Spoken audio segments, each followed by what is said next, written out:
debate, from 2 assassination attempts on one of the candidates, the former president, from a new candidate campaigning in about 100 days, and here we are essentially tied. And it gives us an idea of the acceleration of the news cycle, that all of that, which was really so very recent and so extraordinary, it sort of passed and disappeared. I mean, Biden, seems like Biden's been gone forever. She's been the candidate forever. The assassination attempts, which we thought would leave such a big mark on President Trump's standing, former President Trump's standing, it's vanished from sight. It's not even talked about. But why is that? Well, I think that part of it's, as I said, the acceleration of the news cycle, that we move on very quickly from one thing, no matter how major, to another. And the only things that kind of stay in the news are things like the wars in Ukraine and in the Middle East. But even today, we had a major development in the Middle East with the firing of the Israeli defense minister.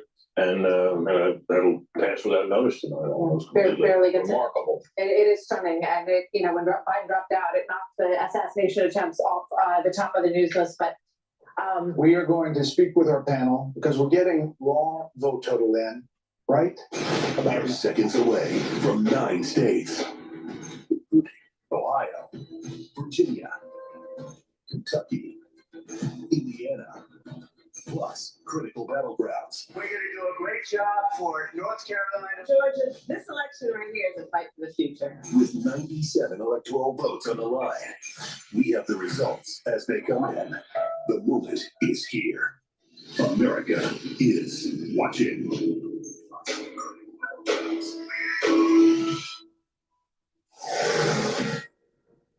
And it is 7 o'clock on the East Coast, and polls have just closed in half a dozen states. The Fox News Decision Desk is making its first calls. The most closely watched state this hour is Georgia, one of 7 battleground states that could decide the presidency. That one obviously is too early to call. And we'll dig into those numbers soon. It's also too early to call Virginia, though.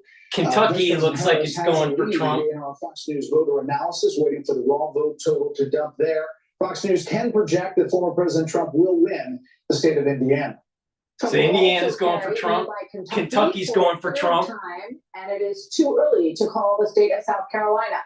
But former President Trump has the lead there, according to our Fox News voter analysis. Meanwhile, Vice President Harris will sail to victory in liberal Vermont.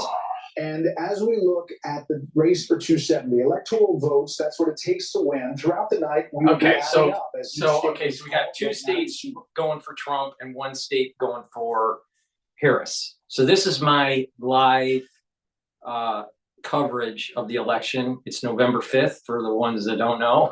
And I'm going to be also doing a Spaces in 15 minutes, set that up.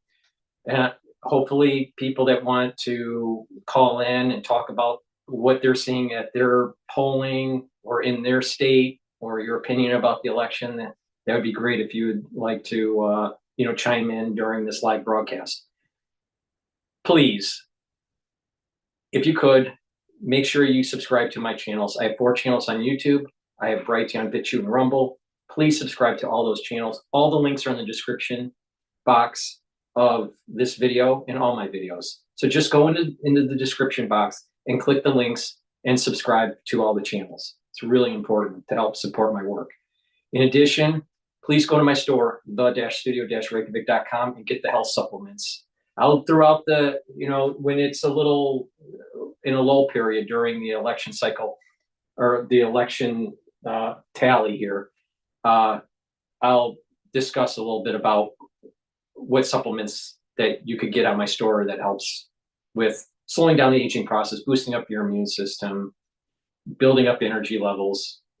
All right. So with that, let's go to Fox. I'm watching Fox, Bloomberg, Balance of Power, and Live Now by Fox. All right. So Fox News and Live Now.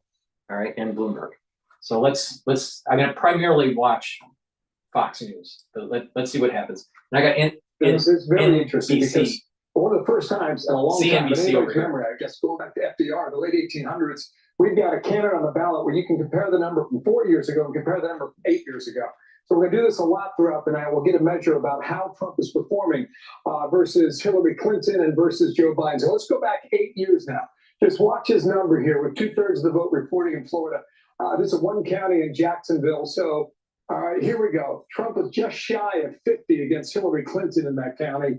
And then 4 years ago, he was a little less than that, about 2.5 shy of the midway mark and overall Duval. So he's doing right about the same number he did with Joe Biden 4 years ago. So let's look at Volusia County. Okay, you got a little more of the vote in here. Trump easily at nearly 60% of the vote.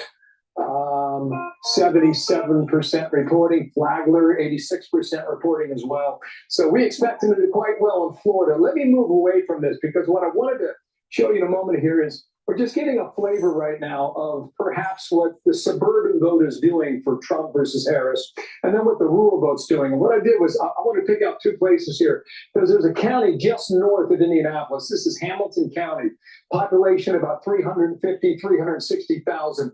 About 2/3 of the vote coming in right now. What I want to show you here is Trump's at 48.8 now. There's more vote out there. Indiana counts the mail-in ballots first. So let's do the same exercise, okay?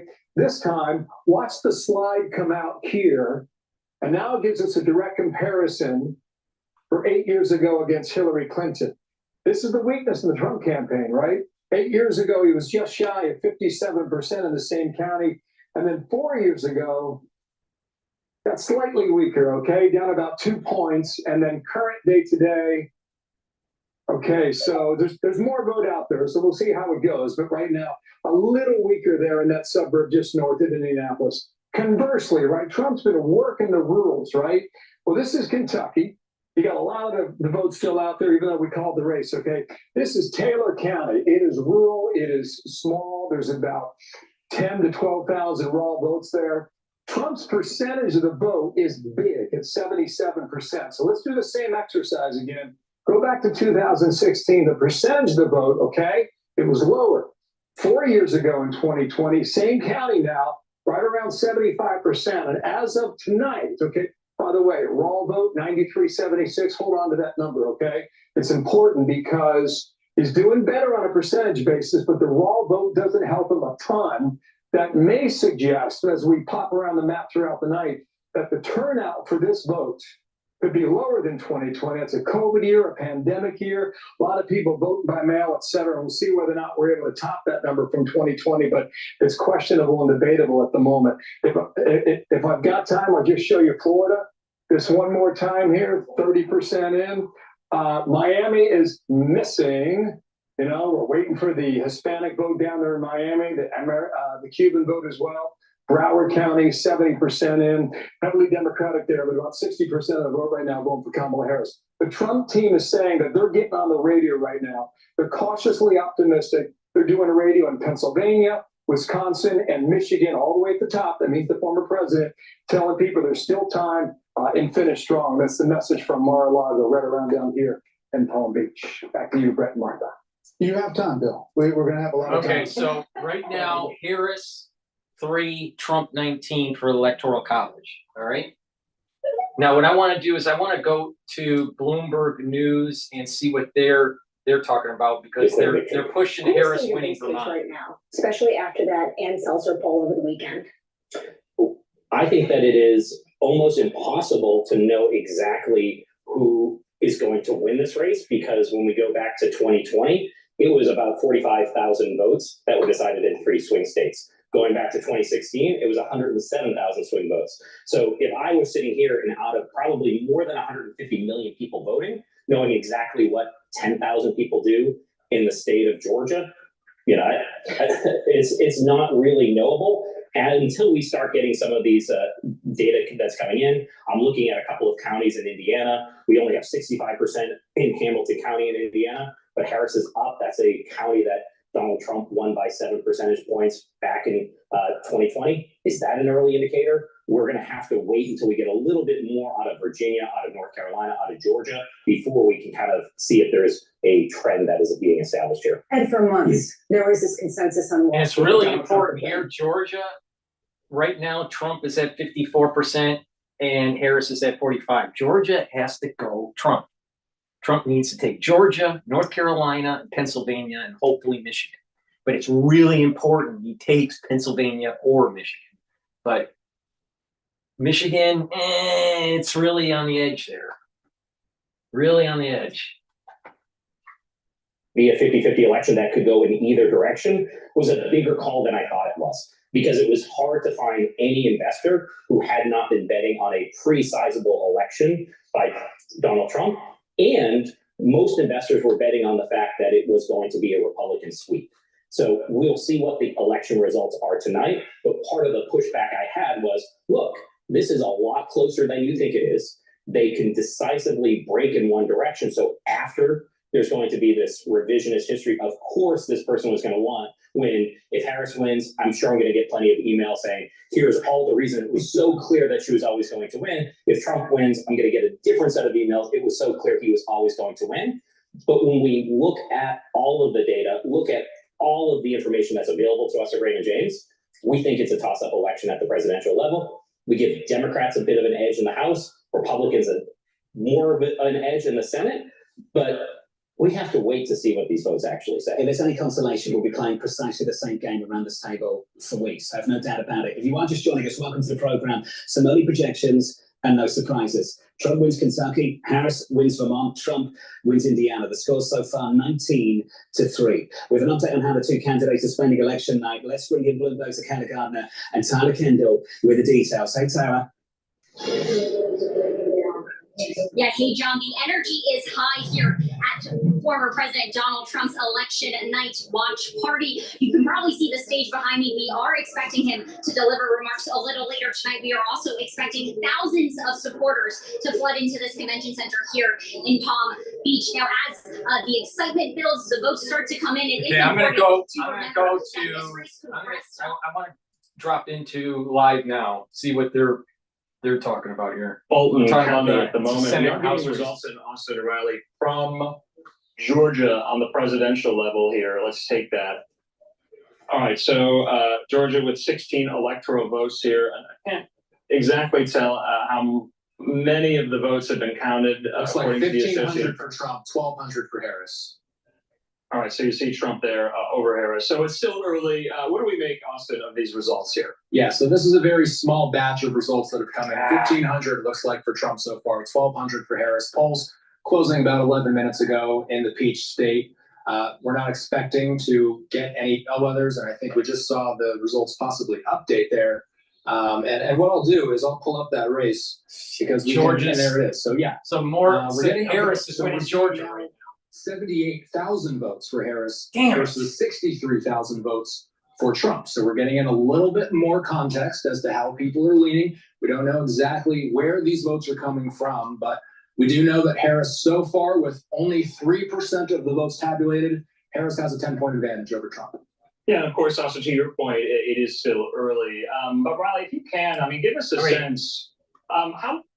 Let me just do a product plug really quick. Please go to my store, help support my work, and help to support your health. Go to my store, the-studio-reykjavik.com. The link is in the description of this video and all my videos. And get the structural nano silver soaps. I have 5 different varieties. It's a very high quality soap. Get a couple bars for your household. It'll help to neutralize pathogens, and it's a very high quality soap that you should be using. Please go to my store and get the olive leaf extract. Olive leaf extract helps with your immune system and your cardiovascular system. It brings down inflammation, and it also helps with your lipid profile. So it helps with your cholesterol levels. It's a great product. It's a dual product. You should be taking it every day to improve your immune system and to improve your cardiovascular system. All right. The same degree for Kamala Harris as they did for Joe Biden. That was a big part of his winning coalition back in 2020. So there's a big question now of if there will still be those strong numbers there for Harris.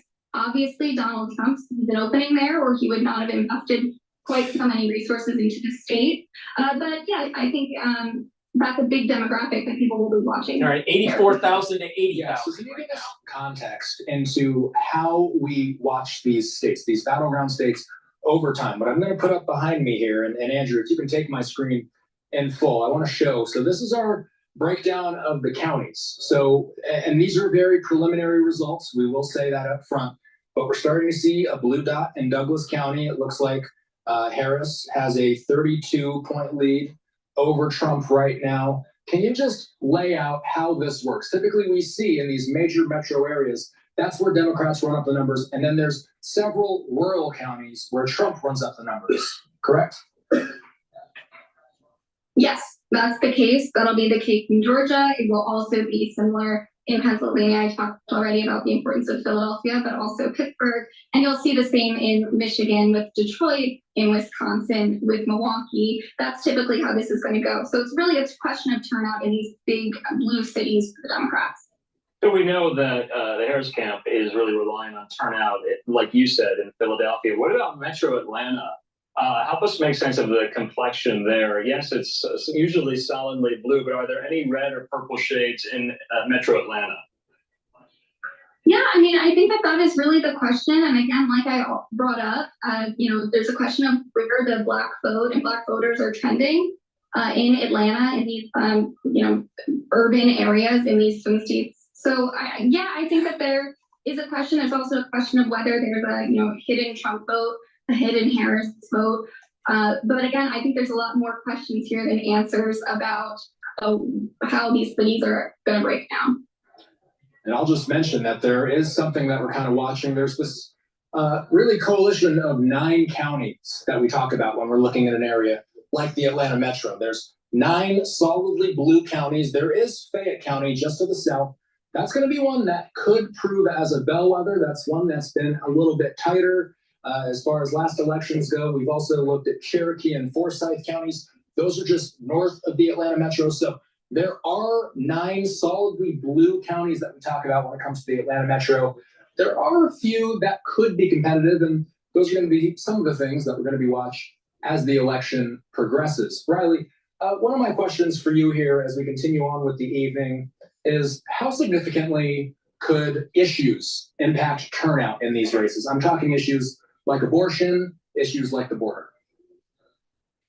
Abortion is huge. The Harris campaign has poured a lot of resources into campaigning on abortion. We saw in 2022 and in 2023, after the Roe v. Wade was overturned, this is a hugely animating issue for women voters. So, the Harris campaign is banking on there being high turnout for women who are supportive of a Democratic ticket because of that issue.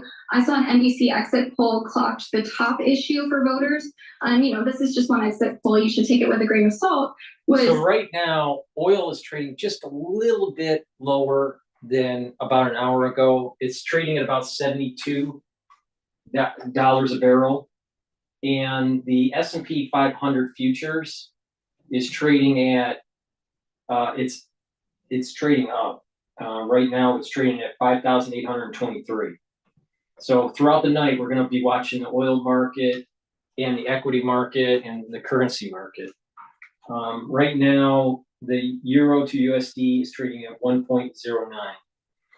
Now, let's go to Fox News here and see what they have to say about. Or doing what it needed to do in order to help get us these results in as quickly as possible, to have integrity in the vote, for people to have confidence that the system worked for them, that they could get to those lines quickly, and that the rules are the rules. And that, I think, will help people feel confident about the results. Britt, the economy is the #1 issue in Georgia by far. It's everywhere, but pretty much leads the way. In our Fox News voter analysis, they break Trump's way significantly on the issue of the economy. Right, that's important. And the other thing we have to keep an eye on throughout the night, it seems to me, or what, to use a piece of newly minted jargon we have, is just the low propensity voter. You hate that word. I think it's awful jargon, but can't think of a quickly better way to say it. People look up Trump really said a great deal of store about the fact that they believe that they have reached these people and will turn them out in significant numbers. But explain who they are. They're people who didn't vote in 2020, or maybe even didn't vote in 2016 and 2020. And they're the kind of people they think are largely for Trump, if you ask them, right? And that if they can turn them out, they think they could be the decisive factor in this election. We don't know enough now, I don't think, to assess how that's Trump going, is winning Georgia. We might have an indication of it. If you look at some of these Georgia rural counties. I've been watching Bill work on his wall. If you take a look at some of these rural counties, small counties, they're 50 or 180, 159 counties in Georgia, you'll see that Trump is getting a bigger number of votes in these smaller counties and a bigger percentage. This is, again, goes back to the episodic or low propensity voter. All right, we're going to dig into these numbers and we'll head back to Bill momentarily. Election night just getting started. Okay, so right now, at this moment in time, Trump is winning Georgia. Again, the electoral votes in that they feel confident on is 19 electoral votes for Trump and 3 for Harris. That's 2 states for Trump, and that's 1 state for Harris. Georgia is still unknown at this moment in time. Please go to my store, the-studio-reykjavik.com, and get the vitamin D complex. Really important for your neurons, important for energy levels. It helps with your mitochondria, and it helps with cellular metabolism. So please go to my store and get the vitamin D complex as part of the health protocol. And omega-3, really important. Why? Because it helps with your lipid profile. It will lower LDL levels, increase your HDL levels. So that's helping with your lipids, your lipid profile. And it helps to prevent the red blood cells from sticking. That was a problem in 2020, with, these overclotting issues. So please get the omega-3, help with your cardiovascular system, take it every day, be proactive so you're healthy and so you can hopefully enjoy 4 years of Trump. Okay, so what's going on? I'm going to go to Bloomberg here, see what they're saying. Essentially a Republican sweep, because in that case you've got all 3 parts of government. We've got significant, the choices are very stark here in this election. So if you do have a Trump sweep, I think it could be a very defining moment. In the sense, we'll be talking about fiscal expansion, as much as $7 trillion over the next 10 years. We'll be talking about tariffs, deregulation. There's a lot in here. If you have a Harris win, and again, I don't know if you're going to know this today, tomorrow, in the next few weeks, whenever we know it, I think if you have a Harris win, the chance of a divided government is higher. That's when we take a step back. We look at the economy, we look at Fed policy. I think it'll be a little bit back to status quo. It's that sweep scenario that I think could be pretty defining for markets. 3 or 4 weeks, the bond market was pricing in a Just to remind people, I have spaces open on my X channel. So if you want to call in or listen through spaces, you can. All right, the link is actually in the chat box. But anyone that's in spaces that would like to call in and give, your perspective on the election, what you're seeing at your polls in your region, what you think your state is going to do for the presidential election or even the Senate or the House election, just raise your hand and I'll let you on, and you can explain what you're seeing on the ground here. To price some of that in. And I think in the last week, people have said, hold on, this is a 50-50 race. Let's just take some risk off and then reassess. And I think, but you're still going to get a big market reaction, I think, either way. What's your advice to investors when they see potentially blue mirages or red mirages, but full tallies haven't been submitted for big states? I would say take a deep breath. I know you've been saying it all evening and you will keep saying it all night, which I think we should all hear. I mean, there's politics, there's obviously the market's going to be volatile. There is going to be night trading. I mean, overnight trading is never that liquid. You're going to see big reactions. We saw it in 2016 and the market entirely reversed it in 2016. It's quite possible. I would say let's take a deep breath. There is, even in the sweep scenario, I what think happened, this idea what happened during the 2016 trade when Trump, when it looked like it was going to go for Trump, the equity market futures for the S&P 500 dropped like a lot. And then all of a sudden it mean reverted, all right, throughout the night trade. And obviously the market rallied, right? So traders are looking at, well, if Trump wins, it's possible that you might have a similar dynamic that they, play that arbitrage, right? And they just go in and, buy lower, so the morning session that opens, they're at a better price if you can trade, in the evening. Some traders can't, but there are going to be people that are going to be trading the futures market in after hours on this news. policy. And so one of the things I've been telling clients is that maybe the area we get the most certainty is there is a Harris victory with a Republican Senate, because you remove the trade, tariff, immigration policies that the market could be concerned with in a Trump victory, and you remove the concerns that the corporate tax rate or higher rates on high-income individuals. See what Bloomberg is doing? Bloomberg is focusing on, okay, we don't like Trump because he likes tariffs and that he wants to be America first and he's an anti-globalist. And most of the people that listen to Bloomberg and are professional, institutional investors, they love globalization.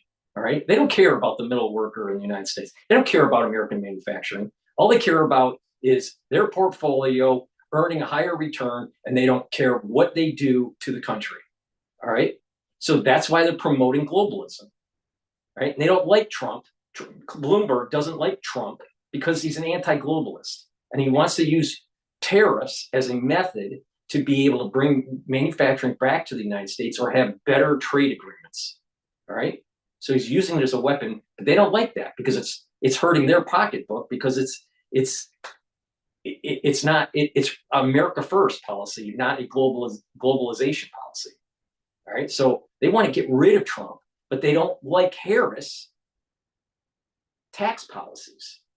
All right. So they need to create a bottleneck within the Senate or the House of Representatives to prevent legislation from being passed. So from the institutional investor point of view, that are these, Bloomberg type globalists, they don't want Trump in, and they don't want a Democrat run House and Senate. And that way it creates this bottleneck, all right, and slows down legislation. Now, what I would prefer is to have Trump winning and to have the Republicans maintain the House and the Republicans getting the Senate. All right. Right now, the Republicans don't have control of the Senate. So, I'd like to see the Republicans sweep. Now, if Trump wins and it's a Democrat House, then it's going to be never-ending impeachment again and again and again. Now, if the Republicans win the Senate, then they can stop that. If they because you got to remember, the Senate is the one that listens to the trial. All right, the articles of impeachment happen in the House. The trial is in the Senate.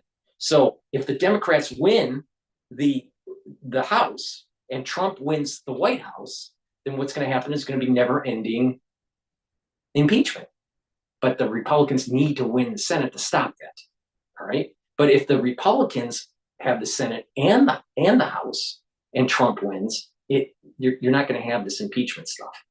All right. And you're probably going to move the country forward and kind of unravel some of the crazy policies. Now, if Harris wins and the Democrats win the House and the Senate, then what you're probably going to start seeing is higher taxes, controlled prices, right? So a controlled economy, and reparations are going to be pushed. Now, I don't think that's a healthy economy. I'm pretty sure about that. Billion in 2020. If you were to take a checkbook and write a check to every American everywhere, it's almost $50 a person, and where you're tied tonight in the presidential race. I gather some Americans would love the $50 check as opposed to having to go through what we've gone through here. But the vice president's campaign has spent more than former President Trump. And do you think right now, looking at the numbers, that they're getting the money worth? It's early. We'll find out. One of the reasons we spend so much in campaigns today is that the campaign process is a business. They start 4 years out. They begin raising money and hiring pollsters and all those kinds of things. Hopefully we get some reform of that going forward. But I have to tell you, just looking at the early numbers, you got to be a little concerned if you're Democrats on this. Now the numbers, it's way early, so we're going to get a lot more things here. But to see those numbers that Bill put up in Florida and Miami-Dade, with the breakdown between the two candidates, South Carolina is going for Trump. The concern that you raised, Carl, about suburban voters in Indiana, Democrats have to be a little concerned about this as we head in here. I'm curious to know also about that Florida abortion thing that was on the ballot there in Florida and how that's faring and if that's had really the impact. The Kemp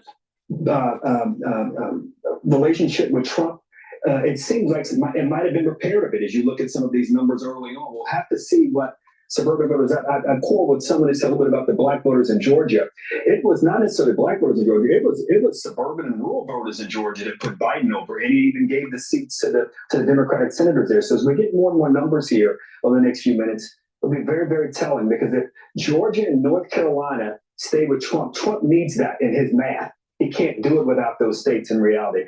Kamala Harris was hoping for a flip there. You get a surprise there, and then the night takes on a little bit of a different pace and a different tone. So those are the numbers I'm looking most closely at right here in the next few minutes. We've got about 30 seconds before we start our TikTok to the next call. Dana, what do you think?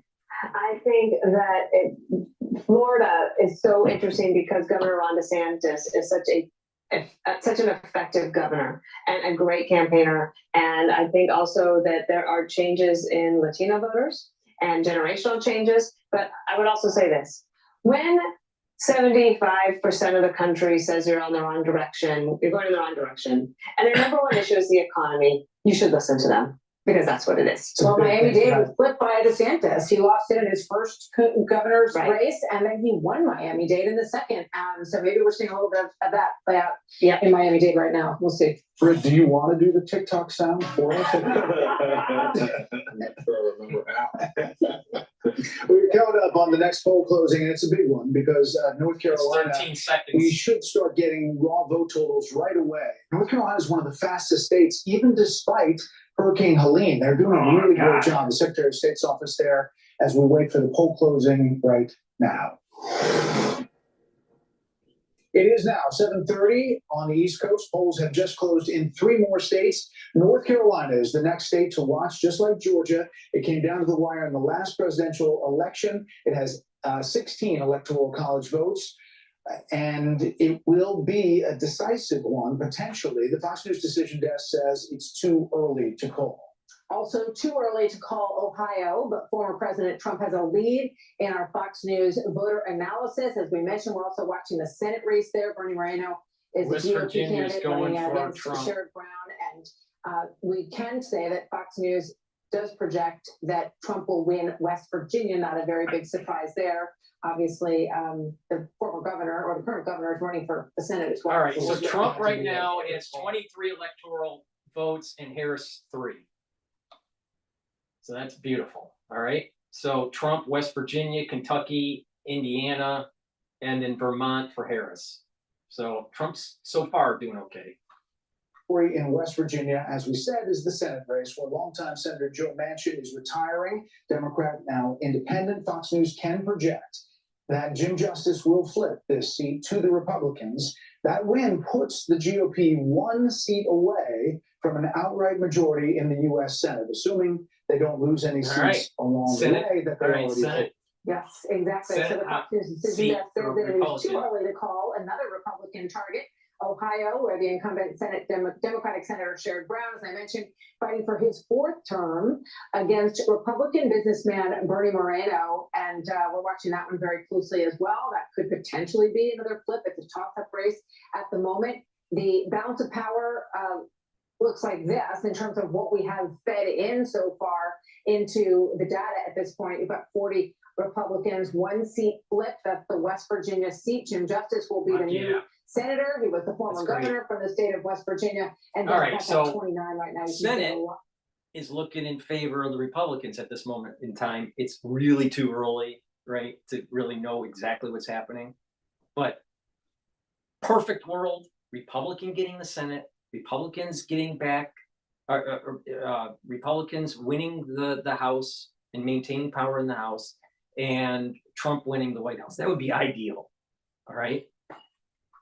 So hopefully that's going to happen. Morrissey will be the governor in West Virginia. Let's go over to Bill Hammer and get a sense of how all of this stacks up.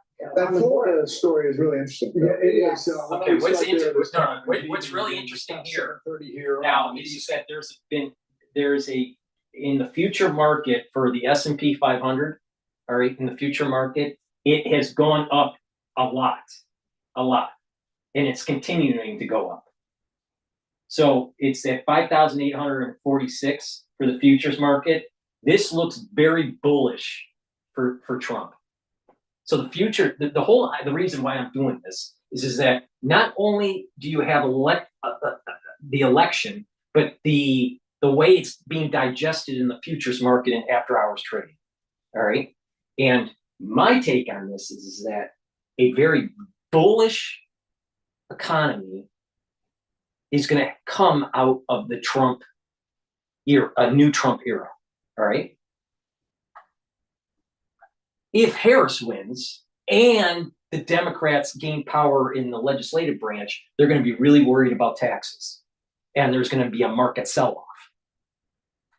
So right now, the futures market on the S&P 500 radically went up. It jumped a lot. It jumped from 5,820 to now trading at 5,846. So there's a big jump here. Look at the vote difference for Georgia, and we can show you a little of the realignment that we're talking about here. And if you look at this, right, all this over here, this is a dominant state for the Republican Party and had been for a long time. You think about George Bush's second term, right? He won that state by 16.5 points. It wasn't even on the map in terms of consideration, but slowly Georgia changed. And a lot of it changed for the metro area, the 26 counties that make up Atlanta. Here was Trump in 2016. I give it to him, right? 5 points 8 years ago. But things seem to change in 2020 and change in a significant way when Joe Biden went in there and took the state by 0.2 percentage points, raw vote of 11,779. All right. Now, so this is where we are now. Now, just, with a lot of that vote out there, Trump's got a lead of 22 points, and that's going to change throughout the night, but we just want to let you know what's happening there. Let's look at the vote difference for North Carolina. I want to go to Fox Maybe Live. less. They're talking, I may have missed it. They were talking about Say they are election. keeping 10 locations open a little bit later because of some of these disruptions there. But you heard from some of these county managers there in Fulton County that there's no credence to some of these bomb threats. They called them hoaxes there in Fulton County. In the meantime here, I'm Andrew Kraft. Thanks for being with us. All right. So for the ones that don't know, there were, I believe, 5 bomb threats that were not credible, but they had to clear the area, and then they're just extending the hours to make sure everybody votes. So, that happened earlier in the day. All right. The school, etc. So like tag on to that throughout the night. North Carolina, you look at the counties you are following, Wake County, Raleigh. Yes. There's just such a population shift. More than 1 million people have shifted down there, and it's a different crowd. So that's why maybe you have a different electorate in North Carolina. Yeah, the Democrats are looking to. Yeah, I look at Wake County. We can show you on the board in a second here. I look at Guilford too, Greensboro. A lot of folks campaigning there. Kamala Harris was there. Donald Trump was there. Young folks go there to go to school and to find a job as well. And we'll see about Mecklenburg, which is Charlotte. Mecklenburg, Carl, that's a county that Democrats have tried to really capture, and they're able to win the county, but not by big enough of a margin to capture the entire state. So that's somewhat elusive. Carl perked up. Again, anyone on Spaces that wants to call in and give your take on how you think the election is going to happen, or some intel in your area, what's going on in your municipality or in your state, just raise your hand. I'll let you talk. Wake, Henrico, Richmond, Chesterfield, and Virginia. It's amazing and I don't understand exactly why the black turnout in Mecklenburg has kept the Democrats from winning the state. Well, I just wanted, you had spoken earlier about North Carolina and Hurricane Helene. Yes. And the impact on, I believe, 25 counties were affected by Hurricane Helene. And one of the early discussions was, a lot of those counties are red. Are they going to be able to vote? Yeah. And then everyone felt like it was going to be okay. It looked like it was in good shape for I'll show you to you, Martha, here. And I don't know how much of that vote we've got in, but we're looking at this with virgin eyes here. Okay, only 2% statewide. But what you're talking about, Martha, let me go ahead and All this up North here. Carolina's, it All looks those like it's 25 going counties Harris. are west of Mecklenburg that we're talking about. Ah, They're west of Charlotte, okay? This Come is the on. blue dot in the western part of North Carolina. That's Buncombe County, that's Asheville.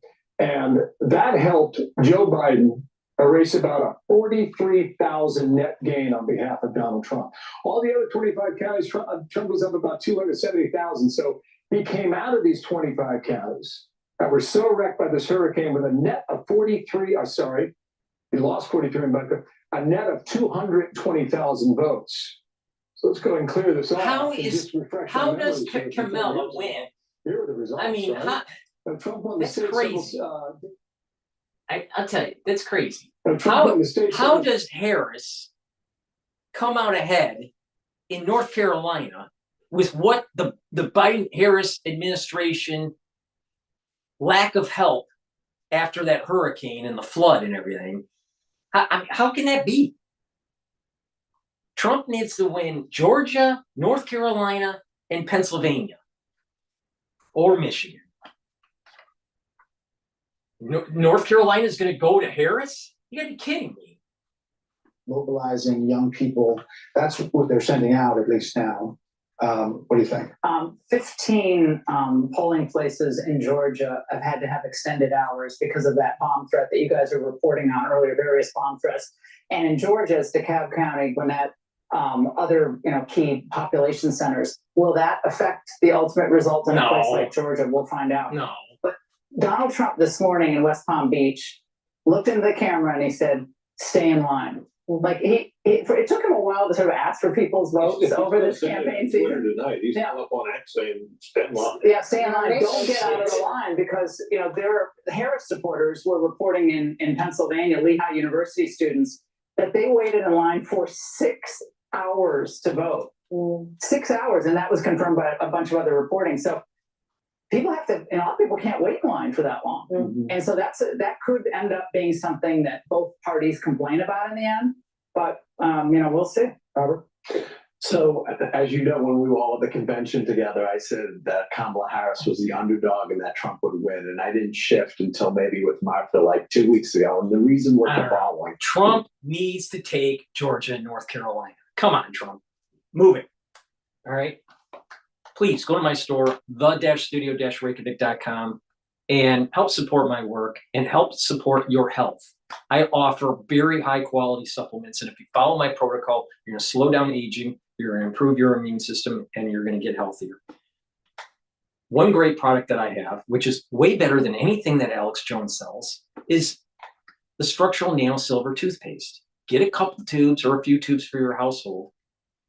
This is a toothpaste that has structural nano silver. It'll neutralize pathogens, whiten your teeth, freshen your breath, maintain a good gum line, and with good oral hygiene, you're reducing the chances of cardiovascular disease and valvular disease. A lot of people don't know this, that poor oral hygiene, especially when you get older, will actually exacerbate cardiovascular disease and valvular disease. And you don't want valvular disease. Why? Because the valves will start to calcify and tighten up. It's called stenosis, or they may not be closing properly and you get some sort of regurgitation or prolapse. So you don't want that, all right? You don't want a valve replacement when you're older. Please go to my store, the-studio-reykjavik.com, and get the structural nano silver toothpaste. This is way better than any toothpaste that Alex Jones sells. So why buy his toothpaste? You might as well buy DrPaulCottrell's toothpaste that's on his store. It's the-studio-reykjavik.com. Structural nano silver gel. It's a dual purpose product. It helps to improve your skin, and it also helps to heal wounds, abrasions, minor burns, and it neutralizes pathogens. You put it on your hands, around your mouth, around your eyes, around your nose. Lightly coat your nostrils, neutralize pathogens. Very important when you're in the cold season and a bunch of coworkers are sick. So go to my store and get the structural nano silver gel. Again, I have spaces on my X channel. You can get to my X channel through the link that's in the description. And, you can do a call in to tell me what you think is going on with the election, what you would like to happen, or any intel about your polling experience, or what's going on in your state or your municipality. All right, so Yes. I want to go to live now here. Lieutenant Governor right now, he was embroiled in scandal in the latter half of this campaign here. We also have some results coming in from the North Carolina gubernatorial election here. Let's take that. All right, his challenger, the Democratic Attorney General Josh Stein, up 75 over Robinson's 21. This is only with 2% of estimated votes counted here. Bill, I got to ask, Robinson's in for quite a tough night, is he not, here over Stein? Yeah, this is not going to be a nail biter. Robinson's campaign imploded with the revelations about his posting on foreign sites and calling himself a Nazi.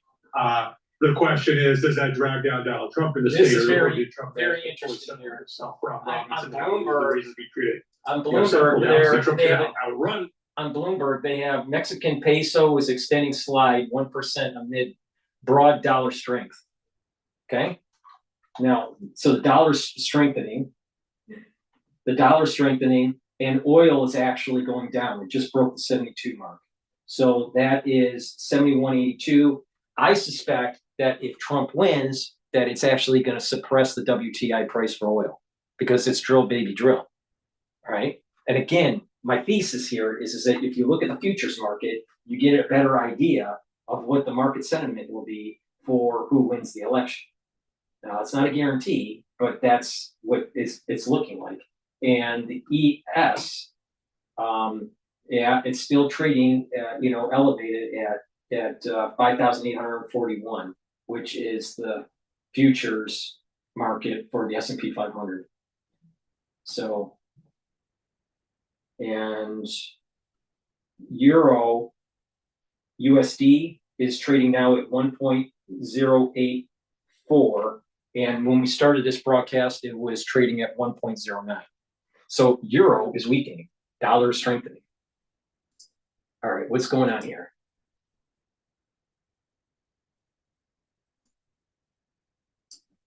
Former President Trump, if we go to the other battleground state of North Carolina, also too soon to call. It flips there, only 2% in, and obviously waiting on the raw vote total to fill in some of the picture as we look at our Fox News voter analysis and what the raw vote total is coming in. By the way, on your screen, you'll see everything what we have coming in, every race that you may be following on the bottom of your screen and sometimes on the side. And also it depends on whether they're starting to count with vote that came in early and then what sequence they start to, then it will shift as they start to do the day of vote in these states as well. So you're going to see a lot of very big shifts, no doubt, as we continue through the evening. Some states do it differently. Every state has their own unique way of doing it, which makes it really interesting to cover. So meanwhile, a Democrat-leaning district in deep red Nebraska, around the Omaha area, could hold the key to the presidential race. Garrett Tenney is live in Omaha, Nebraska, with their very unique story. Hi there, Garrett.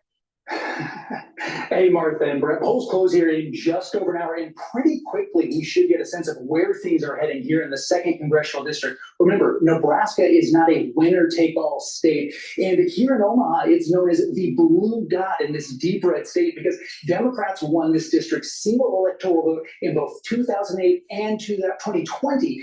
This time around, they have spent millions of dollars to try and make that happen again, given how close this race is going to be. That single electoral vote could be a difference maker for Kamala Harris's campaign. Here in Douglas County is where to watch. Election officials will release the first results at 8 p.m. These will be early ballots that have already been counted, and election officials say those votes will make up about half of the entire vote here in Douglas County. What Democrats are going to be looking for as these results start coming in is the areas north and south of Omaha where there are a lot of Black and Latino voters who haven't turned out in recent elections. Democrats have spent a lot of time and effort this time around to change that. We'll have to see here in the next hour if it pays off. Greg, Martha. All right. Thank you, Garrett. Throughout the night, Harris Faulkner is getting real-time reaction from real voters as results unfold with voters' voices. They'll be talking about the issues that drove them to the polls. Harris, great to see you. Good evening. Great to see you too, Brett. It is so exciting to finally be here this night. Welcome to Voters' Voices. We have a live audience of Americans making their voices heard throughout the night. And I'm your host, Harris Faulkner. We are witnessing a race for the White House like no other. We know that. Former President Donald Trump and Vice President Kamala Harris put 7 particular states in focus. And in those battleground states, if you live there, you know it has been intense. Voters are telling me all about the tidal wave of campaign ads and polling experts trying to dig in and learn how they voted and why. Well, that's because in recent years, those states have been key in determining the next president. But voters all across America know their power. And with me for the evening, the linchpin of our great republic, the Voters' Voices. You guys, it's good to see you. Welcome. They fall all along the full political spectrum, and over the next several hours, we will hear their take. Hey, I'm gonna jump the into race for I'm president. gonna jump to Bloomberg here for a second. Already higher than our U.S. national defense budget? Yes, they are, which is not a good sign for any country. No country has ever gotten to that point and remained a leading superpower. So not only is this now a risk for our economics, for our economy, for our ability to respond to crises, for our ability to have a flexible budget, it is a national security risk at this point. And the fact is, it is the second largest component of our federal budget, growing faster than any others.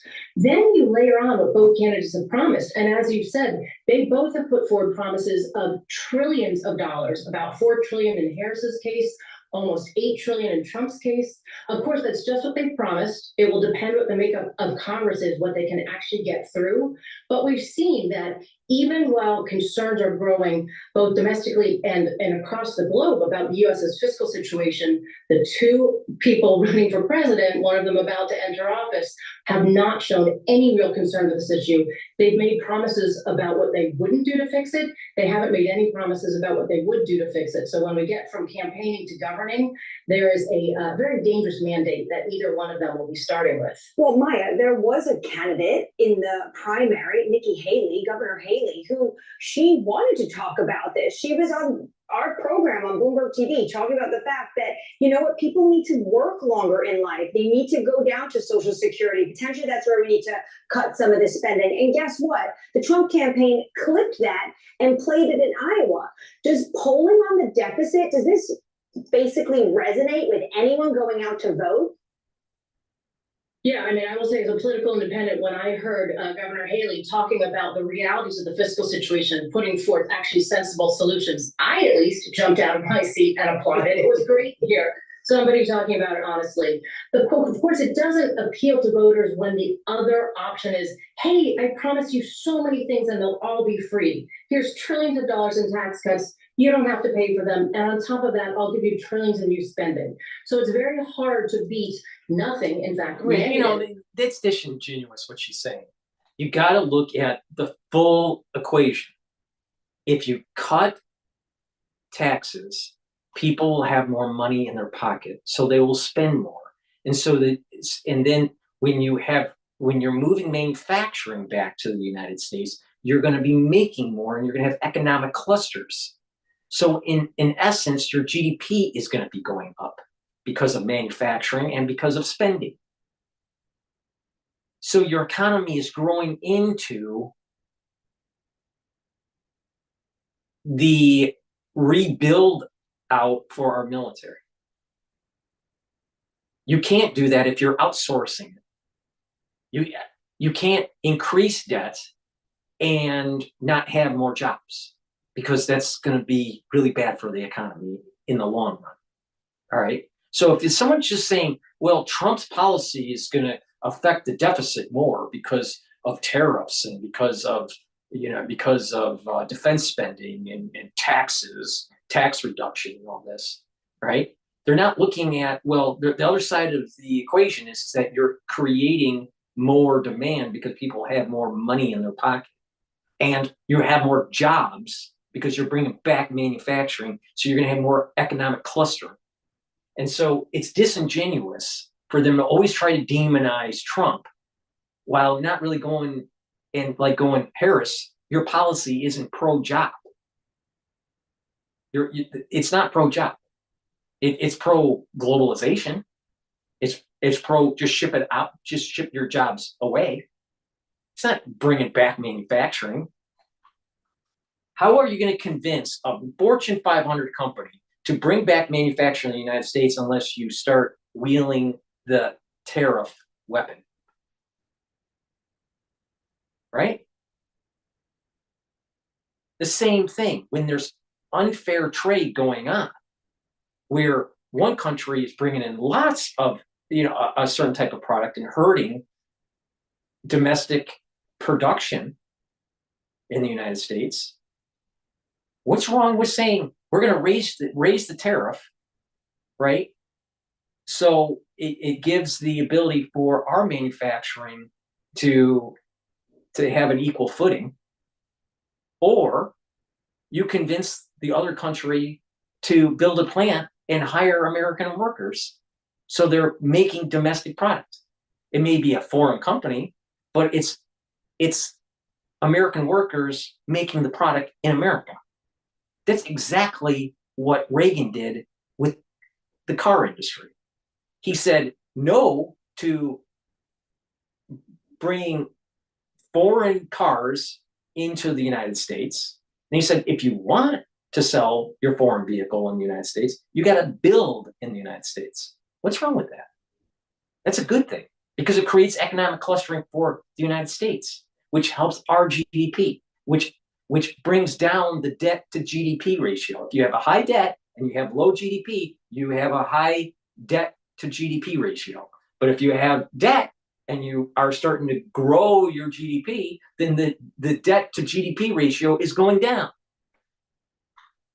And that's the problem with what Bloomberg, when they demonize Trump and his policies. They're not telling you the whole story, all the buckets and how it's up and down. If you look at it only silo, you're not doing it justice to understand the policy differences between Harris and Trump.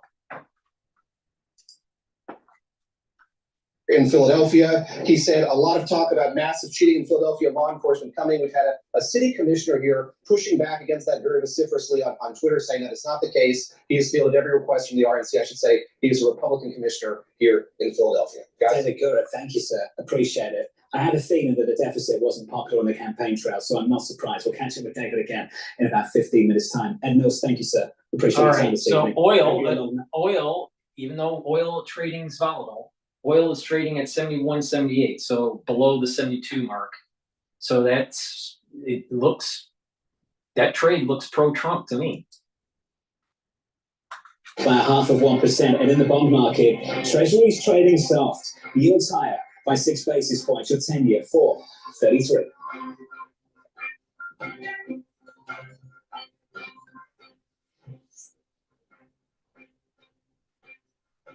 All right, let's go to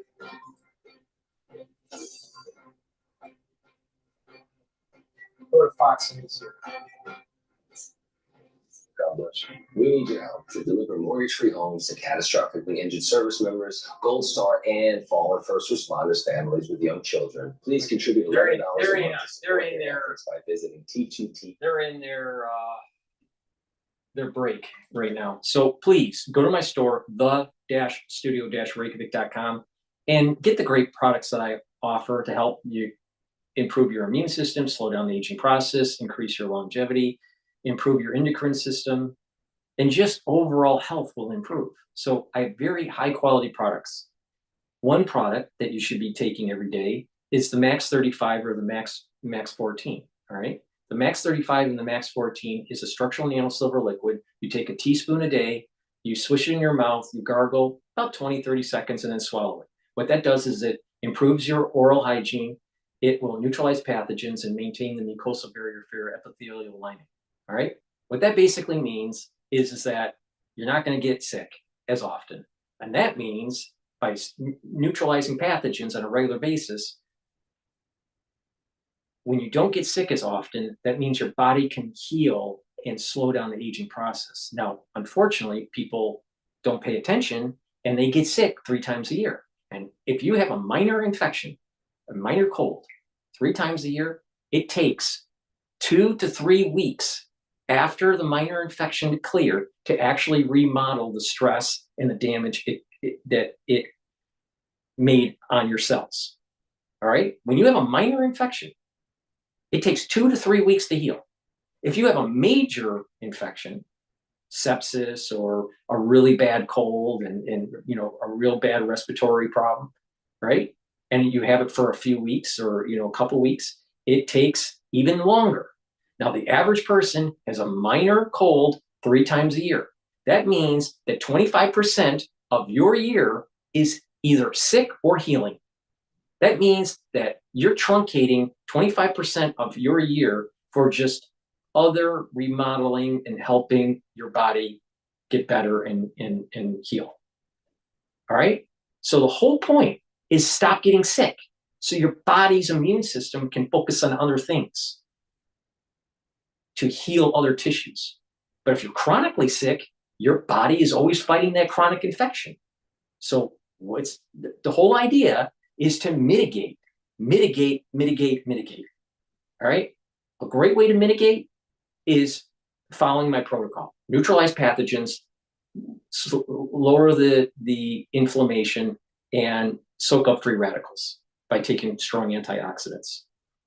So if you're not feeling well during the cold season, take a tablespoon or 2 a day of max 35 or max 14.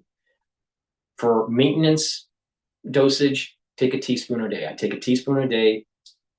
You just swish in your mouth, gargle, swallow, and you know, gargle, you know, maybe 20 seconds or so and then swallow. All right? Do that every day. And you're neutralizing pathogens. It's really important because if you're chronically sick, it takes time to heal and you know, your immune system is down, not fighting other things. And then you get surprised by, you know, other things like cancers and stuff, right? Because your immune system sucks. So you can take my advice or don't take my advice, but trust me, I know what I'm talking about. Another great supplement to take is vitamin C. Vitamin C is really important to boost up your immune system, but it also helps with your skin. If you're not feeling well during the cold season, take a double dose, drink it with filtered water. So please go to my store, the-studio-reykjavik.com, and get the vitamin C or the max 35 or max 14. All right, what's going on in Pennsylvania? Oh, the bitter end. So Fox News is projecting that former President Trump will win the state of Florida, yeah, giving him 30 electoral votes closer to the White House. Too early to call a winner in New Hampshire, where Vice President Harris has an edge. In Maine, the Fox News decision desk says that it's too early to call the statewide race. Maine gives 2 electoral votes to the winner of the state and 1 vote to the presidential winner in each of their congressional districts. Harris will win the 1st district, the rural 2nd district. Too early to call in the state of Maine. In the Southeast, Fox News can project that Trump will win Tennessee, a long-time Republican stronghold. Not a real surprise there. Further south, the former president will again win Alabama. Big leverage there. And the former president will win neighboring Mississippi. Yeah. Faced a victory in Oklahoma as well, where Democrats haven't won a single county since 2000. And Missouri will also deliver a win for the former president. Vice President Harris will also take some big victories this hour. The Fox News decision desk can project that the vice president will win Illinois, adding 19 electoral votes to her talent. She will also win New Jersey, another reliably Democratic state. Some people have thought New Jersey might be a little bit tight, but we're already ready to call New Jersey in my home state. Exactly. Voters in Massachusetts will deliver a clear victory to Harris as well, so no mystery in those states. Staying in the Northeast, Fox News can project that the vice president will win Connecticut. She will also win Maryland, that state worth 10 electoral votes. There's an interesting Senate race there. Yeah, Harris will also take Rhode Island, another Democratic stronghold, and she has a lead in Delaware, President Biden's home state, of course, but it is too early to call in Delaware at this point. The vice president will win the District of Columbia, which has never voted for a Republican, and continues not. If you look at the Electoral College and the race to 270, it obviously changes with all of these numbers.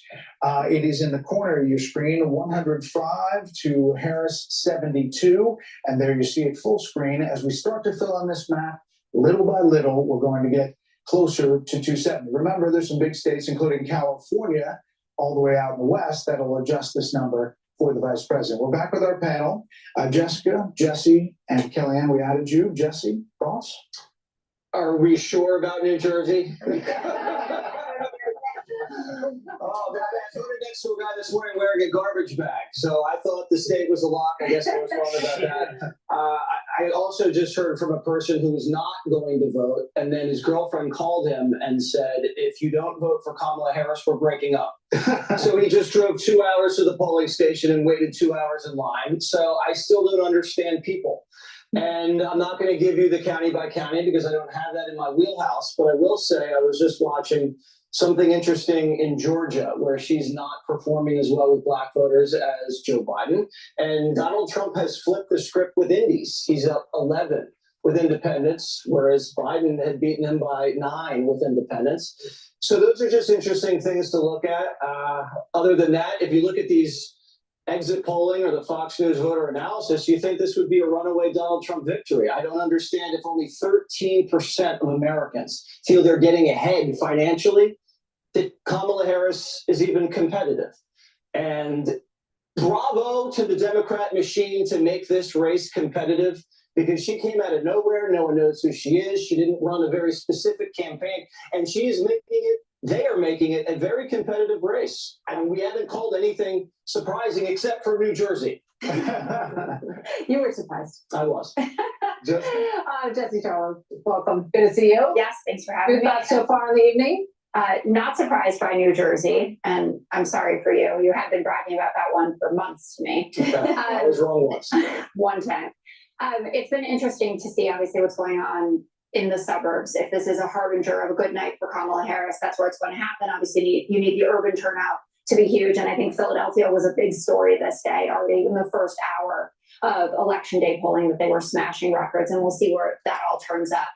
But what I am never going to listen to another Bruce Springsteen album ever again because of what just happened. Yeah, as number one, that also showed up in the Marist polling. Yep. And if it is preserving democracy, then that bodes very well for Kamala Harris's evening. And if it goes preserving democracy, the economy, and then abortion, that's definitely a good night, especially to your point, Brett, from a few minutes ago, where you said that she had closed the gap with Donald Trump in terms of who's best to handle the economy and is leading on protecting the middle class and cares about people like me. Harold, can we talk a second about Florida? You know, I'm going to live now, Fox. I'm about to. This is about Philadelphia. Right. So the big picture is that we were all very hopeful that the city of Philadelphia would have a very smooth election day, and that very smooth election day would look like other ones that we've had, where there were the usual significant number of insignificant complaints. That is essentially what occurred here, with a couple of small exceptions. One of those exceptions does have to do with bomb threats, and the other exception has to do with an individual who's been detained, and we'll get into that. But the essence of it is this: people have been here all day. They have been out in the community. I have been out in the community all day. We have been making sure that when there was any sort of a concern or a complaint, we dispatched an attorney. We dispatched law enforcement. I want to give a special thanks to the Philadelphia Police Department, to the DA's detectives in this office who've done an exceptional job today. So we're going to go back responding to everything. I want to go back to Bloomberg here.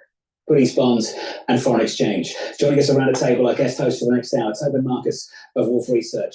Tobin, good evening. It's good to see you at night time for once instead of the morning. I keep saying good morning. I've got to shake my hand and get used to this. Some early moves in this bond market. Let's just start with your view on how things are going so far, and then just reflect on what's developing in financial markets worldwide. Yeah, absolutely. So far, my gut coming into the night was slight edge for Trump. Skeptical that the edge was of the magnitude that was implied by betting markets. We're sort of confidently assuming a Trump victory to the tune of 2/3. But I think what we're seeing so far is in line with that. It looks like we're headed for a close election. In the counties that have fully reported, we're seeing some slight shifts to the red side, some slight shifts to the blue side. At a very, very high level, we're seeing Trump outperforming a little bit in rural areas. Harris tending to outperform a little bit in suburban areas, although not everywhere. Definitely some warning signs for Democrats in Loudoun County, Virginia. Florida looks consistently redder, but I do think that it is pretty idiosyncratic state that has not been a great sign about how the national environment is going to shape up. We did sort of reported on the early side in 2020, 2022.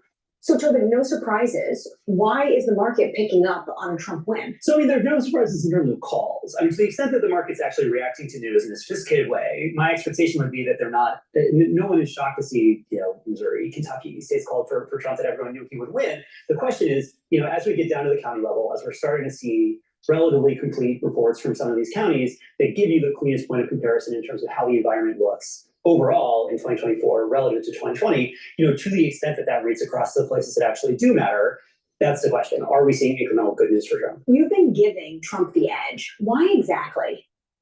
I mean, I think that, coming into tonight, well, so look, the bear case for Trump a month ago, in my mind. We're Bloomberg. Why do you want to say anything positive about Trump? My God.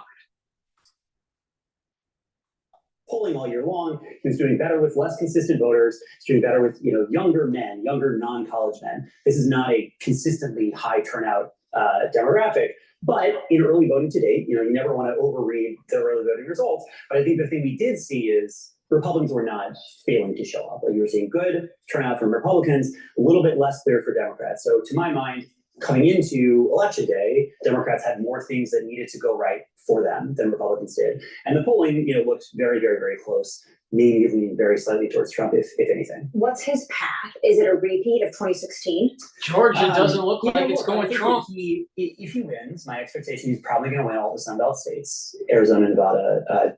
Look at equity futures, the small Trump's behind in Georgia.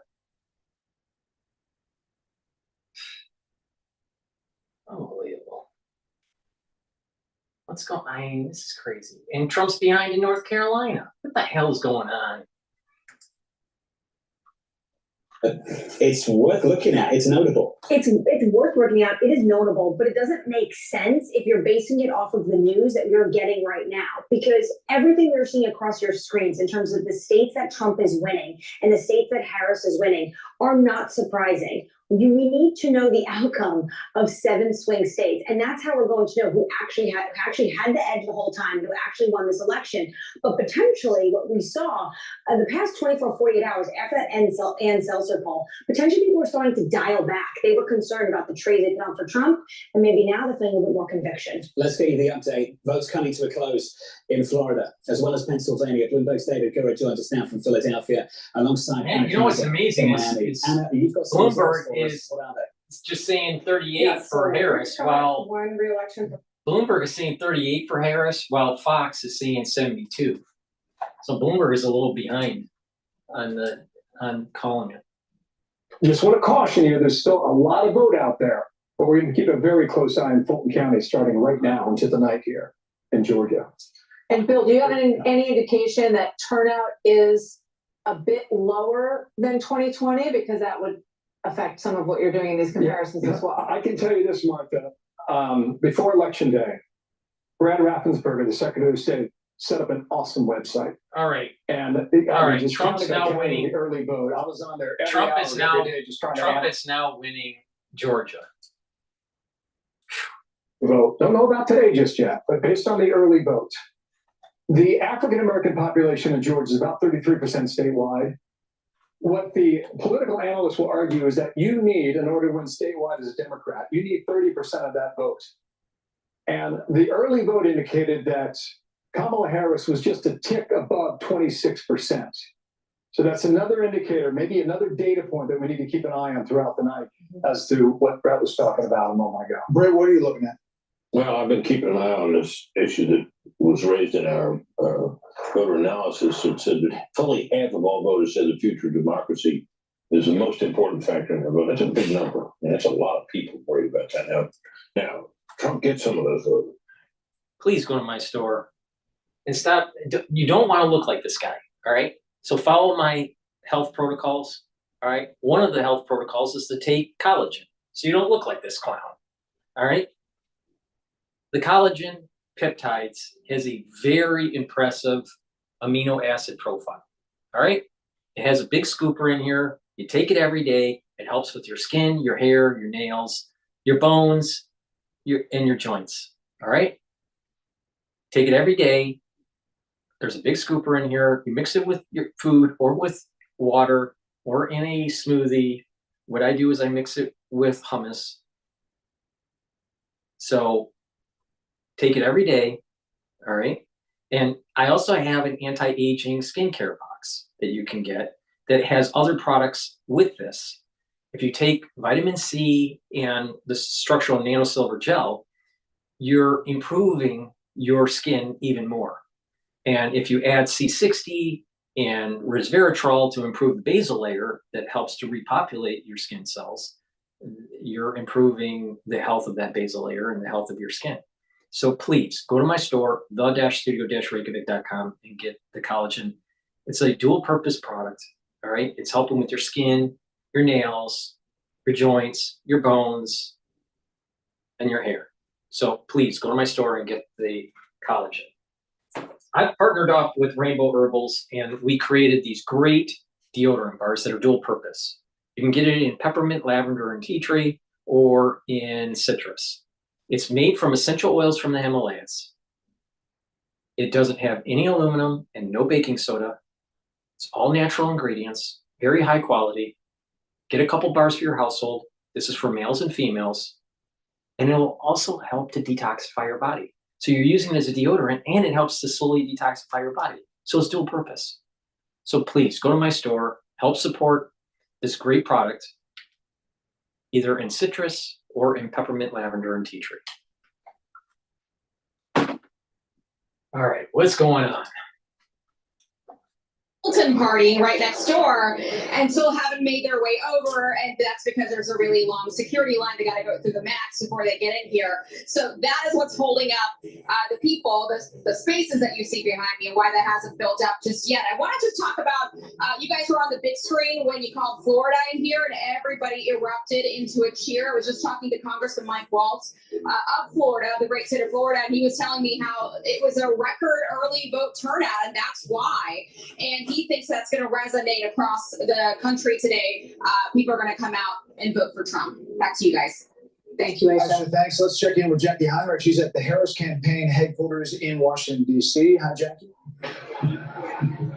Hey there, guys. It's quite a different scene out here compared to where Aisha is. I should note that at Harris headquarters, we don't actually have Harris campaign officials because they are all in Wilmington tonight. So we're trying to get a sense from campaign officials about who was invited to this event, how many thousands will be here, and who's in the crowd. But I am hearing from people close to the vice president, sort of watching these reports come in. They've started tonight very anxious about Georgia, and the first batch of data that they're getting is leaving them feeling pretty buoyed about it.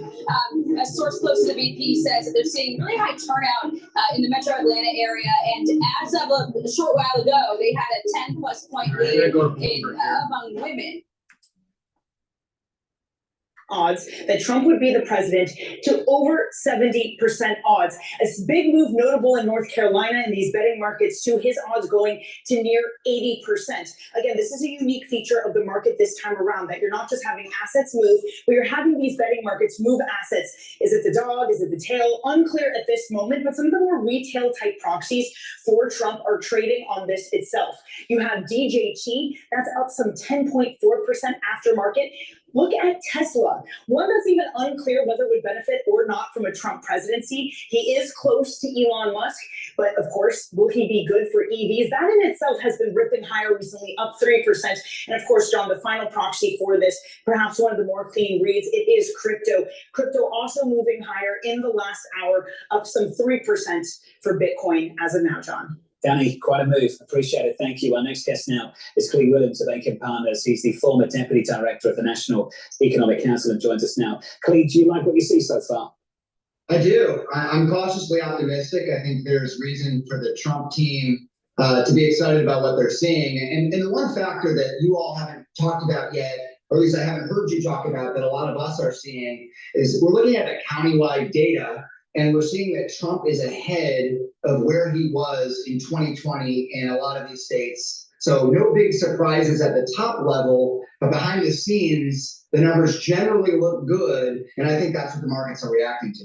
Clete, you worked a lot when it comes to trade in the former Trump administration, and potentially what we're seeing right now in the bond market is pricing in some of those tariffs. Can you walk the market through potentially what Trump 2.0 would mean for tariffs? Is this day one unilateral moves with putting rings around the United States in terms of tariff walls, or are these negotiating tactics? Right. So I think it's clear that President Trump is going to raise tariffs. I don't think there's any question about that. My suspicion is that some of the early moves that he makes are going to be a little bit more surgical. He's going to be more targeted on China, trying to enforce his phase one deal, which the Biden administration pushed off to the side. He's going to look at digital services taxes in Europe. He may look at some specific things like European autos. And I think that's what you're going to get out of the gates. I think some of these across the board tariffs, that's going to require more consideration by the team. They're going to have to get together and figure out what's the best way to implement those kinds of policies. So I don't think that's day one. I think that's a longer term conversation and something that might ultimately get folded into the tax debate as well. Well, if you're looking at potentially even putting tariffs on things like European autos, what about the repercussions for U.S. exports? Look, I think that's clearly a factor. And I do think, though, one of the things President Trump is going to try to do with tariffs is use them as a mechanism to get other countries to open up markets. And as we've talked about before on your... Just to remind the audience, I have spaces in the chat. You can click it, and that will take you to your X channel, and that will allow you to follow me on spaces. That's a great way to call in. Tell me what you think is happening. If you think Trump's going to win, or if you think Harris is going to win, maybe what you saw during your election, voting process, what you think your state's going to do. Give me your opinion. So just raise your hand in spaces, and I'll let you talk during this live broadcast.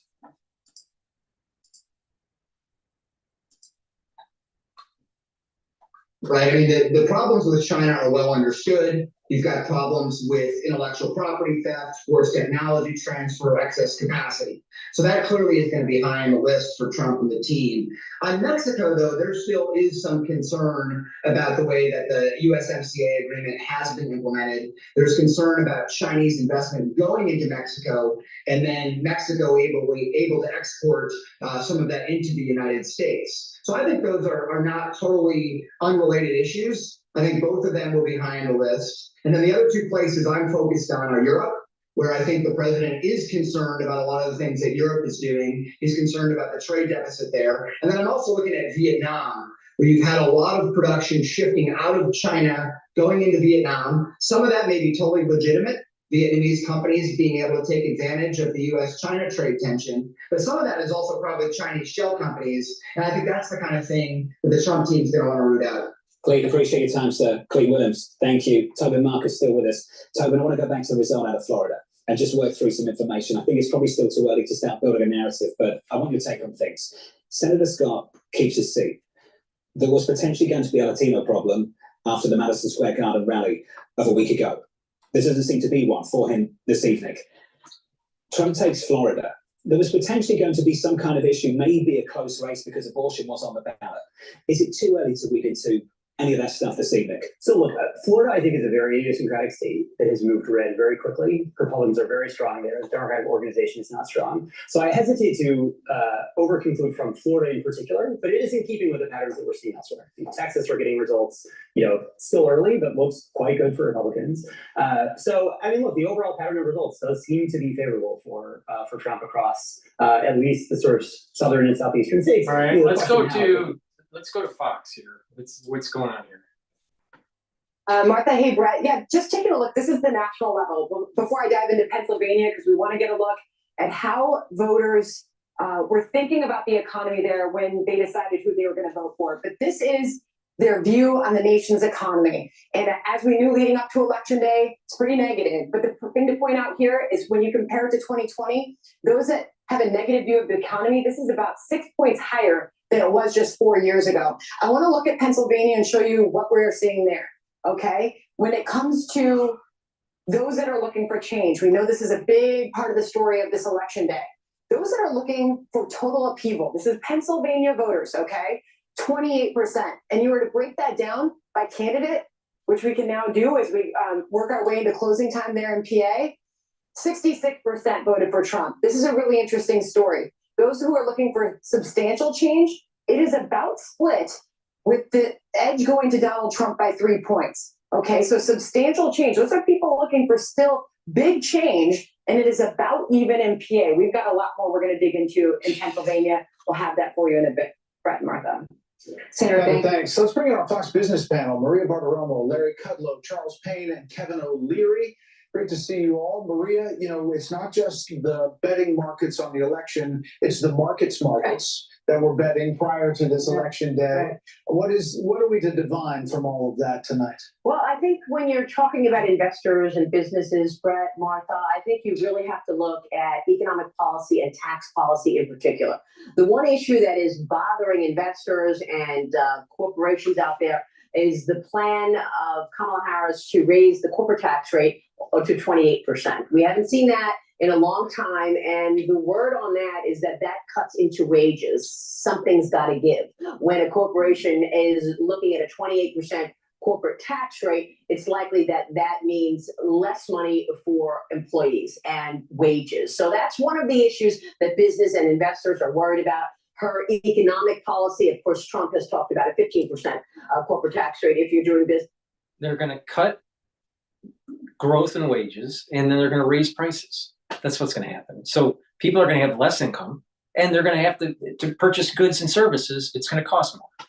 Thank you, Harris. Thank you, Harris. And thank you, Michigan, for voting for Harris. You know what? It's crazy. Michigan needs to vote for Republican because Republicans are for a strong manufacturing prowess for the country.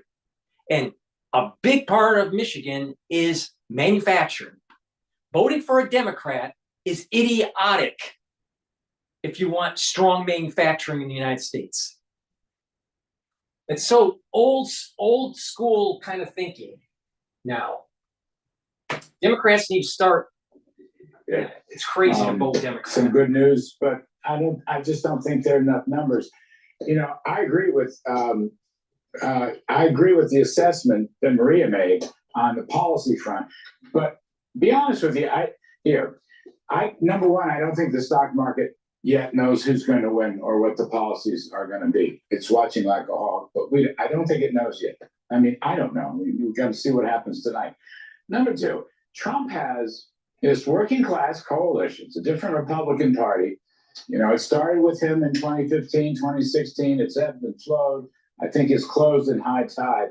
The question is, with that kind of coalition, working folks, whites, blacks, Hispanics, young people, others, will it work? Will it hold? Was there enough of an expansion in Mr. Trump's base to put him over and win? I mean, a lot of people think he is. He's going to get much better numbers with Hispanics than he ever had before. He's going to peel off a lot of black votes for young people's vote. That was his strategy. I think it's a good strategy. It's not your father's Republican Party anymore. It's not that they hate business, but business roundtable CEOs are not the center of the new party. The question is, could he expand? People need to understand that the Trump movement is in the middle. It's more of an independent. It's not really Republican. It's not Democrat either. But people that are voting Democrat in a manufacturing or energy state, an energy producing state, they're hurting themselves because the Democratic Party doesn't want to help with energy industry. It wants to demonize it. And manufacturing, the Democratic Party wants to maintain the status quo with globalization and ship your jobs away and push for products you don't even want. And the durability isn't there because they're pushing EVs. Why is Ford and GM not really going full steam ahead with their EV program? Because no one wants it. It's not durable. And how do you charge your vehicle when you're going long distance? You can't. So the infrastructure isn't even in there, and it never will be there. And then not only that, the safety issues with lithium batteries, because they have a tendency to blow up. Stupid. If you're a Democrat and you're voting in a state that is producing energy and is part of the manufacturing prowess of America, and you're voting for Harris, you're an idiot.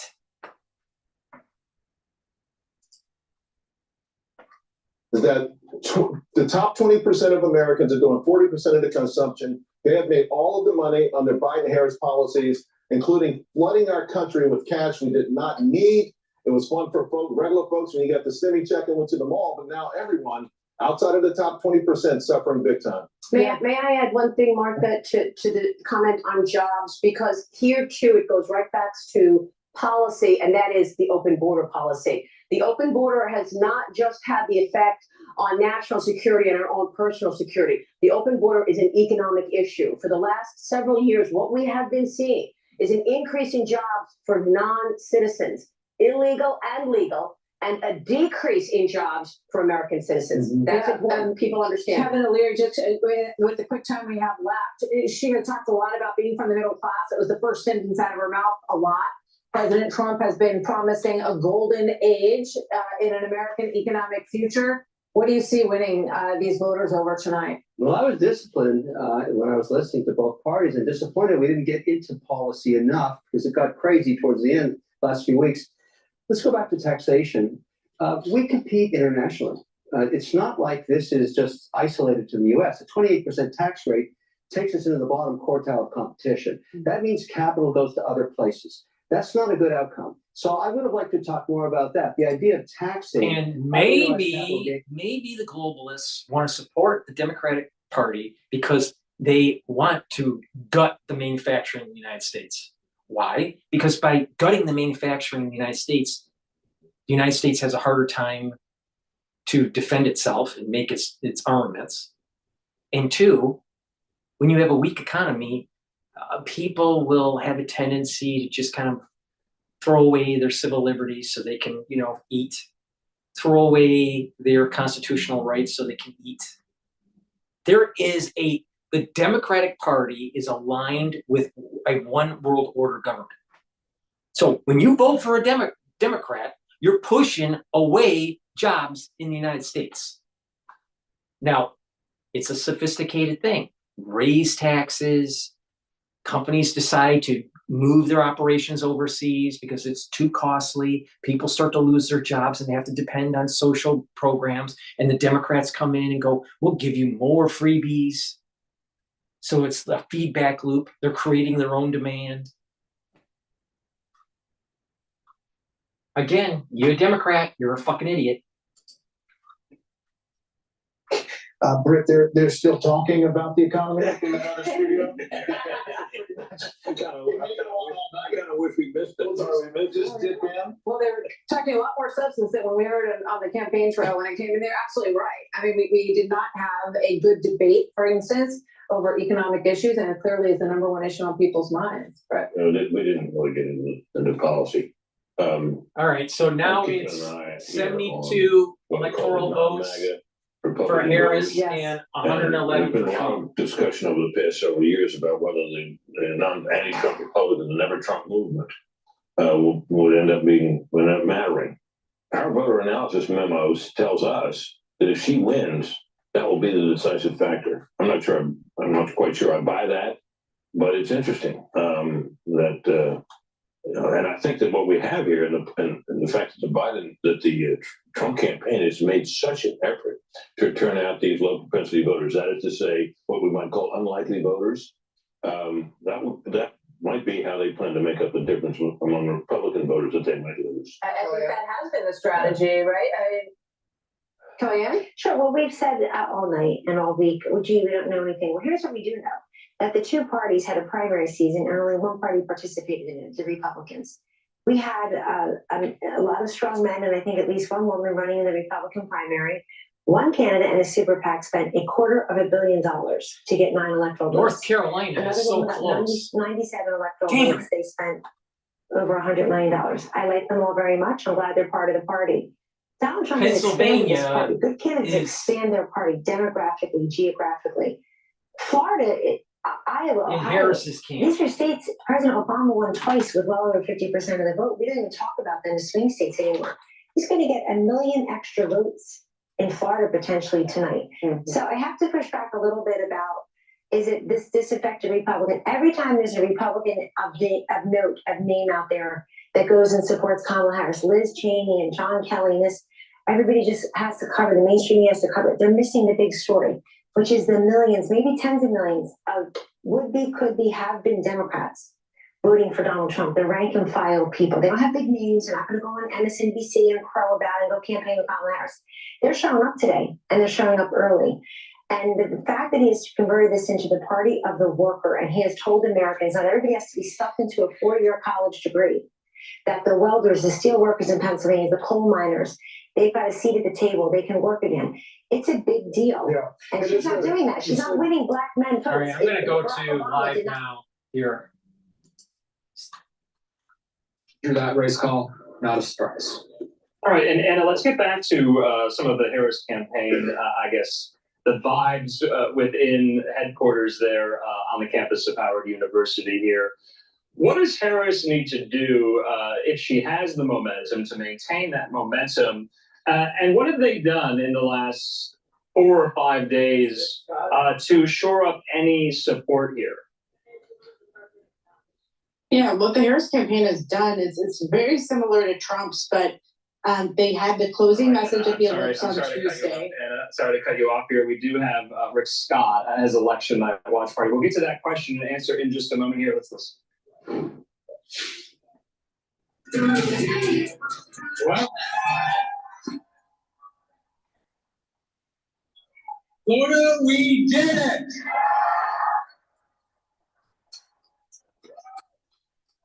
And for once, we did it before midnight. So Rick Scott wins for the Senate. All right, great. All right. Before we go there, please go to my store, the-studio-reykjavik.com. Get the turmeric. It lowers inflammation. It helps boost up your immune system. And by lowering inflammation, it helps with improving your cardiovascular health. So please go to my store, get the turmeric. It's the-studio-reykjavik.com. Ashwagandha root is really important. You can take it with turmeric. It controls your blood glucose levels. It controls your cortisol levels. It helps boost up your immune system. And by bringing down that inflammation, you're improving your cardiovascular system too. So please go to my store and get the ashwagandha root. It's great when you stack them together. They work, they're very synergistic. So please get the turmeric and get the ashwagandha root.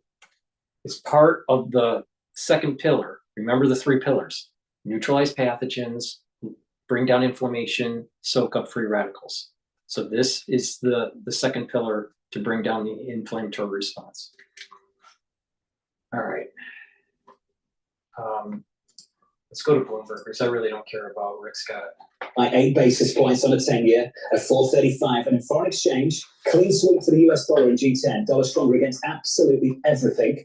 Against the euro, against pound sterling, and against the Mexican peso in EM. Dollar Mex is higher by 1.3%.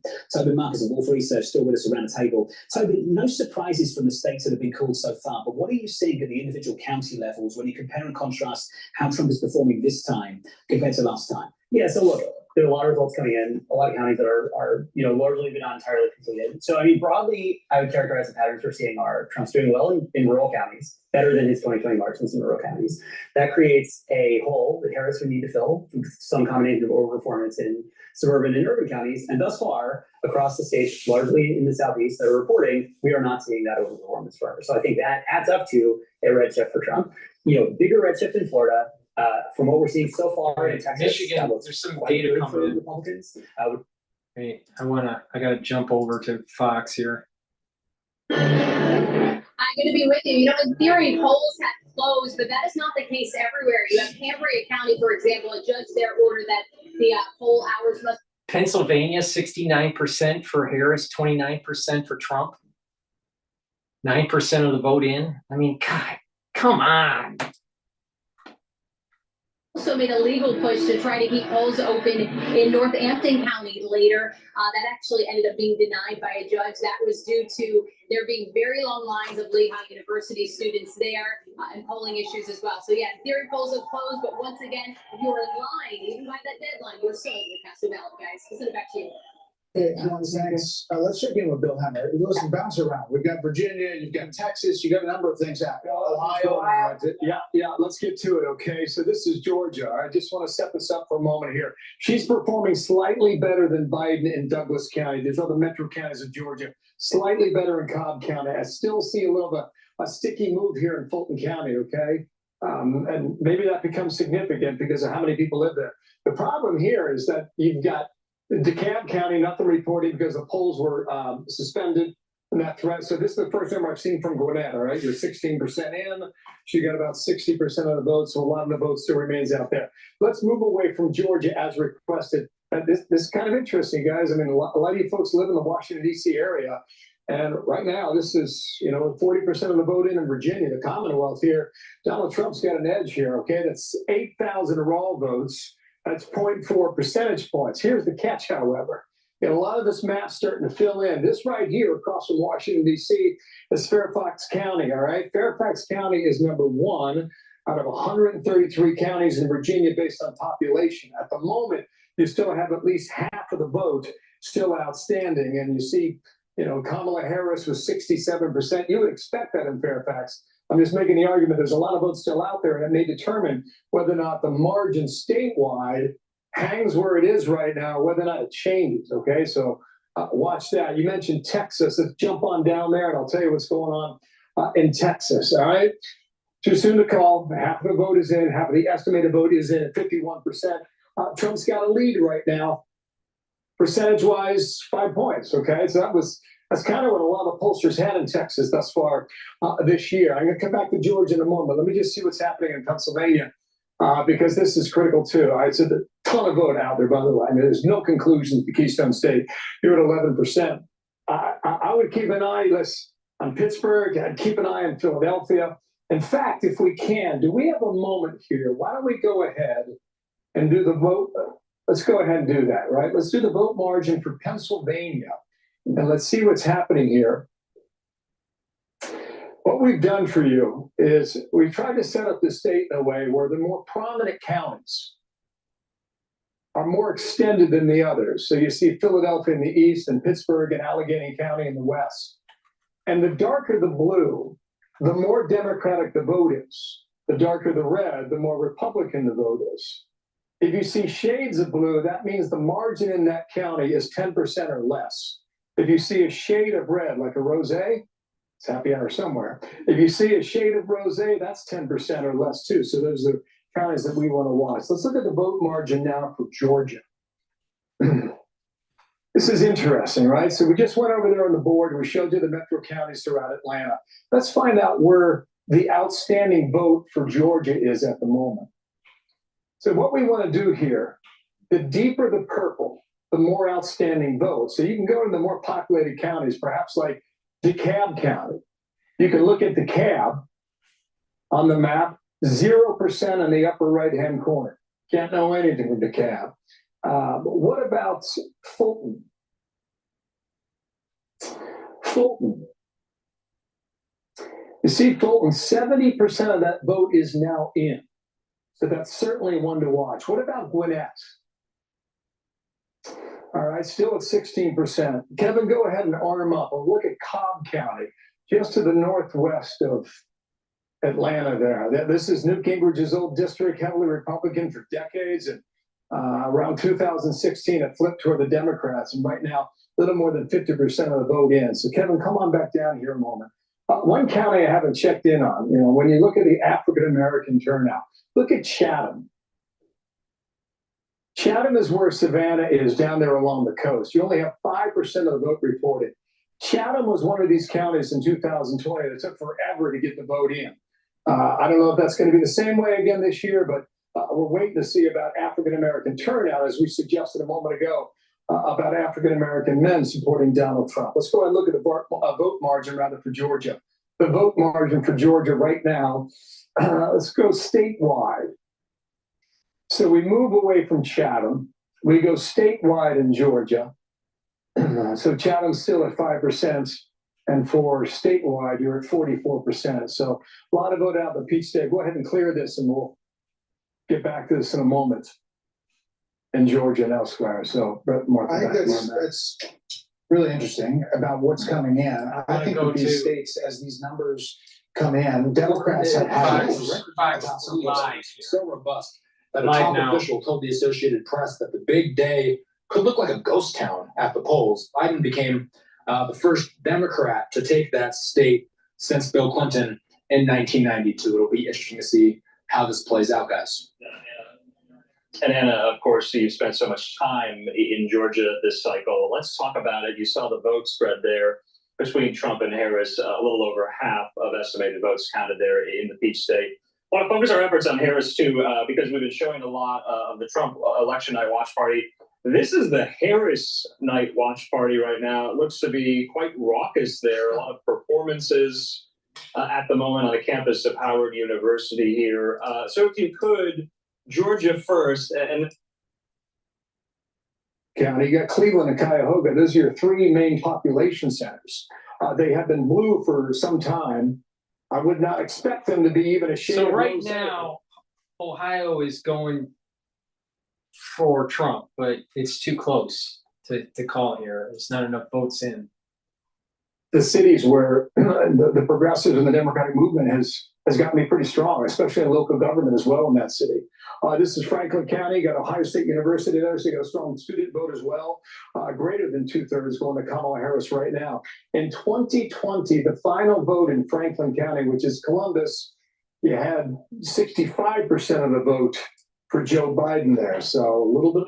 Again, just a reminder, there's a Spaces link in the chat box. If you want to click that, it'll take you to your X channel and you can listen to the Spaces and you can call in, just raise your hand and I'll let you speak. You can tell me what you think is happening with this election.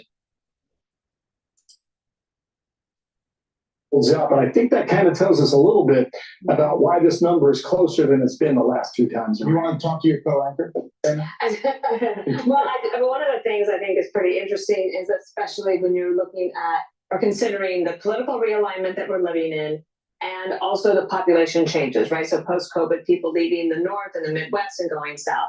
That's one of the things that, as somebody from Colorado will say, all these people moved in from California and Colorado was reliably red. When I was a kid, it is now reliably blue. And so you get South Park making fun of California all the time and being very frustrated that they moved there. That's not happening in the South. So if people are leaving the Northeast and moving to Florida, they're not all of a sudden bringing a bunch of Democratic politics with them. So there might be a little bit of a change here to watch in the numbers there. The other thing I wanted to say is that one of the things I think we're seeing, especially with some of these lower propensity voters or whatever we're calling them, unlikely voters, is that the policy of the Biden-Harris administration pushed them into politics and into voting because their situation is dire and they want a better life. So they went to the rallies and they went to the podcasts and they had fun and they got involved.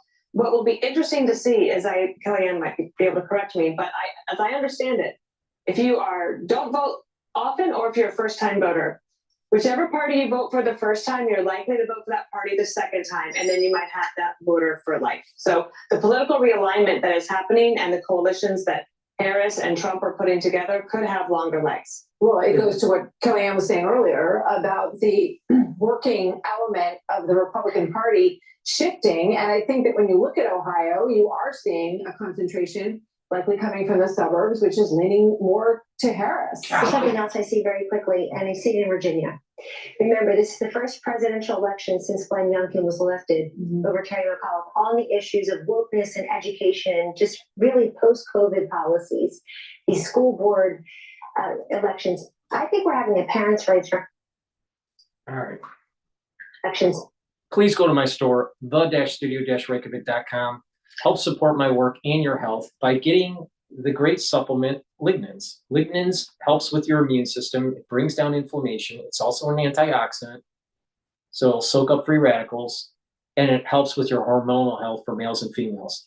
It's really important to boost up your immune system because of, people have trashed immune systems post-2020 crisis, all right, for multiple reasons. You've heard of problems with turbo cancers and all this. Well, if you have a good immune system, you can fight, your body is fighting, any cells that may be moving towards cancers, all right? But if you have a weakened immune system, guess what?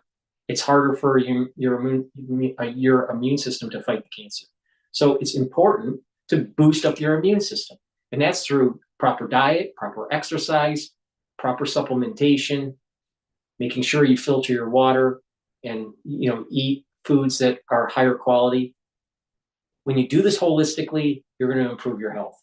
So please go to my store, the-studio-reykjavik.com, get the lignans. It's a powder. You mix it with your food or with water. It's really easy to use. It has a little scooper in here. And you're helping with your immune system by bringing down the inflammation, and you're soaking up those free radicals. And you're also improving your endocrine system. Vitamin D3, really important to soak up calcium, to absorb calcium from the foods that you eat or the supplements that you take that are calcium supplements. But vitamin D3 is really important to absorb calcium. It's also a gene expression cofactor.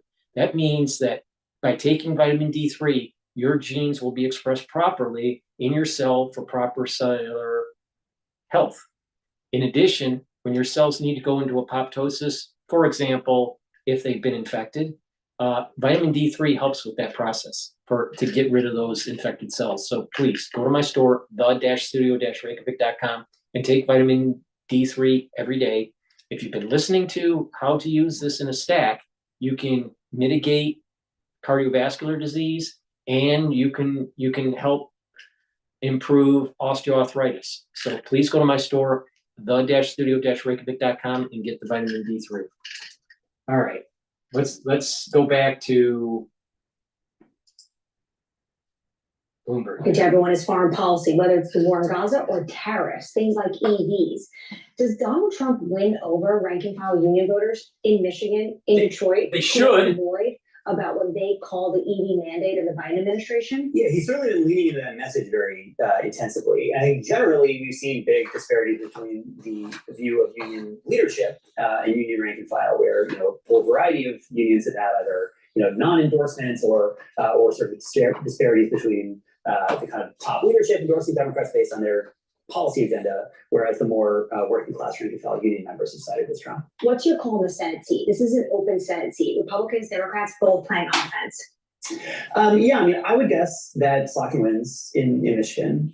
She's been polling reasonably well. We're not seeing a ton of ticket splitting nationally, but we are seeing some. I'm guessing she might run a little bit ahead of Harris. And I think that's, as the state that has been the best of the states for Harris, I think that's sort of one of Democrats' safest bets to hang on across the competitive Senate map. Let's stay on those 15 electoral college votes. Joining us now from Maine Boston from Detroit, Michigan. Romain, good evening to you, sir. How are things shaping up?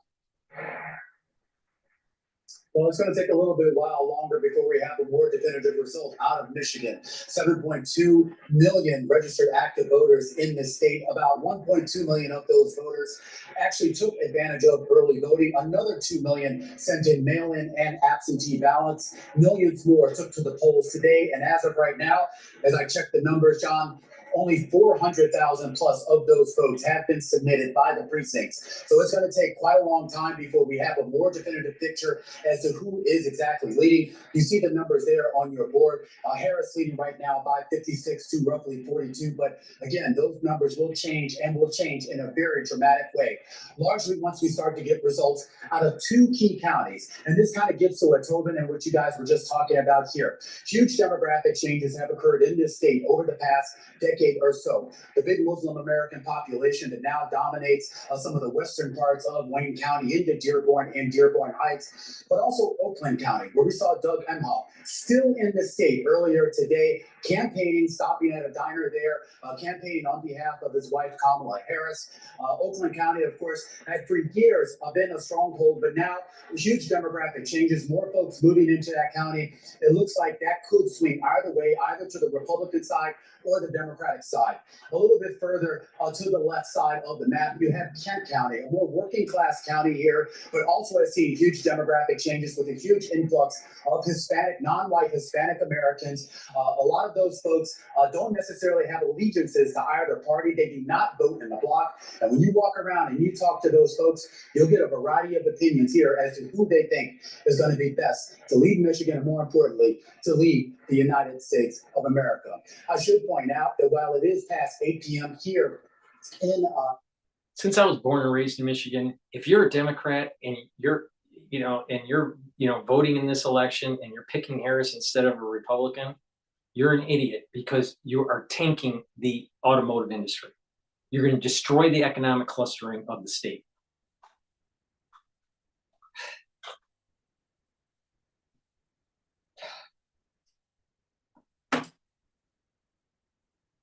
You guys have talked about this a little bit earlier, but there have already been several legal challenges already to the voting process here in Michigan, and there is expected to be several others when we get to the morning hours. Hey, Romain, world-class reporting. As always, sir, appreciate it. Something Romain said a little bit earlier today is still stuck with me.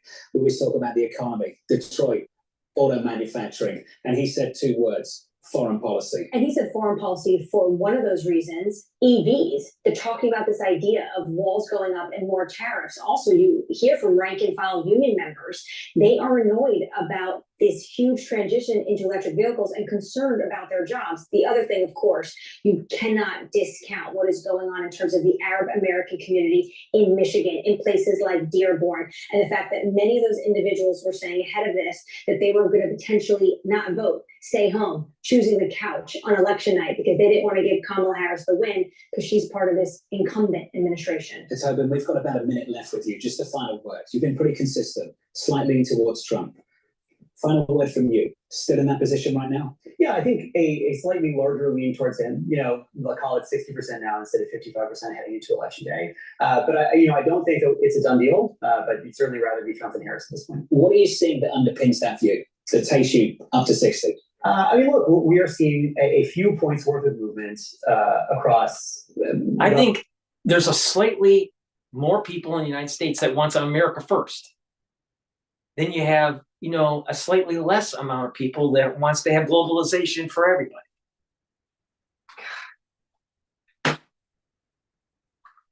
Income as well. You've seen small caps outperform on equities up by 1.3%. In the bond market, you've seen yields higher by 7 basis points, 434.52 on a 10-year, on a 2-year, up by 5 or 6 at 423.25. With high yield, you see a stronger dollar throughout foreign exchange, throughout the whole of G10, and you see it in EM as well against the Mexican peso. Dollar Mex up by 1.5%, a much weaker Mexican peso. Next on the program, voting coming to a close in 3 battleground states. We're heading to Arizona, Michigan, and Wisconsin for the latest updates. Election night 2024 continues.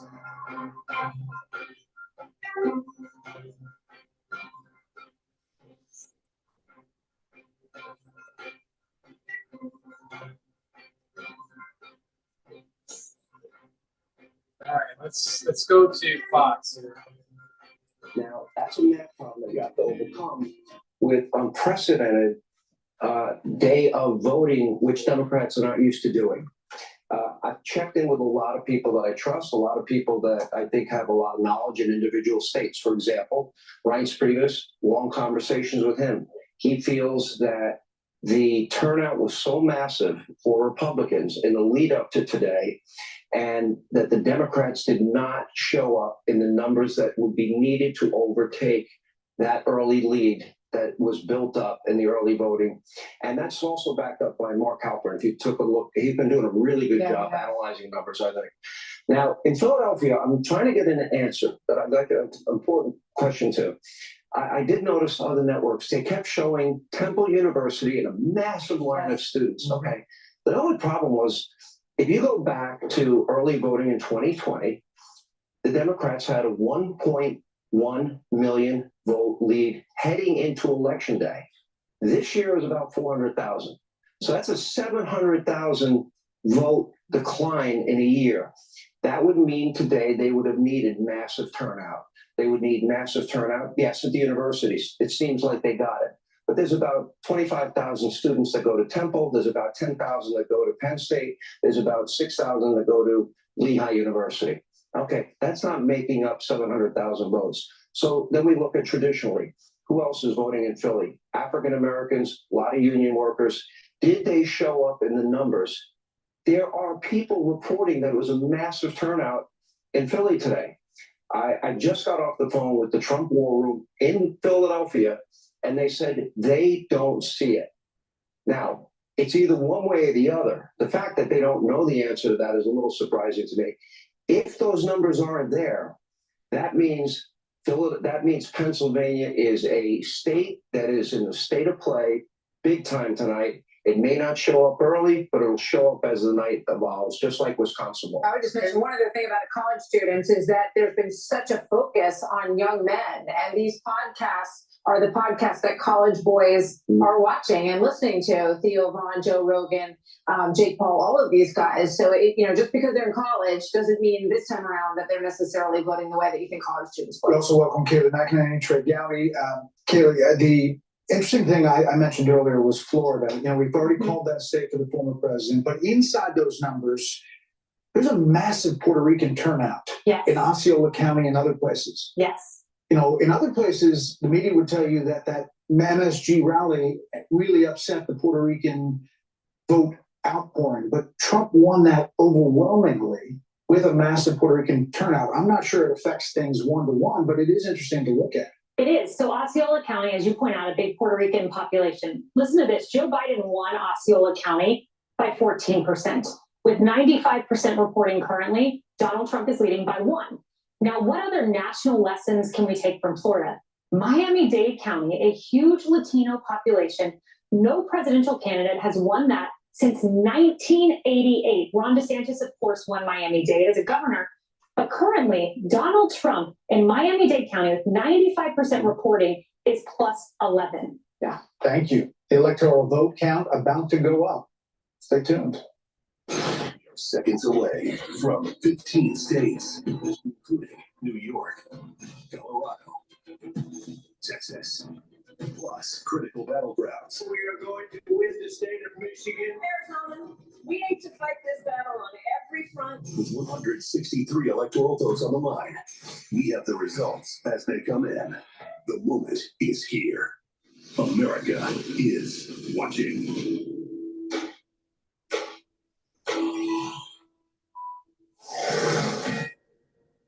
It is 9 o'clock in New York. Another 15 states have just finished voting. This is the heat of the matter here. The Fox News decision desk says it's too early to call Michigan one of the two battlegrounds in the Rust Belt that just finished voting, part of that blue wall that we hear about all the time. The other is Wisconsin, where Vice President Harris and former President Trump appear to be locked in a very tight race. And again, this is too early, not too close, but too early to call many of these races. Arizona also too early to call as the polls are closing there.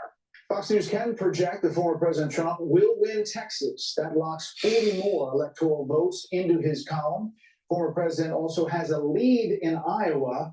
There's no call at the top of the hour here. Remember that Iowa poll had people scrambling there at the Des Moines Register saying it was Harris lead by 3. Yeah, the same day Emerson had him up by 10, but that got a lot of people's attention because Ann Seltzer is such a well-known and usually correct pollster. So we'll see how Iowa plays out tonight. In Nebraska, the Fox News decision desk can project that Trump will win the statewide vote. Nebraska gives 2 electoral votes to the winner of the state and 1 vote to the presidential winner in each of their districts. So Trump will also win Nebraska's 1st and 3rd districts, the more suburban 2nd district, Omaha, which is the blue dot that we have talked so much about. That is too early to call, but Harris has a lead there. The Fox News decision desk can project that Vice President Harris will win New York, giving the vice president 28 more electoral votes. She also has a lead in Minnesota. Too early to call the state of Minnesota, which closed in recent days, according to the poll. Obviously, the vice presidential candidate, Tim Walz, from Minnesota, and now Fox News can project a Harris victory in Colorado as well. She gets 10 more electoral college votes there. New Mexico, too early to call, but Harris has a... So what I'm going to do is I'm going to have someone call in here. So we'll see how this turns out. request. Hello? Can you hear me? Hello? You there? Cottrell, Hey, how you doing? can you hear me? Yeah, I can hear you. You're on the show here. So how do you think how do you think that the election is going to go? Well, you know what? I've been the past 2 hours. I've been studying the ballot, and it's really been a mess studying. I don't know. They didn't have good information on it, so I haven't been paying attention to the sort of the latest stuff. But I have some thoughts post-election if you're good for that. Yeah. Just tell me what you're thinking. Yeah. Well, one is I read a New York Times his opinion piece, and they were kind of advocating for like a like they did in Ukraine, where they what do they call it, where they overthrow the government. A coup? Like a coup against Trump. They're advocating for like the people to get out in the streets and that sort of thing. So I'm concerned about that. Also, I'm sort of part of some governmental like emails that I'm on. Yeah. And I watched one presentation, and they were saying like, they were just saying like what they expected to happen. This was like a nationwide call. Okay, government folks, like government, like not just like local government, but like more like on the policing side of stuff. Yeah. And first responder and that sort of thing. And they were playing out what happens if Kamala wins by big, Trump wins by big, Kamala wins by a little, Trump wins by a little. My concern is let's just say Trump wins, and I haven't been following it, but I assume he's going good for him. It's just the concern is like, worse than BLM. That's one of my concerns. And I have one more concern, but if you want to respond to that, well, I think you're right that if Trump wins, that there's a high probability that there's some sort of Occupy movement or BLM movement that's going to be pushed, even before the actual inauguration. They're going to start burning down I wouldn't be surprised if they start burning down the town, in days, if not weeks, after the election. My concern is that maybe Trump doesn't win the election because of Pennsylvania and Michigan. Oh, interesting. See, I haven't checked the news for. See, right now, Trump has 178 electoral votes. Harris has 113, but Michigan and Pennsylvania is too close to call. And same thing with Georgia. And the game plan for Trump was to win Georgia, North Carolina, Pennsylvania, and then he would win. But it's not looking. I mean, he may not win Pennsylvania. Well, let me give you some of my thoughts on that, if you don't mind. Yeah, go ahead.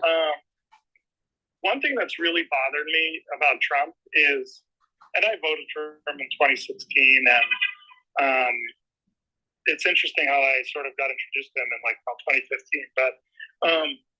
But my big problem with Trump, from what I understand, is he's like an excellent sort of communicator, sort of excellent, as Scott Adams says, like he's an excellent. He's excellent at like convincing, whatever you call it, and he's an excellent at persuasion. What the problem that's always bothered me with him is he seems really weak on like, just as one guy who sort of does my own thing. I'm like, I could have helped run their operation better than it seemed like they were running. And in terms of like, they should have had like, a massive plan. I mean, it's not like they didn't have the money. It's like he put the money into rallies, and I don't know if people, yanked his chain and took his money to just. They did a lot of ads and stuff, and it's like, okay, I'm not saying that we shouldn't do that, but I'm saying is it seems like they never really set up like a good game to deal with cheating, to deal with get out the vote. Like where I'm located, like like I've seen TPUSA, but they come around like once in a while and throw out some hats. They're not really like, organizing too much. And so the thing that, and similarly, like with the coronavirus, it was like, you know, it was like Trump, it seems to be like policy seems to be his weakness, something that I really love doing. And, you know, is the organization and policy and strategy and like, how do we get this? You know, it seems like for him, it's more like persuasion and which is why we love him. But yeah, I don't know if you have any. You know, I think you're hitting on a good point. I think his ground game at the granular level is probably weaker.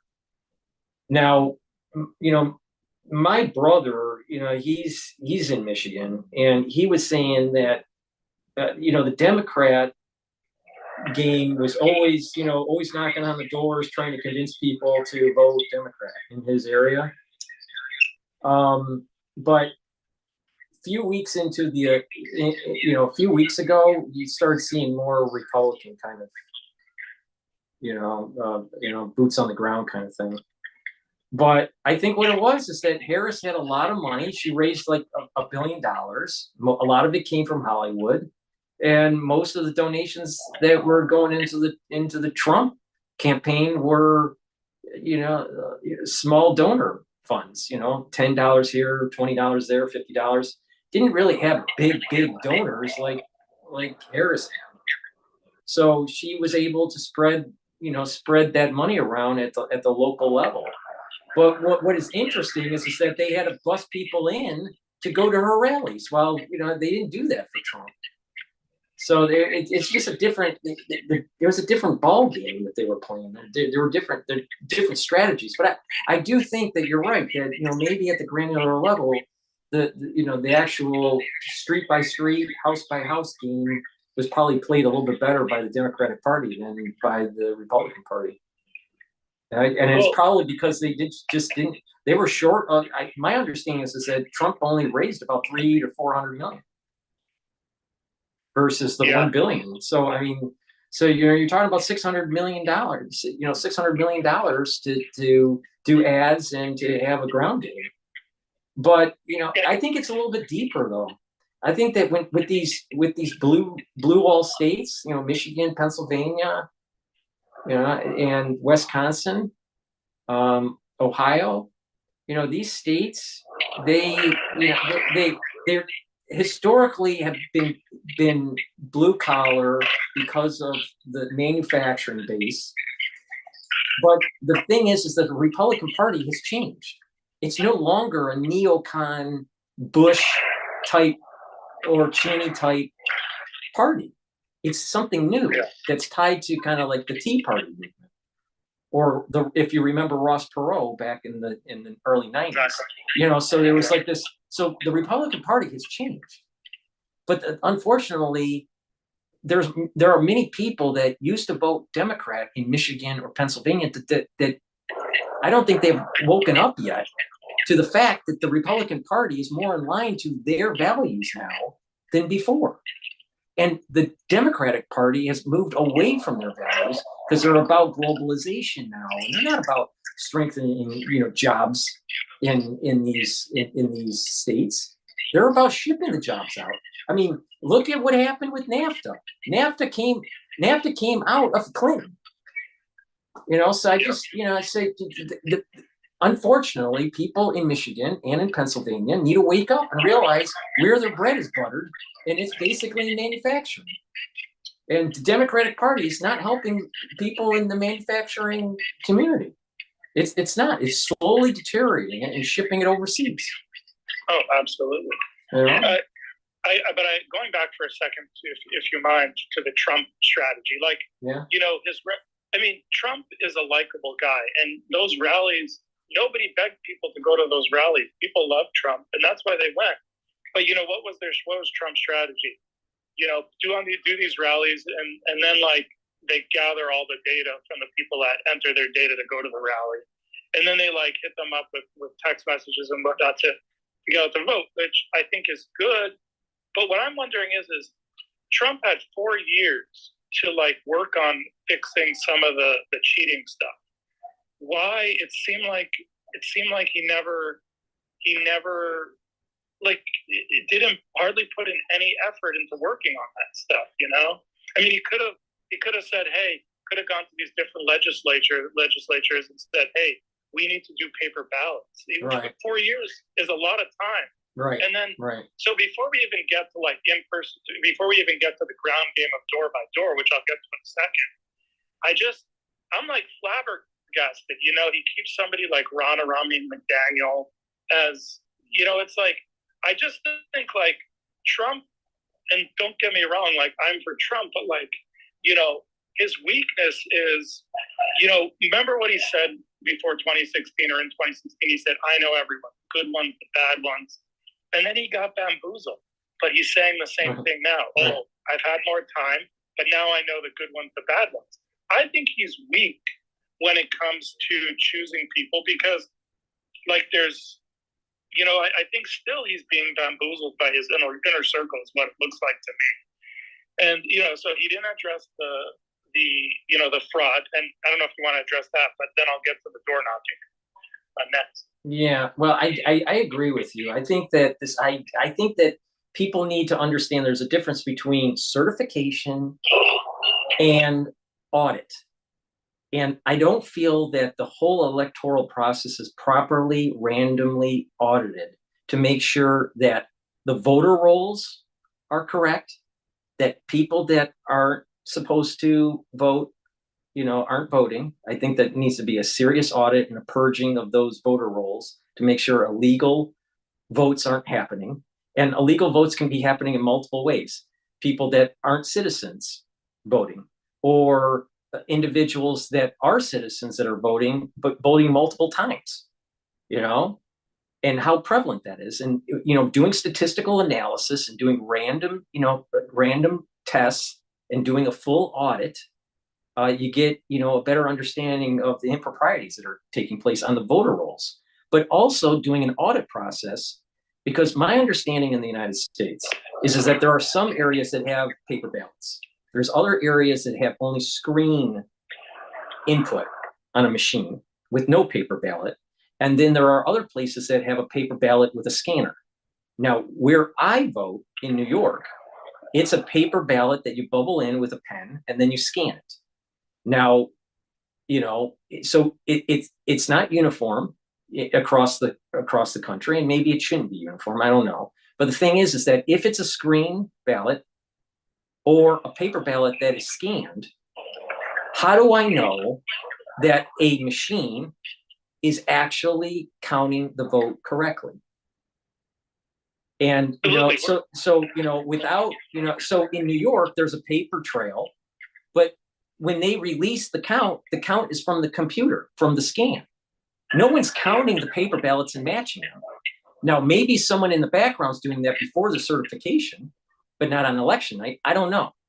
But if someone isn't checking the paper ballot to what the machine is saying, how do I know in this black box machine counting that it's correct? And it's even worse with only screen touch.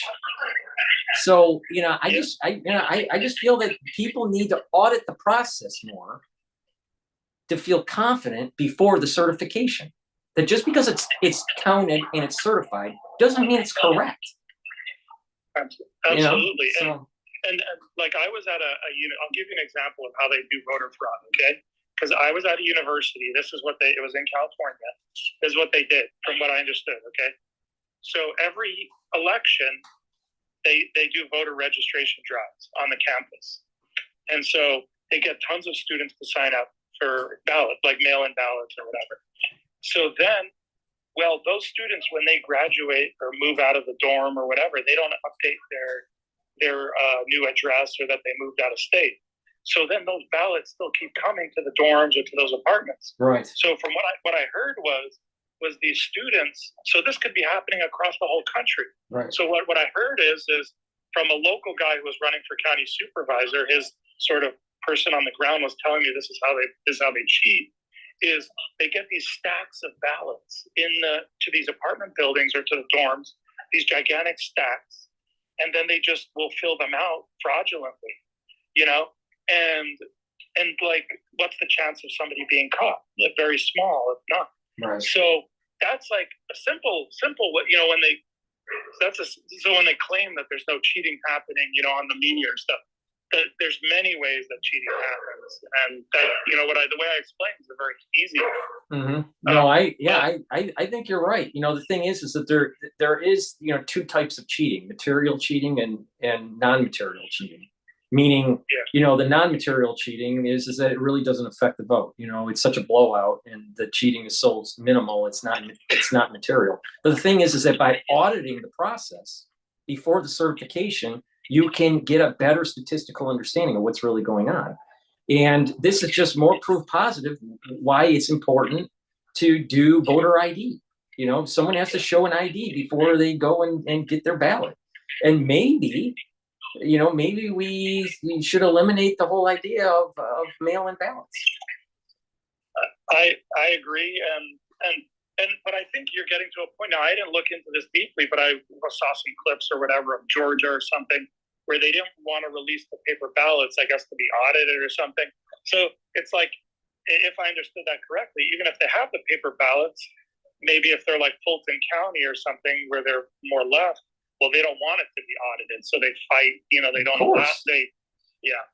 Right. That's how they hide it. That's how I hide. That's why I'm saying that. What happened, in the last election, presidential election in 2020. Just because you had senators rubber stamping, a certification, or you had governors certifying a certification before it went to the Senate, doesn't mean that the count was correct, because it wasn't audited. And I actually think that October 6th, whatever it was, October 6th or whatever it was, January 6th? January 6th. I felt that was a cover because they were worried that if stuff started being checked, because they weren't going to overturn the election, they were going to send it back to some states that had questions, and they were going to ask them to look at stuff or whatever. Right, and that's right. Right. They couldn't afford to have Trump there, so they set up a trap basically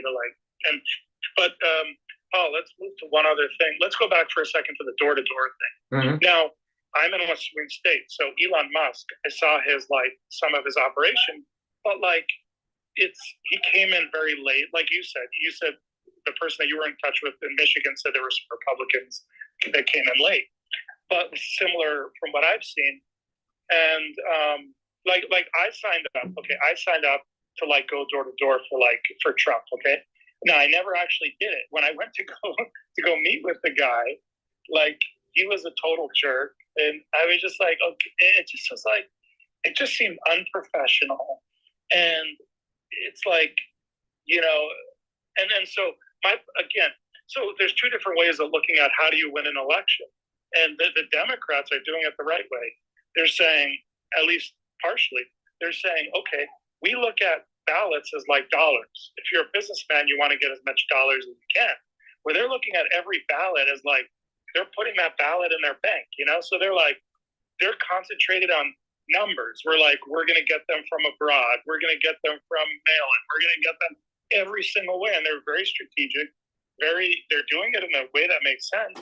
And they're ground pounding, and they're it doesn't matter. What matters, it doesn't matter if Trump has rallies with 50,000 to 100,000 people. If we're getting 100,000 ballots and Trump is only getting 20,000 ballots out of that, so because they're pounding the pavement, they're doing, and so now it's amazing what Trump did, but Trump didn't even win. He didn't win 2016 by a large margin, just doing rallies. So again, I'm I think Trump's weakness is what I mentioned before. We agreed on with the more on this kind of strategic sort of tactical kind of right. And then policy. Well, the thing is that what's Trump's strength is his weakness. All right, and what I mean by that is Trump is very chaotic, and he goes based on his gut. The problem comes in is that it's a weakness because he's not disciplined. So, I think what it is that his strategy, you could probably say it's more of a top-down strategy, while the Democratic Party was a bottom-up strategy. Trump is more, okay, do something that's so, so over the top get people to talk in the media, to get it to go viral, to get people to go onto his side or whatever. Well, maybe the Democratic Party was more, ground game, ballot to ballot kind of, granular strategy. So it's a difference between a top down to bottom up strategy. And I just, unfortunately, I think that maybe a top down strategy just doesn't work in Michigan and Pennsylvania. And it's just, you got to be a bottom up. I just don't feel that the Republican Party had a strong enough ground game in really key battleground states. Now, maybe what was happening is there was infighting going on with his campaign managers. Maybe that was what was going on. Because what's interesting is it's like I've listened to the audio book of Kushner's book that he brought out, and he talks about some of the infighting that was going on during the campaign of 2016. Yeah. And also what was going on in the White House, in the first term for Trump. And then I also listened to an audio book on Pompeo, America First is the title. And he gives his perspective of being in the Trump administration and what was going on. And I think you're hitting on something. And that the idea is that there's a lack of discipline. There's a chaoticness about him but it's a strength and a weakness. People love it. People gravitate to him because he's that way. But unfortunately, sometimes he loses because he's that way. I think that's exactly, and I think what you're saying, like intuitively, it makes sense. That I've heard. It's like, yeah, your biggest strength. And I think maybe this applies to everyone. Is your biggest strength can be your biggest weakness. And right. but to touch on something that you were mentioning, which is the like he has guys like what are their names? But he's bringing like these Chris LaCivita, Susie Wiles, and then he's got these like Boris something, and then he's got these guys that are like longtime Republicans.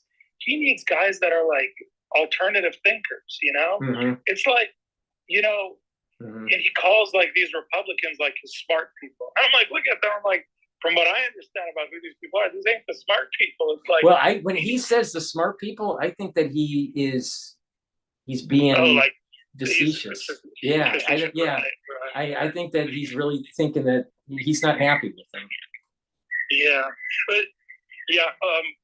But I mean, there was a fallout with Roger Stone and Stephen Bannon, during his campaign. So, for 2016. So and Roger Stone seems to be Roger Stone is a great campaign manager. I don't know why he wasn't running it.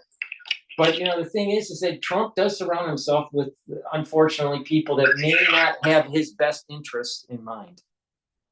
And I think that's exactly what happened with Kelly. I think that's what happened with Flynn. That's what happened with with other key administrative advisors or cabinet members. I think Bolton was also someone that tried to deep six his presidency.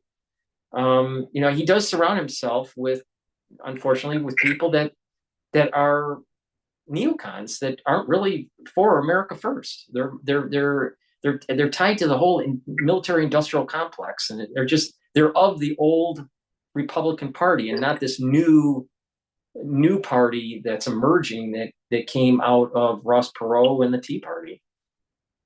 Yeah, can you hear me? Okay, I got off speak. I'm on speaker. Yeah.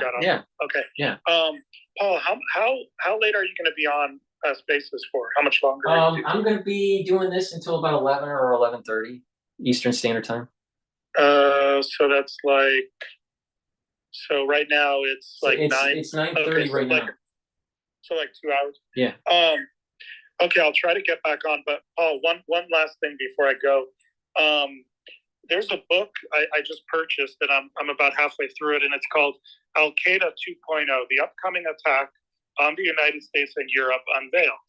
And it's by this group of former intel guys who have all these kind of, for lack of a better term, spies in Afghanistan.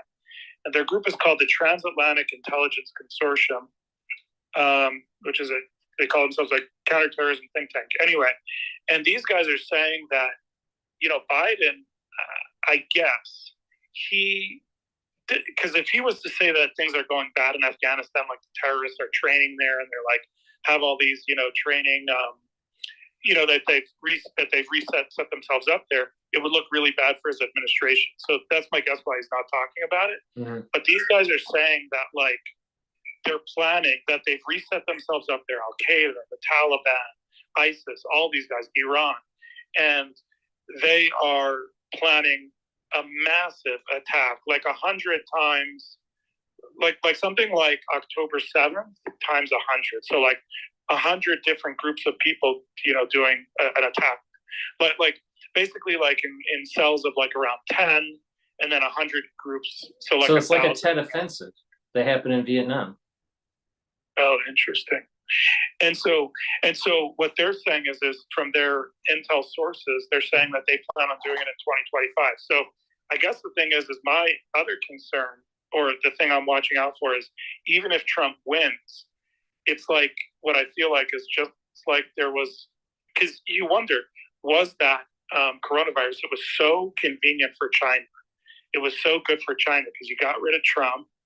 You stopped them having to pay all those billions of dollars, for the trade deal. You basically they kind of F Trump. So it seemed really convenient for them to do that. And it's like, even if Trump was to get in, what if soon after he gets in, they do some massive attack? Maybe he gets pulled into a war with Iran, whatever. But either way, even without the war in Iran, my concern is like what's coming. Even with whatever we talked about with sort of Antifa and whatnot in the streets, it's the other concern is this sort of outside thing. And now if Trump doesn't win, they're probably doing this anyway, but if Trump wins, it's anyway. So that was my only other thought. Yeah. Just to add to it, I would not be surprised if another 9/11 happens. I would not be surprised whatsoever, because what that does is it's another mechanism for the national security state to grab power and erode the civil liberties. Yeah, and all they have to do is like, let's just say their intelligence is really good, but all they have to do is just watch what they're doing and just let it happen. Right. I'm saying, let's say the United States is really good.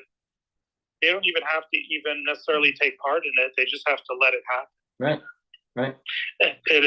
It's right. But maybe when I get back on, maybe I'll try to join you before you get off, and maybe we can catch up after the news. And I really appreciate you, Paula. I love everything you do. Been watching you, since coronavirus. You were, to me, the one guy who had it right from the beginning. Well, so I've been watching. Yeah, I've been watching you since then. Yeah, it's been a journey, that's for sure. But thank you for calling. I appreciate it. Thank you for watching. Appreciate it. Okay, appreciate bye. it. Bye.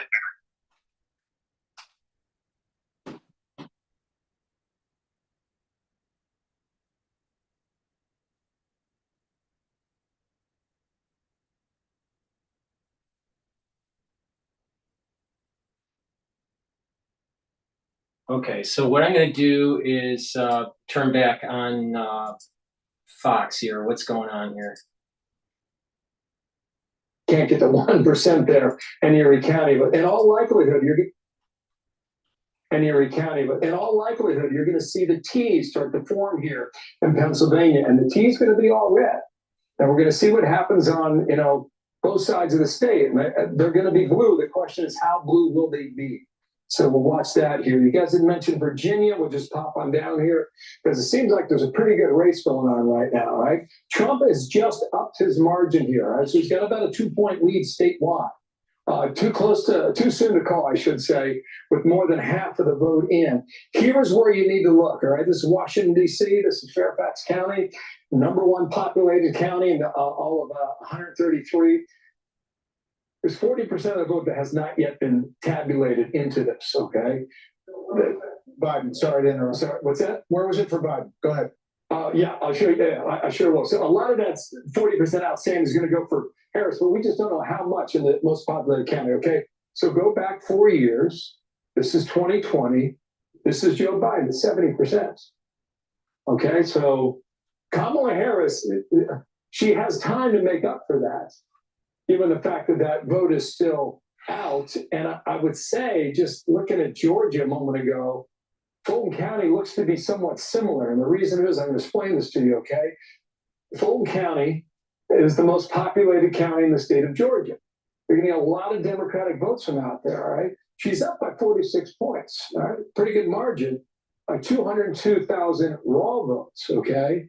So 4 years ago with Joe Biden, he won the county with 242. His margin on a percentage basis was a bit higher, about 2 points, 242,000 in a state 4 years ago.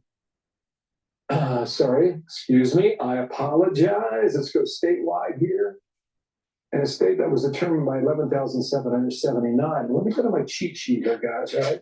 I'm going to do something that's a little ugly, but for the sake of the audience at home and for our knowledge too, this was Georgia in 2020. Wow, look at this. Okay, again, we've taken a 24-hour period from 4 years ago. Blue is the Democratic vote, obviously red is the Republican vote. And you see all this, you know, at 7 o'clock, boy, it was all over the place, okay? And then in the 8 o'clock hour, Trump easily took a lead there. And then the margins started to close overnight around 3 a.m. The lines moved and they moved and they moved for several days until finally we reached that margin of 12,000 votes separating Biden from Trump. All right, so in summary, Harris is at 117 electoral votes and Trump is at 195. The problem comes in is that Michigan is still unknown. Pennsylvania is still unknown. It's not called yet for Georgia, even though Trump is winning Georgia at the moment. But, you know, it's a problem. You know, it's very close here. And it's you know, unfortunately, it's who knows? Who knows? Let me just do a product plug here. Please help support my work and help support your health by getting the probiotics that I offer on my store. I have two types. I have a powdered version that I take every day during lunchtime. I just mix it with my hummus that I take every day. It has a little scooper. It's really easy to just mix it in your food. You can just mix it with water and just take it that way too. So yeah, I have a powdered form and I also have a veggie cap form for people that would prefer to take a veggie cap instead of the powdered form. They're both very high quality. And it's important to take a probiotic because what that does is it allows you to absorb your nutrients better, and it helps with your gut biome to reduce inflammation and to help with metabolism. A good gut biome will improve the communication between your gut and your liver and your gut and your brain. A lot of people don't realize that part of depression and part of mental acuity is due to gut health. Poor gut health, bad mental acuity, right? And increased depression, increased chances of depression. If you have a good gut health, good gut biome, you have better mental clarity and less chances of depression. Also, a good gut biome will help with the metabolism and your liver processing properly what it needs to process. So your metabolism and your liver filters your body. It's a major filter. So, you know, the health of your liver and the performance of your liver is going to improve because of a good gut biome. So please go to my store and get either the veggie cap or the powdered form. And that way you're improving your health and you're reducing that inflammation in your gut. By reducing the inflammation in your gut, you're reducing the chances of getting sick by ingesting, you know, when you ingest pathogens. If you have a good gut biome and a good mucosal lining, healthy mucosal lining, then you don't get sick through your gut lining. But if you have a bad gut health and bad mucosal lining in your gut and a lot of inflammation, you get sicker more often. In addition, you might have leaky gut syndrome with poor gut health.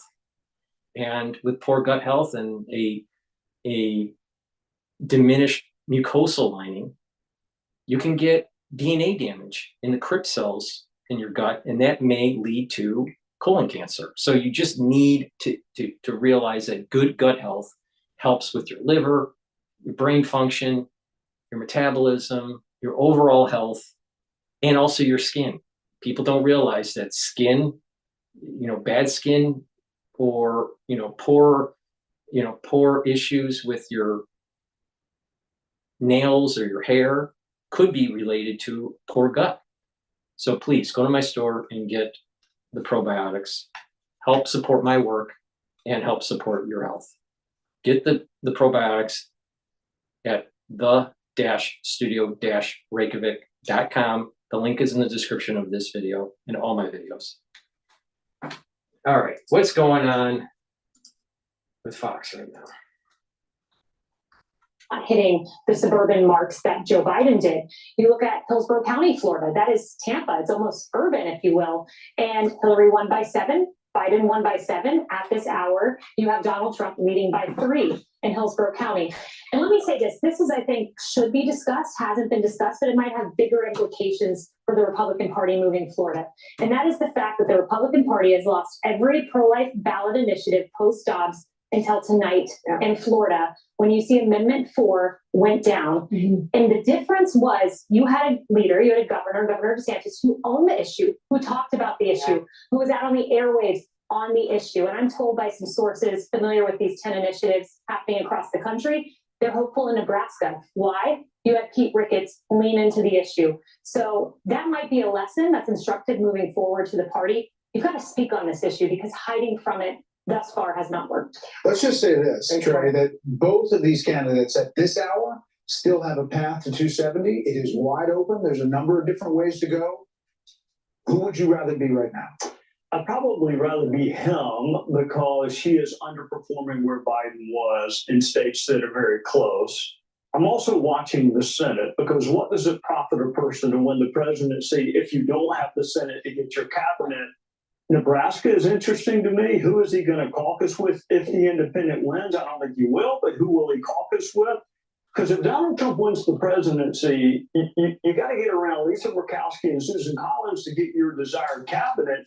And if you're Kamala Harris and you win the presidency, you ain't getting your desired cabinet if you have a Republican Senate. Okay. I'm going to make a prediction, but I don't know what I'm here. I am growing more and more confident as I sit here and listen to everybody, and I am talking to people that know their states as well as anybody. I think the finest numbers, finest sources. I don't think it will be very long until you call North Carolina for Donald Trump. I think Georgia will immediately follow thereafter.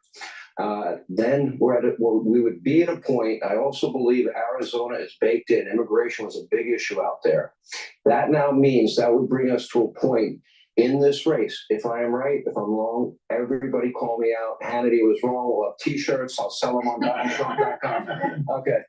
But if that's true, that means she would have to sweep the blue wall. Yeah. And based on the information that we have and the early voting success of the Republicans in both Wisconsin and Pennsylvania, I don't think she can do it.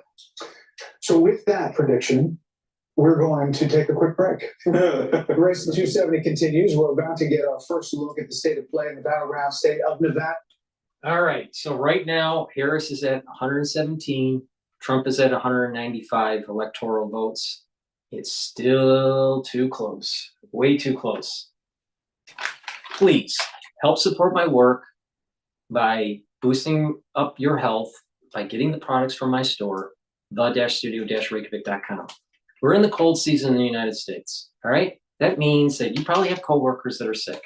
You probably have people in your household that are sick. If you go to school, you probably are with students or teachers or faculty that are sick. It's really important to mitigate and neutralize pathogens. I have drops and lozenges that do just that. The moment you have an irritation from either allergies or because it's the cold season, take the drops and the lozenges right away.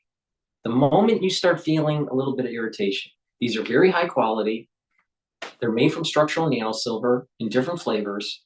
All right, and what I'll do is I'll neutralize the pathogen and create the secretions to help maintain a good mucosal barrier so you're mitigating further infection.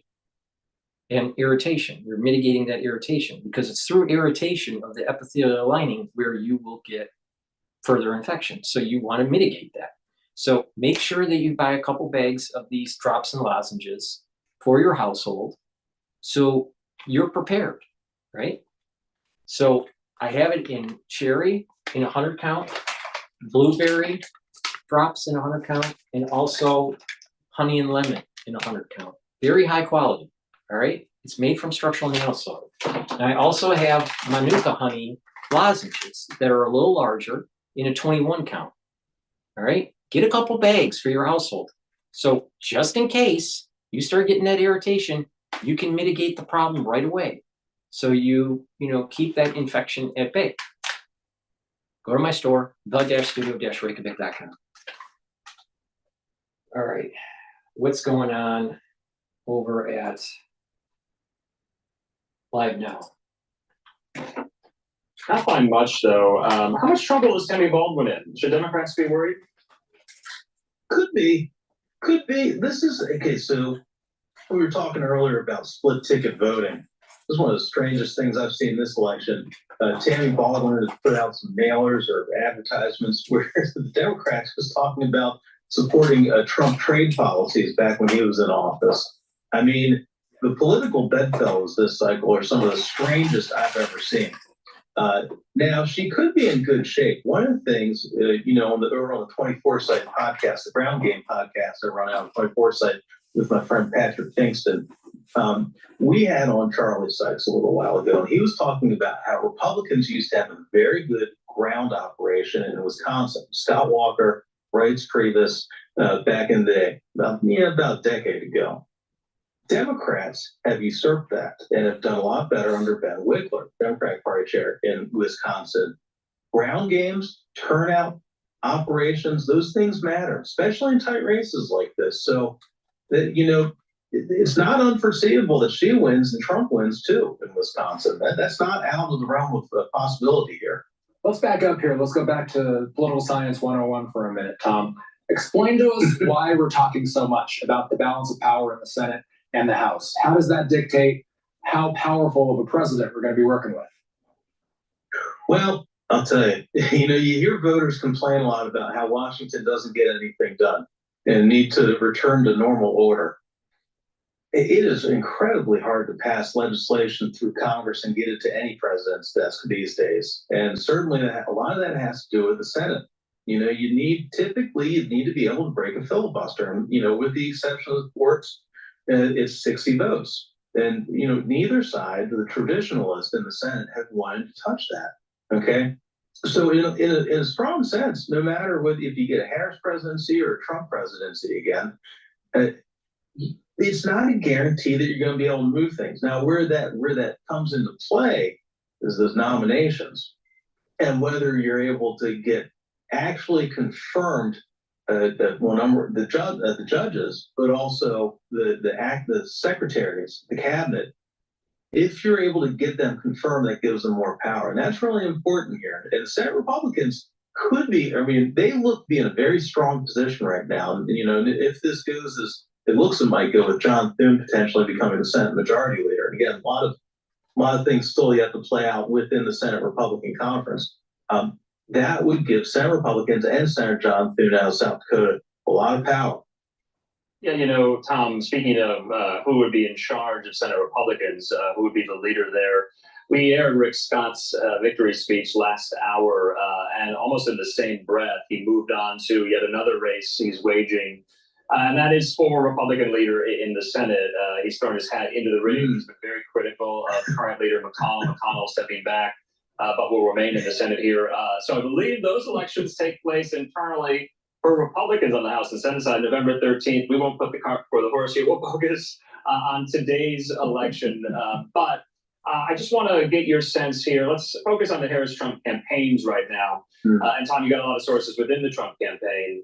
That's their election night watch party. We have this, what we call a switch feed here. We're seeing a lot of folks there with red MAGA hats. I also just saw one of these Jewish Trump voters as well. You see there, people taking selfies. So, you can get a sense of the vibes. can't really glean anything results-wise from how the parties are doing. Maybe a little bit later on you can, but what do you see when you look at this shot we have inside Trump HQ? Well, this campaign, we've talked about this extensively throughout the election, is, as Trump campaigns go, has been remarkably disciplined. All right, you got to give credit to Susie Wiles there and Chris LaCivita and Tony Fabrizio, kind of that trio at the top of this operation. All right, but there have been a lot of concerns. I mean, look, when the Iowa poll came out, Ann Selzer showing a lot of problem with women voters in Iowa for Trump. You started seeing that reflected by Trump himself on stage at these rallies. All right, whether it's performative on purpose or whether he's just getting tired and worn out, whatever the reason, he's very transparent in his emotions, how he's feeling about things. We've always known that about him. So the early results that we're seeing, again, go back to the Sun Belt, especially Georgia and North Carolina, doing incredibly well there. And if these exit polls turn out to be correct, with a larger number of men, Now, I want to go to Trump, Fox and especially just talk about minorities, Black and Latino voters, that gives a lot of confidence. And then let's skip over here and just complete the blue wall, because this is where we are right now in Pennsylvania. Remember, we showed you how the mail vote, heavily Democratic, is put out first, and we still think we're probably seeing a lot of that right now in this composition. But let's go ahead and look now. Let's look at the vote difference in Pennsylvania. And what we've done here is we've gone back to the year 2000, okay? So you have 6 presidential races to look at. For so long, this was not even a battleground. It was heavily Democratic. When you think about what Barack Obama did in 2008, look at that. I mean, that's 10 points. It's off the map. Romney was able to cut it in half, and so the state came back a little bit toward the Republican Party. It really wasn't until 2016 when Donald Trump won the state by just less than a point. Let's look at the vote difference now for Michigan. Very similar, maybe not as extended, okay? Some would argue more Democratic in Michigan, all right? But that was the difference in 2016 for Trump. 0.2 percentage points, and you see where Obama was. That was not contested. Look at the vote difference now in Wisconsin. Very similar. Blue, but not nearly as extreme. In fact, if you take out the Obama years in 08, 2012, you find Wisconsin is, I find, guys, this to be the swingiest state you find out there, all right? Back in 2000, when we were looking at Florida, look what happened in Wisconsin. 4 years later, John Kerry, look what happened. You see Donald Trump in 2016, it's just by a nose he was able to win. And then when it went back to Biden in 2020, again, it was super tight, okay? All those races, 4 out of 6 over the past 20 years have been decided by less than 8 points. And it might well be the case again tonight in the land of cheeseheads. Let's go ahead and clear this right now, okay? Bill, can we go to Wisconsin? Yeah, we sure can. Because, go ahead. You want to see how this is shaping up? I mentioned Dane a moment ago, and I also mentioned Milwaukee. Sean Duffy, one of our colleagues, former congressman for the state of Wisconsin. So Harris is winning Wisconsin. All this area here was blue, okay? And when he went to Washington, it all flipped, it all became red, and stayed that way. It's been a source of political strength and power for Donald Trump, and we'll see whether or not that remains the case right now. All right, so we're just about the 30% mark in Wisconsin, and Kamala Harris has a slight lead there by about 3 points. This is where it ended, as I showed you out there on the map, right? 20,682 were all votes 4 years ago. So if I were to come to 2024, what am I looking at? I'm looking at Dane. How about Sauk and Kenosha? Yeah, Sauk is right here. Sauk is pretty interesting here because you start to see a little more population growth, and Trump has a lead here. And again, this is Kennedy. He popped up in Michigan. He's going to pop up in Wisconsin all night long. Trump has a lead here. Let's just go ahead and see. You got half of the vote in here in Wisconsin. This is where it finished. I find that interesting. What about Kenosha? Let's find Kenosha down. So remember, this is the swinging state. I mean, I spent some time there on 2 recall elections with Governor Scott Walker. It's extraordinary. And we don't think about it that way. but it's true. Anyway, The this thing been is right? that Trump's voters need to turn out for Georgia, for North Carolina, for Pennsylvania, and for Michigan and Arizona. Or we got a problem, a big problem, because the country is going to go socialist. If Harris wins, the country goes socialist. All right? Might as well throw away your constitutional rights and, we'll then turn into the CCP.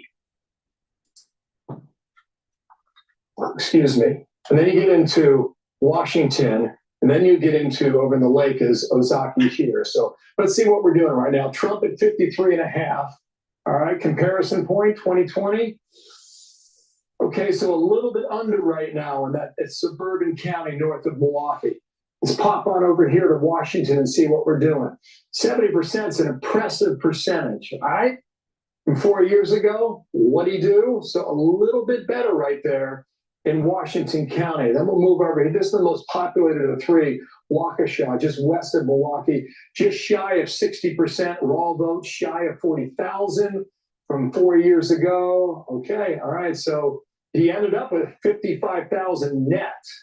So he either has some space to make up or he's not going to get to the number from 4 years ago. So that's something to watch. The wow counties there in Milwaukee. My favorite county in all of Wisconsin, maybe my favorite county in the entire map this year, right here. You know what this is, Brett and Martha? Door County. It's Door County, okay? And why do we talk about Door County? First of all, you don't want to be there in the winter, okay? Because it's cold and it's frozen. But in the summertime, it's got to be beautiful.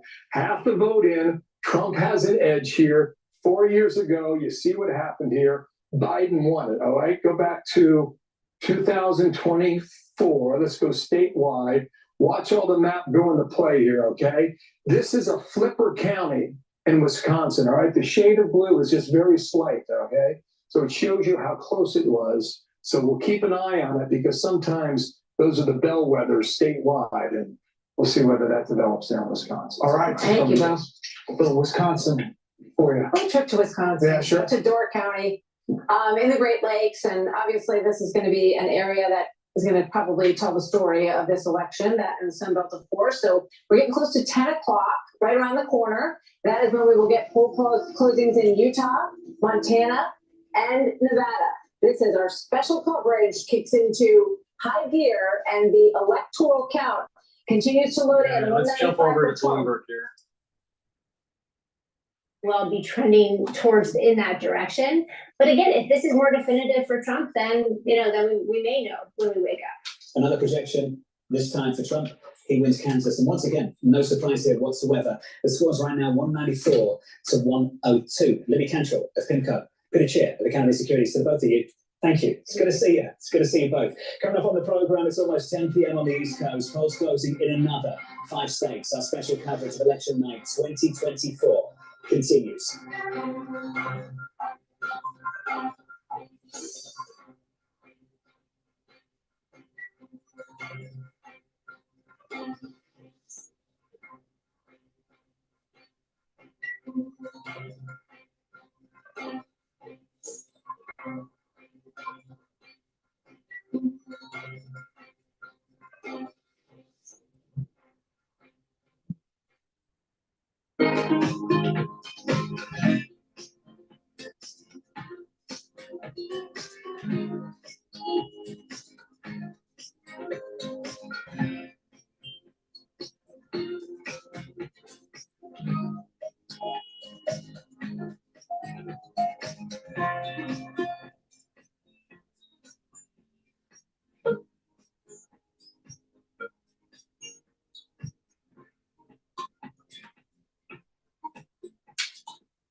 What's going on here?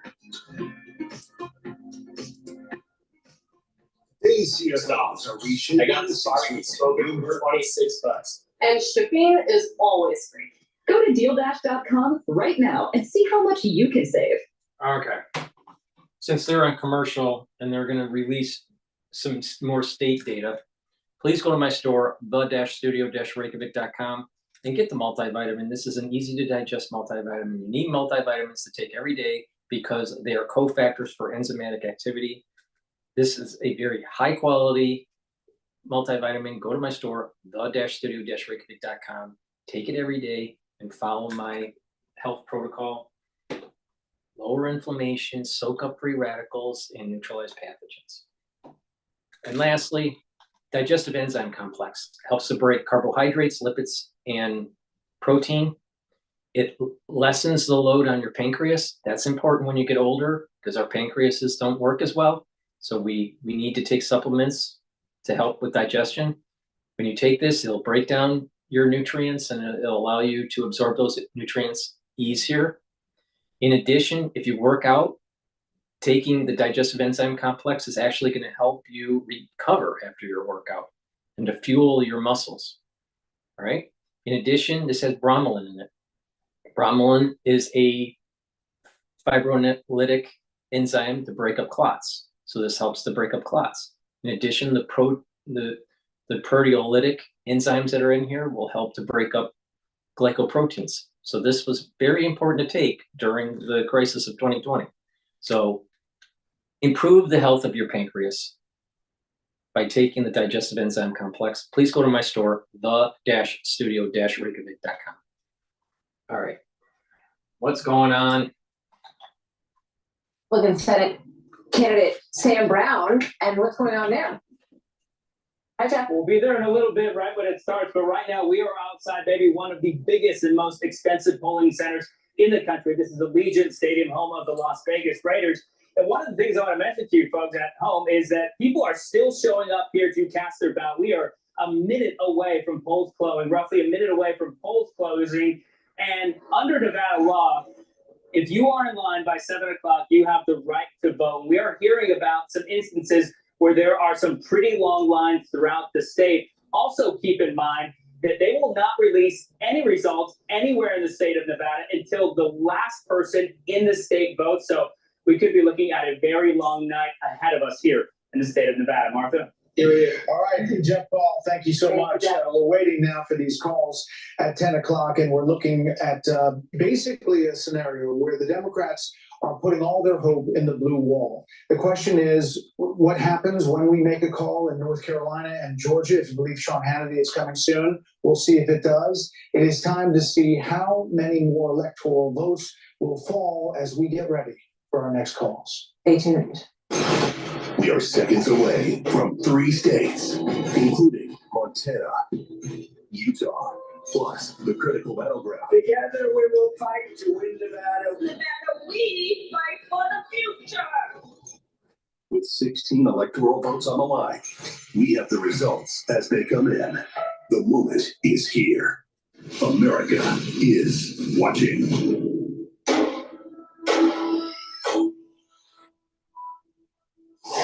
Going very quickly, it is now 10 p.m. here in New York. 3 more states in the West have just finished voting. Fox News Decision Desk, too early to call. The state of Nevada, one of the most competitive states in play. Hispanic and working class voters obviously could be key to the victory there. Both of these candidates have spent a lot of time in Nevada. Fox News can project that former President Trump will win the state of Utah, adding another 6 votes, electoral votes to his column. He'll also win Montana's presidential election. We're looking closely at that Senate race out there.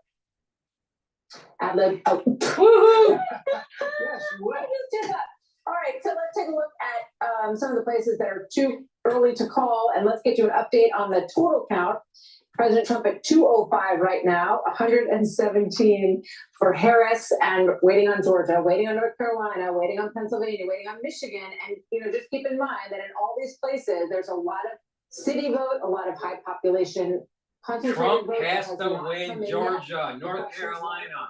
That vote, when it does come in, will be enough to outbalance what we have seen in the early part of this vote here. Montana, as we mentioned, also home to this pivotal Senate race. Longtime rural Democratic Senator John Tester in the political fight of his life this time. He survived it before, but this time Republican former Navy SEAL Tim Sheehy putting up a real fight and may win. The Fox News Decision Desk says it's too early to call there. Nevada also home, too early to call, to this Senate race between incumbent Democratic Senator Jackie Rosen and Republican Army veteran Sam Brown. But in Utah, Fox News is projecting the Republican Congressman John Curtis will move to the Senate. He succeeds retiring Senator Mitt Romney of Utah. Let's take a look at the balance of power as we pull up the Senate here and show you where we are at 10:01 in the evening. Republicans now have 48 seats, including the West Virginia seat, which is a flip. So this is Majority really obviously important will be that the 50. Republican Party takes the Senate, and the Republican Party right now has 48. Democrats have 38 for Senate seats. So it's really important that the Republican Party maintains power. Jesse Waters, Jesse, what are you thinking? Well, All this right, is a get power, cannonball he flips contest. Trump would be winning by a lot because of the huge splash in Florida. I mean, he beat Biden by 3, and now he's at almost 14 over Harris. That's a big statement right out of the gate. She has not had a big statement so far tonight. The other big splash, Virginia. Now, we don't know how Virginia is going to shake out, but Biden won Virginia by 10, and now it's tied. Obviously, it's too close to call, but right now she's playing defense. The Trump team is very confident that Georgia and North Carolina are going to go their way. And Harris is going to have to play defense in Pennsylvania, Michigan, and Wisconsin. You're hearing Trump doubling his black support in Wisconsin, ahead with young voters in Michigan. And in Damn, Pennsylvania, Pennsylvania's too close. And they say the math doesn't work in Philadelphia County. So who knows what's going to happen? Still too early to call, but you definitely think the Trump team has momentum here. Laura, Virginia, you were talking about earlier. We'll put up the big board about Virginia and show that race. There you see the 50% to 48.3, 61% in. Too soon to call for us. Well, this is wild. Remember, Trump didn't come anywhere near these numbers in 2016 or 2020. The Loudoun County numbers that we were talking about earlier are really something to watch. Trump is outperforming by 8 points in Loudoun County. It was a blowout in 2020. Big issue with education there. The other thing to look at, and Glenn Youngkin, I've been in touch with him, he said, buckle up, Virginia is going to be very tight. Then go to The future market for the S&P 500 is at 5,890. Okay? So that's a big rally right now in the future market for the S&P 500.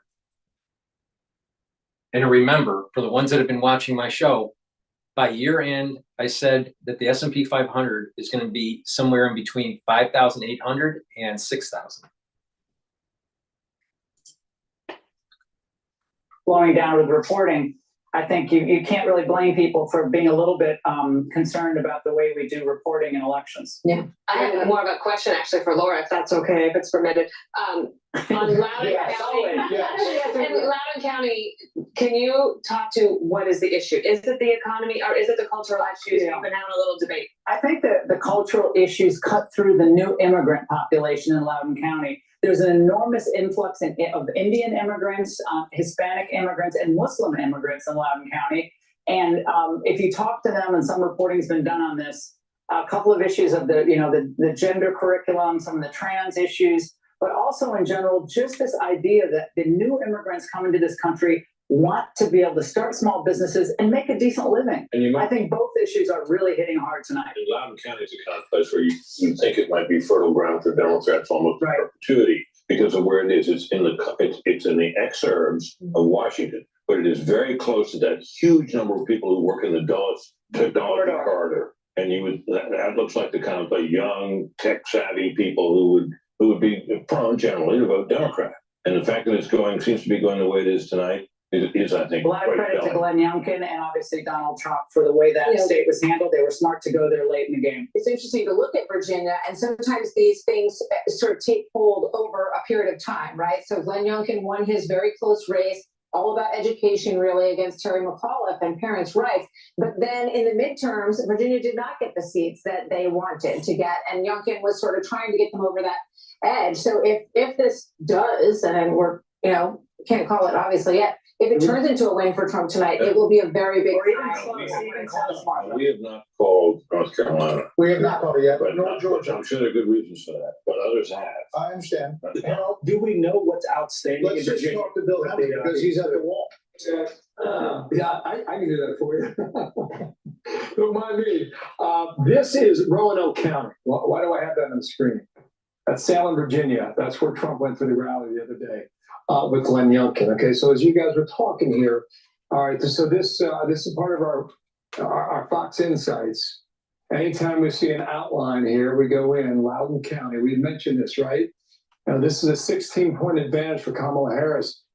you've almost got all the estimated vote in right now, and Trump's doing 3.4 points better now with 98% of the vote reporting than he did in 2020. So that's pretty interesting. The other thing I would point out while I'm here is Fairfax County. All right, so you're almost at 2/3 of the vote in. This is where all the people are, right? You know, number one out of 133. Biden was an easy winner at 70% of the vote. So right now, across from Washington, D.C., she's underperforming in the most populated county in the entire state. Did you have something else there? Got a question? Gotcha. Okay, Carolina. Go ahead, guys. So for Virginia, is that the biggest county? Fairfax County is another big county out because the campaigns are saying they've got big votes still out of Virginia. They still believe that they. I tell you what I'll do here. I'll cheat for a second here and go back to Virginia. It seems as if Kamala Harris is doing better in the southeastern part of than was expected. Okay, so there's still some vote out there, some vote coming in. And we'll see whether or not that holds up. Let me zip on down to Carolina. And Britt, I think you said some folks had called Carolina already. We got about 70% of the vote in, and we got Trump up, you know, almost 185,000 raw votes. And I don't know what's going on here. Why don't we just poke around some of the bigger counties? Okay, this is Wake, this is Raleigh. You got to look there. 3/4 of the vote in. She's got a firm lead down here in Mecklenburg and Charlotte. You know, a firm lead yet again, but there's 80% of the estimated votes still yet to be tallied. So maybe that's the reason why we cannot call it. This is a flipper down here. This is New Hanover. You find Wilmington along the Atlantic shore. You've only got 5% of the vote in down there. This is one of those areas of the country that's turning more blue. You got a lot of transplants from the Northeast moving down into Wilmington. You also got a lot of folks from the Northeast going into places like Brunswick County. Brunswick County is deep in the red. Donald Trump's going to win here tonight by 66% upwards of the vote down there. Got a lot of folks from New Jersey and New York and Pennsylvania. They're moving down to places like Brunswick County because they love the weather, they love the beaches, and it's not as expensive as Florida. And they've seen an awful lot of growth in this part of the state. So here's where we are. Too soon to call, but Donald Trump right now up by almost 5 points in Carolina. Go for it, Martha. Let's take a look at Pennsylvania, which is tightening up considerably, and in the presidential race and in the Senate race. Show us what's going on there. You're exactly right about that. Okay, so there's about half of the vote being counted. Remember that chart I showed you a moment ago? The chart I showed you a moment ago? They count the mail-in vote first in Pennsylvania. It tends to be all right. So Trump is winning Pennsylvania at 50.3%, Harris at 48.8%. But there's only 47% in, so who knows? It could easily flip. It's just too damn close. Oh. This is the kind of margin you expect to get in Philadelphia. You got 8 or 9 out of 10 voters are Democratic, right? So Joe Biden was well over 80%. It's interesting. Right? So she's just a tick below that right now. Does Philadelphia vote the way that Milwaukee votes?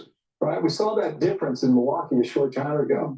Is Philadelphia going to vote differently than Wayne County and Detroit? We're waiting to get that in as well.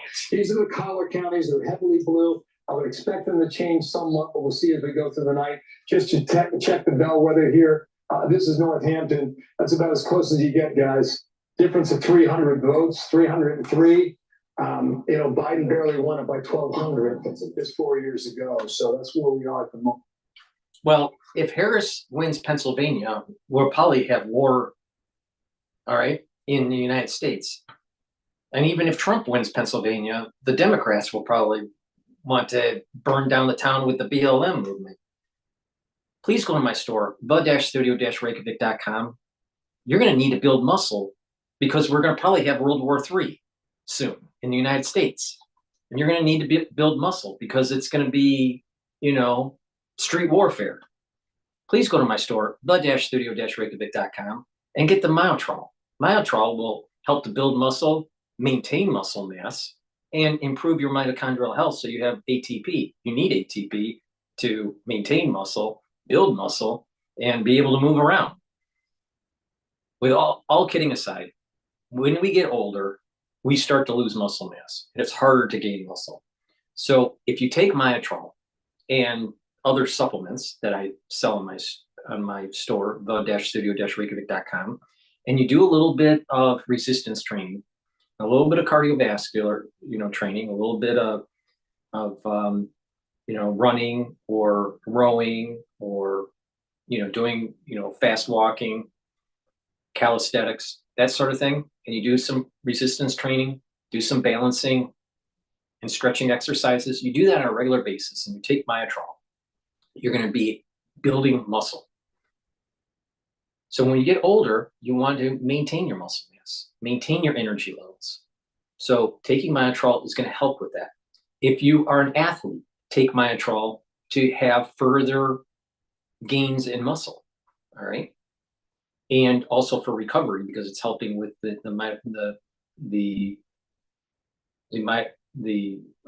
your energy source, your mitochondria in your cells. Your muscles need a lot of mitochondria and produce that ATP to be able to contract and to be able to do these athletic things that you're doing. So Myotrol is building to help build muscle and help maintain muscle when you're older and also when you're an athlete. So please go to my store, the-studio-reykjavik.com, get the Myotrol, build up the muscle, maintain your muscle mass, do a little bit of cardiovascular training, do a little bit of resistance training with weights, do some balancing exercises and stretching, and you're going to improve your overall health. All right. So please go to my store and get the Myotrol. And as you build up that muscle and you have more ATP, you're going to be ready for World War III on the streets of Detroit. Unbelievable.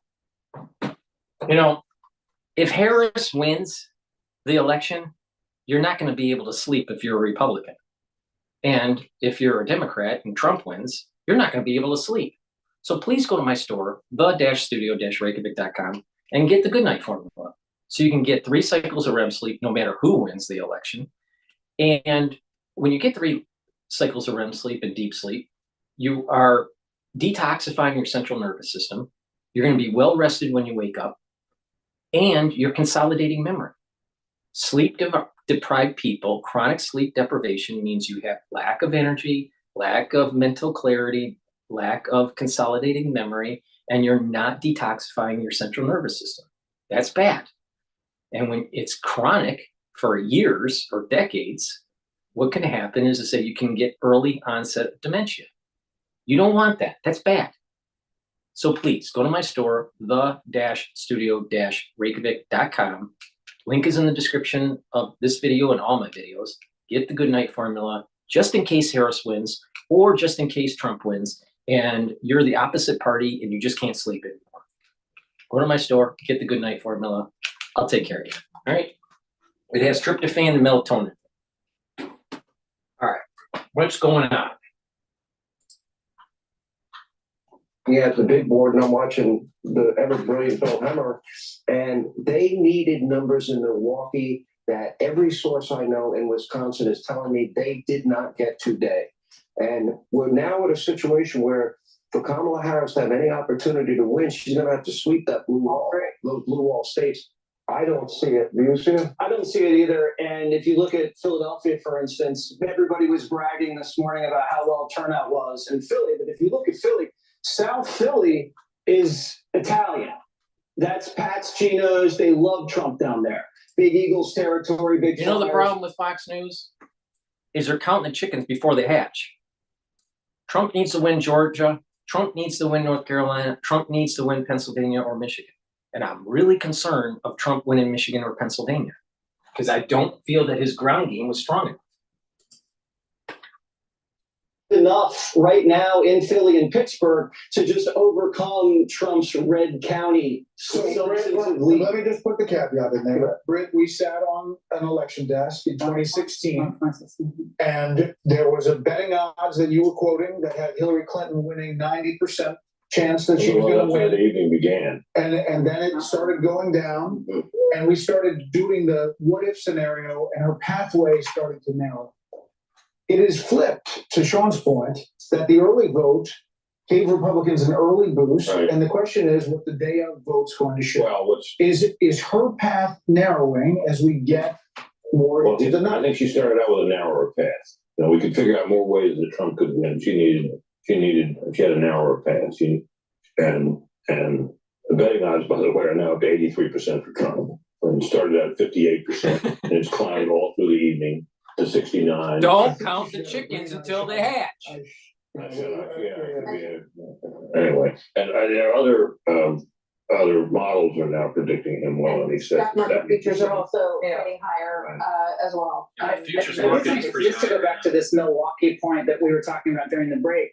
I mean, they are rerunning 30,000 absentee votes in Milwaukee tonight. Right. Because they couldn't, there was a problem with the processing. And 31,000 absentee ballots after the election observer brought to the officials' attention that doors covering on and off switches on the devices, I guess, some of them weren't tallying and they were worried about it.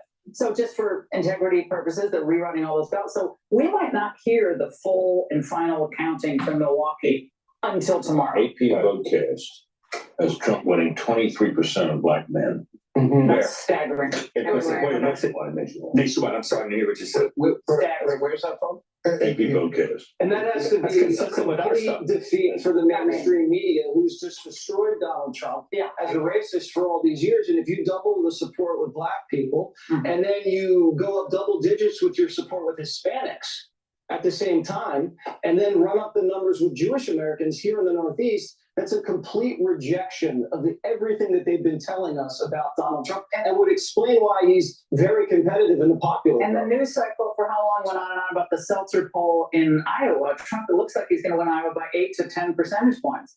Well, Seltzer. I don't remember what that was called, but it was like he was going to lose Iowa. I mean, Tricia, let's go back to Pennsylvania really quick. I know you're in Wisconsin, but can we just go to Pennsylvania? I sure can. And this is I want to come back to this. It's a fascinating story. It's happening in Wisconsin. Okay, so It's a fascinating election.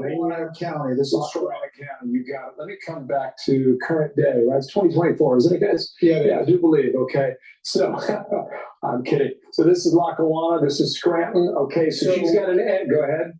She's got an edge of 51%. The 2020 vote for that. Okay, I'm going to do something here, and you're going to see a slide coming. All right, so you guys got to remember these numbers. All right, versus 2020. Here is Biden's number. So she's about. You do the math. 2.5 points below what Biden did, but she's winning the county too, and that's Scranton. Can I just show you guys something that I think we need to pay attention to? This is Wisconsin. All right, so you got your Fox Insights going here. Okay, we talked about Dane, we talked about Milwaukee. What about Green Bay? That's Brown County. All right, Wisconsin. Right now, Wisconsin, it's almost a tie. It's 49.4 for Trump and 49.1 for Harris. So it's too close. It's okay. Take this off. We'll move down here to Outagamie. All right, he's up 1.8 points higher than he was 4 years ago. Take that off. This is Winnebago, right? Trump is up 1.3 points at this point in the vote, higher than he was 4 years ago. What the financial markets are showing is that oil is selling off, which is pro-Trump trade. And what the equity market is showing is it's trading right now at 5,885. It peaked at 5,894 in the futures market for the S&P 500. So that is pro-Trump, so the financial markets seem to be a little bit, thinking that Trump is potentially the winner, but who knows? I mean, I don't know. This is way too close. Way too close. I mean, wouldn't it be ironic? When we come back, Wouldn't it be ironic that he wins the popular vote but loses the electoral college just a hair? Because it's so damn close. They've begun to reprocess them, but there's no indication as to when that's going to finish. Because they had problems with the machine. There was a problem with this on-off switching device on the machine or something. It's hard to understand. Well, can I ask you a question? You just gave me the latest numbers. I've been looking at the bet. Amazing how there's problems with the machines in a key state. The Jesse, the video, right? Yeah. So we're really sitting here, and I think we got to take pause. There is a very strong possibility he will be elected the 47th president of the United States if these numbers, if these predictions end up being true. I don't want to get over our skis. We want to be careful. We want to be prudent. We're all looking at our sources. I'm listening. Hannity, I hope so, because if Harris is president, what's going to happen is it's going to get a lot worse in Europe with the Ukraine-Russian war. The Middle East is going to get worse. And President Xi is going to see that the United States has a weakened military that's spread too thin and is going to take Taiwan. And we're going to have World War III. And then who knows what happens on the streets of Detroit. I can't take it anymore. 24, or co-sponsoring the Green New Deal, or saying no private health insurance, Medicare for all, or sex change operations for illegal immigrants. What will this say, Brett, about legacy media in America? It's dead. Well, it's the decline of its influence has been evident for years. This is proof of it. And in some respects, I think that the behavior of the legacy media backfired against the candidate they were supporting because it was so over the top. Same with the prosecutions. The same thing happened. You think it all contributed to Oh, I do. Yeah, I agree with you. What do you got, Bill? Got something? I just punched it up through Iowa. Everyone's talking about the poll, right? There's more notice there, I mean, the chip, right? The poll that will not be named. Right. That's correct. Until we get a little the backsheesh, right? 40%, you got a 7-point lead for Trump. Okay, so I don't know what they were seeing in the poll. I mean, they're obviously seeing something out there in Iowa, but this is. So it looks like that Trump will take Iowa. This is okay. Let me you bounce around. Yeah, all good. This is Ohio, guys. Okay. 8 points in 2016. 8 points in 2020. 80% of the estimated vote is in. He's up more than 12 points in the Buckeye State. Dana, even if we're not there yet. We're not calling these states. We're going to wait and see how these raw votes will. I mean, if Ohio, if Ohio is going for Trump, then that increases the probability that either Pennsylvania will go for Trump or Michigan will go for Trump. I hope so. I mean, I hope. But it is so damn close. I mean, this is like watching a Harvard-Yale game. I mean, shit. He's radioactive. Republicans have turned against him. They want rid of him. They want him. He's an obstacle. He's a problem. And I thought, no, I didn't think a political comeback by him was possible. I would say. And yet here we are. He's the toughest son of a gun I've ever seen. Yeah, that's ever. With all he's had thrown at him, I mean, I'd be in an insane asylum. I think there's an interesting rhetorical trick you can always play with these things. When Sean says, think of all the things that they have done to him. And in spite of that, he puts together this probably the most racially diverse political coalition we've seen in generations. But you could also say it is because of what they did to him. And turn that around. It's not just in spite of it. Like, yes, he's a tough guy. He's That's a great energetic, but it could be because of Well, this is what, for the ones that haven't watched it, please watch the John Hogue episode 20, part 22. That's the latest recording. It was his prediction of who's going to win. He said that Trump was going to win. All right. Hopefully he's right. But during our conversation in that recording, we talked about whatever they throw at Trump, it just makes him stronger. They think they're taking him down by doing the lawfare and going after him and demonizing him and all this stuff and impeachments and whatever. It just strengthens him because of his astrology is so chaotic that he feeds on that energy. He feeds on the chaos. His kryptonite is calmness. If it's calm, he's weakened. If it's chaotic, if the situation's chaotic, he feeds on it. All right. Why that works, I don't know. But that's the way he is. So this is the reason why every time they threw something at him, it bounced. he just came back stronger. It just bounced off of him, and he just the Teflon Don, right? I mean, but that's just his. He feeds on chaos. Now, this is a chaotic situation where it's so close. In key states like Michigan and Pennsylvania and Arizona. I mean, it's like, God, I would love to see Trump win and just see these liberal heads just explode. I mean, literally, most of New York's will just explode, like instantaneously, because there's so many liberals.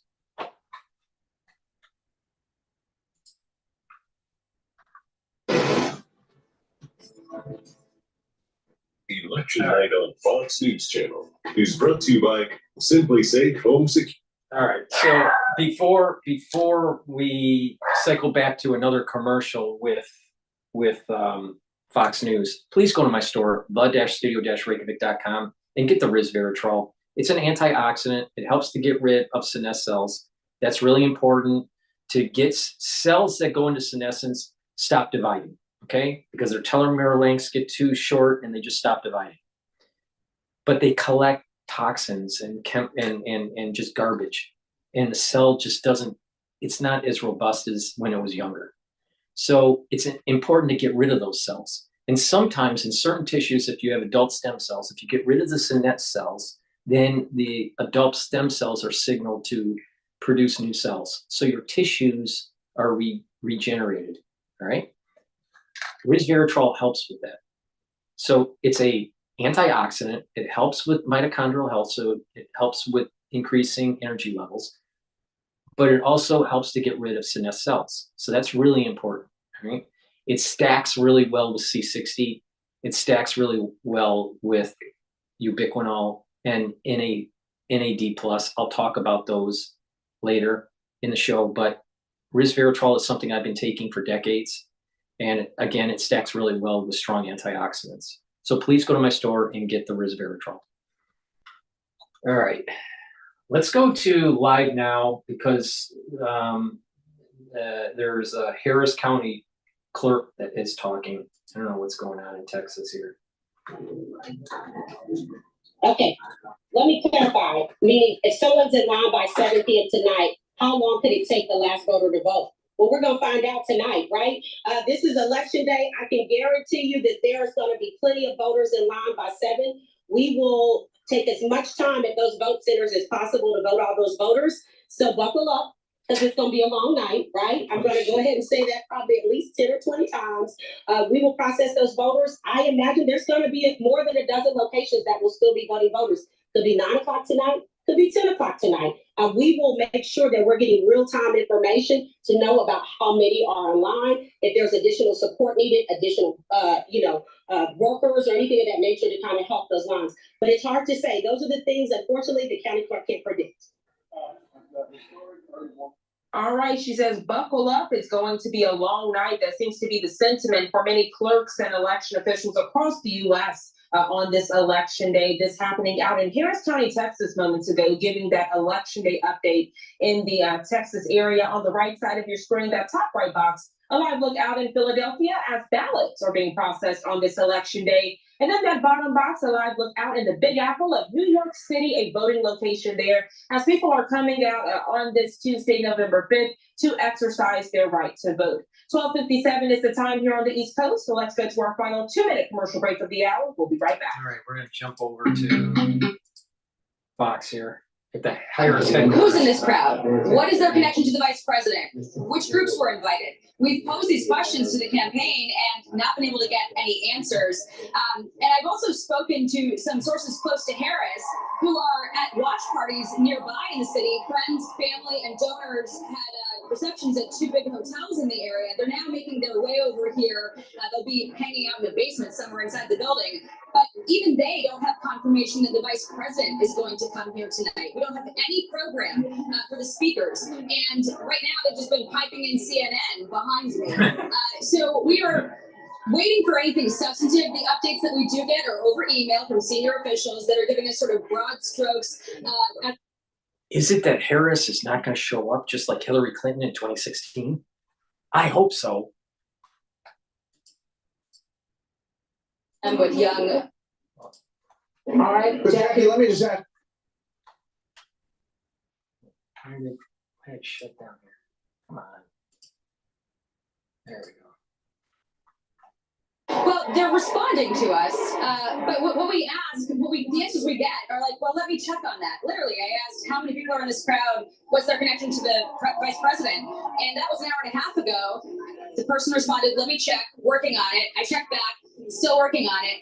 How do you not have that answer? This is the Harris campaign, but they are in Wilmington. So it's just sort of a glaring reminder every once in a while that this apparatus was really thrown together in just over 3 months, guys. Jackie Heinrich at the Harris campaign headquarters in DC. Jackie, thanks. Let's go to Wisconsin and check back in with Mike Tobin because we want to get an update, Mike, on what is going on with these machines. Has the voting stopped as they try to troubleshoot on this equipment, and what does it all mean? Kidding me, Milwaukee. Well, the county hasn't stopped. What they did is they put out an all call for city employees, so they got fired. You know, I think what's happening is that the election officials in Milwaukee probably are drinking too much beer, and they're just not moving fast enough. These voting tabulators are working, or how the machines themselves have ran into a problem. If you look at the back of that machine, there's a red sticker on the back of that machine. That effectively acts as the seal to prove that it hasn't been broken. But there's also a locking mechanism on the back of those machines. Now, those machines operated until the afternoon, and no one noticed that the stickers were in place, but the locking mechanisms hadn't been engaged. A Republican observer noticed that, raised the red flag, brought it with the city officials. The city officials say they believe that the integrity of the vote was never compromised, but out of an abundance of caution, some 31,000 ballots had to go back to the starting point, start all over again. We've got 107,000 ballots out here. The last report, some 43,000 ballots had been through the process. We expected to get some final numbers from the city of Milwaukee around 1 or 2 a.m. The city can't speculate when we'll get the final numbers now. We just know that it's Let me get this straight. America has companies like SpaceX that can launch rockets into space and have them come down vertically to be refueled to launch again. All right. We have supposedly devices that could be out in space like lasers and you know, cause havoc on the ground. We have all this smart weapon capability, and we're developing AI, and we have, you know, all this artificial intelligence stuff that's starting to emerge, and we can't run a fucking machine in Milwaukee to count ballots. I mean, come on, man. Come on. Back through the process. So it's delaying the process. It's not tanking the process. And the city officials, again, want to insist that the integrity of the process was not compromised. They just want to be extra cautious. Okay, Mike Tobin in Milwaukee. Mike, thanks. So let's bring our panel back in, and we have some new people joining us at this hour. We're Britt Hume, Dana Perino, and Harold Ford Jr. are all still here. Kellyanne Conway has come back to join us, and Mark Penn and Charlie Hurt. Welcome to Mark and Charlie. Great to have you guys here. Mark, let me start with you. What's your read on this evening? And we're looking at North Carolina and Georgia and Virginia very closely right now. Well, my read is that this is a real tug-of-war election. No shit, and Sherlock. All I'm saying right now is the Trump forces seem to be pulling that rope just a little bit more. What you see is that he's doing a little bit better with minority voters. The suburban wave for Harris did not materialize, and Trump is doing very well in the rural areas.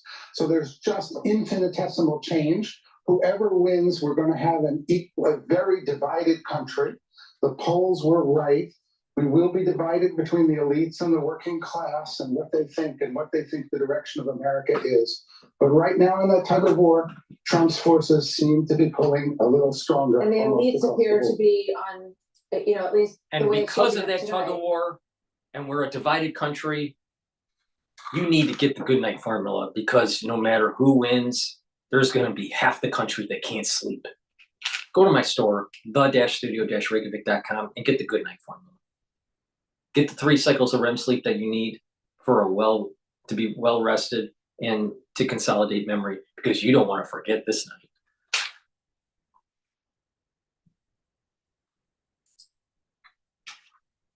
It's better than he had last time. That's what he needs to pull Pennsylvania. She still has a path, but it relies entirely at this stage, I think, on winning the 3 big blue wall states. What do you think her chances are? That's what I'm saying. I think her chances are diminishing the more this vote is coming in. There's no question that I think this race now is going to be down to those 3 blue wall states. I think he's got, let's call it a 55% chance of winning. Has to win Pennsylvania and Michigan. We've got more information, I think, on Pennsylvania than the others. I think that is, I think, pulling more in his direction the more these votes are being counted. I just have one more question for you in this round, Mark, and then we'll get to more, I'm sure. I really want to see the Bloomberg newscasters' heads explode when they say Trump won the election, because they are so anti-Trump.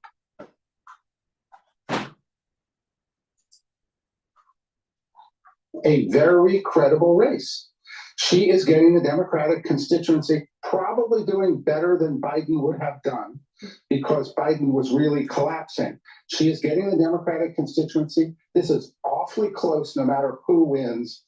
Whoever is president is going to have to address all of America. Think about how stupid that is. Okay, Biden's state is like a dead body. It's just a corpse.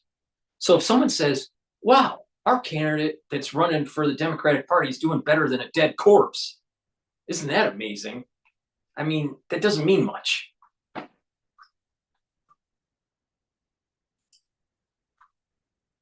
In 2020, this obviously comes in the wake of a lot of focus on a poll that shall not be named. No, let's do it. Oh, name it? The Des Moines Register poll. I think we've talked about it 7 times tonight. But anyway, it got a lot of attention. It was a attention-getting poll, and it was being forecast to be what the Midwest may look like, maybe because of the gender gap or whatever she was seeing in her poll, Ann Seltzer.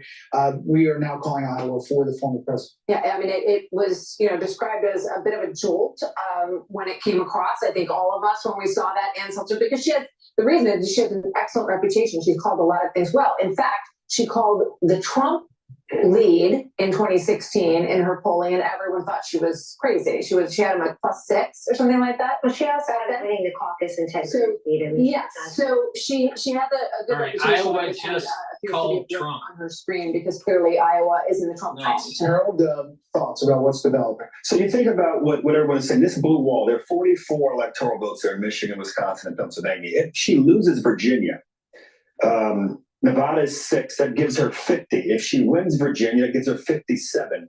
She has a very narrow path, as Mark is saying. I think as you look back, and this is a big if here, we talked about it, I think in the last segment, we talked a little bit about the policy here, Laura did. And if she looks back, I think 3 things, and you said one of them, Kellyanne, should you have chosen Shapiro? If where we're going is where we look like we're going to go. Come on, should you have counted on the transgender issue more quickly and more effectively? And then the border and the economy. Should she have distanced herself from Biden? And look, we're still a little early in the evening. I agree with Mark. It's still a little poll one way. But if you're sitting there tonight, you want to be on that campaign tonight. If you want to win the campaign, so she's got to run the tables here over the next hour or two, over the next day or so, if we're hearing correctly about Wisconsin. But it does not look as promising as it did a few hours ago. Let's head back to Bill real quick. Bill, can we dip into Virginia, the Commonwealth? Yeah. Say it again, Brett. Sorry about that. Oh, sorry. That's okay. Go ahead. Do what you're going to do. We'll get to Virginia. Okay, gotcha. I'll give you a little run up the Atlantic coast here. Okay, this is Georgia. Too soon to call. You ask yourself, why can't you call it? There's still some vote out there. The question is, where is the vote and what's going to come in? Trump's up 3.2 points statewide. So you come in here to the greater Atlanta area, and this is Fulton. Our Fox Insights tell us, okay, this is different. It's just changed from a moment ago, all right?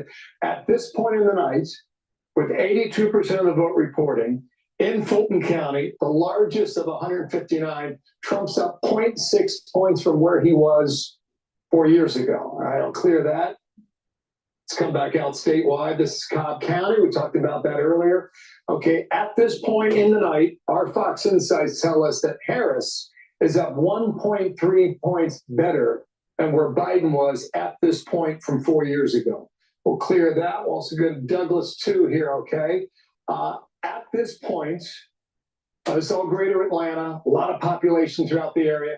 At this point, 90% reporting here in Douglas County, Harris is doing 2.9 points better than what Biden did 4 years ago. So there's still a vote out there, too. And I mentioned Chatham County about 2 hours ago. That's Savannah. They counted slow 4 years ago. They're counting slow yet again. But you get a lot of Democratic votes out of Chatham down here on the Atlantic coast. A lot of folks live there, too, 5 out of 159. So we'll see how that shakes out. Okay, let's run up the coast here and let you know what we're seeing here in North Carolina. Then I'll hit Virginia, then I'll hit Pennsylvania, all right? Trump up 2.5 in North Carolina. Why can't we call it? I was looking at Mecklenburg County with Charlotte. Okay, so they've had a lot of votes come in since the last time I checked.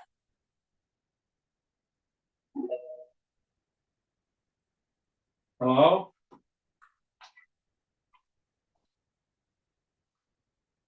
Can you hear me? Hey, Paul. Yeah. Can Hi. you hear me okay? Yeah, I can hear you. Hey, just one thing before, before you close out the night. I know you're not closing it out yet, but I just wanted to catch you before you did. Yep. One last thing about that, that book I had mentioned that talking about a 2025 Al-Qaeda plan to attack America. Yeah. If you think about it, the border has been wide open. Right. And and also Afghanistan can print sort of false because they have the passport machines, and like Taliban is part of, according to this book, the Taliban is working with Al Qaeda, so they can print, and what they're doing is they're training new fighters now that are not in the biometric databases. And so they're giving them these passports, and then they're, coming to America. So anyway, but for another day. But I hope maybe I can do a bunch of research. Say prepare like an hour of material or whatever it is, and maybe we could talk again after the election. Hopefully Trump wins, and then we could just kind of. I don't know. I really. If you're interested. For sure. Just just reach out to me. Through email or through X, and we'll schedule something to go over the material. Yeah, and what I'll try to do is I'll try to prepare a bunch of material, and then so I'll have things that the audience might be interested in. Okay. Thank you so much, Paul, and keep up the good work. And I'll just be on listen mode here. Okay. All right. Thank you so much. Okay. Bye.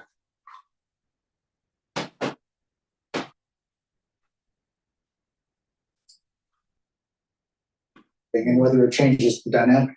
No question. And Glenn Youngkin has been a great partner to Donald Trump this whole time on the campaign trail. He told me personally when I asked him, do you think it's really competitive a couple months ago? He said, I think you're going to force Biden Harris to spend some time and money there. And that's happened. But it was ground zero for the parents' rights movement, the school stuff in 2021. I wanted to say something.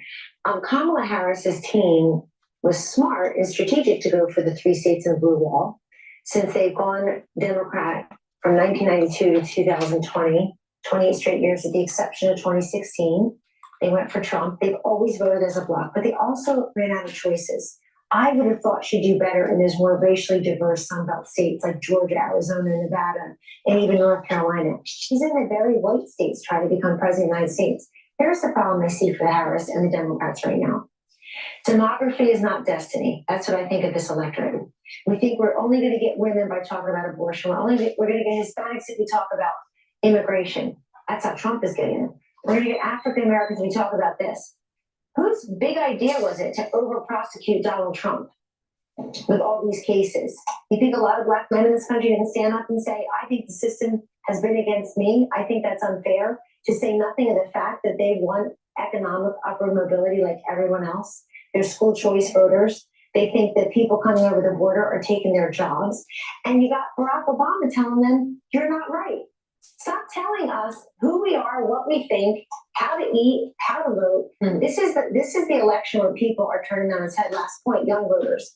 I think Harris is going to underperform Joe Biden nationwide on young voters. There too. Let's get rid of the old guy and put in a 60-year-old woman and then call Donald Trump old. That's how we'll get young people. It's not how you get young people. You get young people if they think they can afford a house before they're 52 under your policies. You get young people if they think they want to be president of their own small business, not president of this country one day, and they can survive and thrive doing that. So this whole demography thing that we should vote according to our gender, our race, our age, this is the election where I think that hit a wall. Can I ask a quick question just to Mark and Kelly? If things hold right now in where we are, does she only have to win the blue wall just for the sake of the audience to win it? So if everything happens, she wins Arizona, he wins Nevada, he wins Georgia, North Carolina. If she wins Michigan, Pennsylvania, Wisconsin, does she win? Yes. Yes. Okay. So the blue wall remains what we have. She has one big path. Yeah, he's got two paths, but you got to get one of Is those. that true, Bill?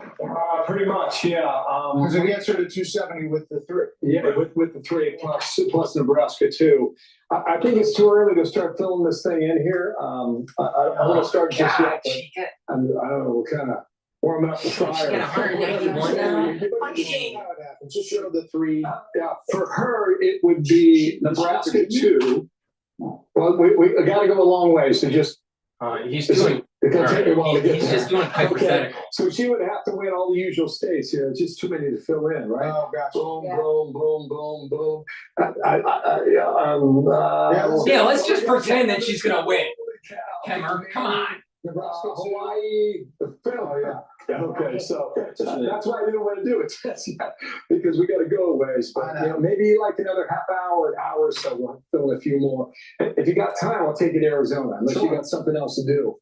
Let me go ahead and reset this because there's some movement here. There's some movement here in the American Southwest. This is Arizona. First time we're looking at it on the night, and Trump has just taken a 1/10 of a point lead. I am just concerned that he loses the Electoral College but wins the popular, which would be kind of like poetic, weird flip, with what happened with Hillary.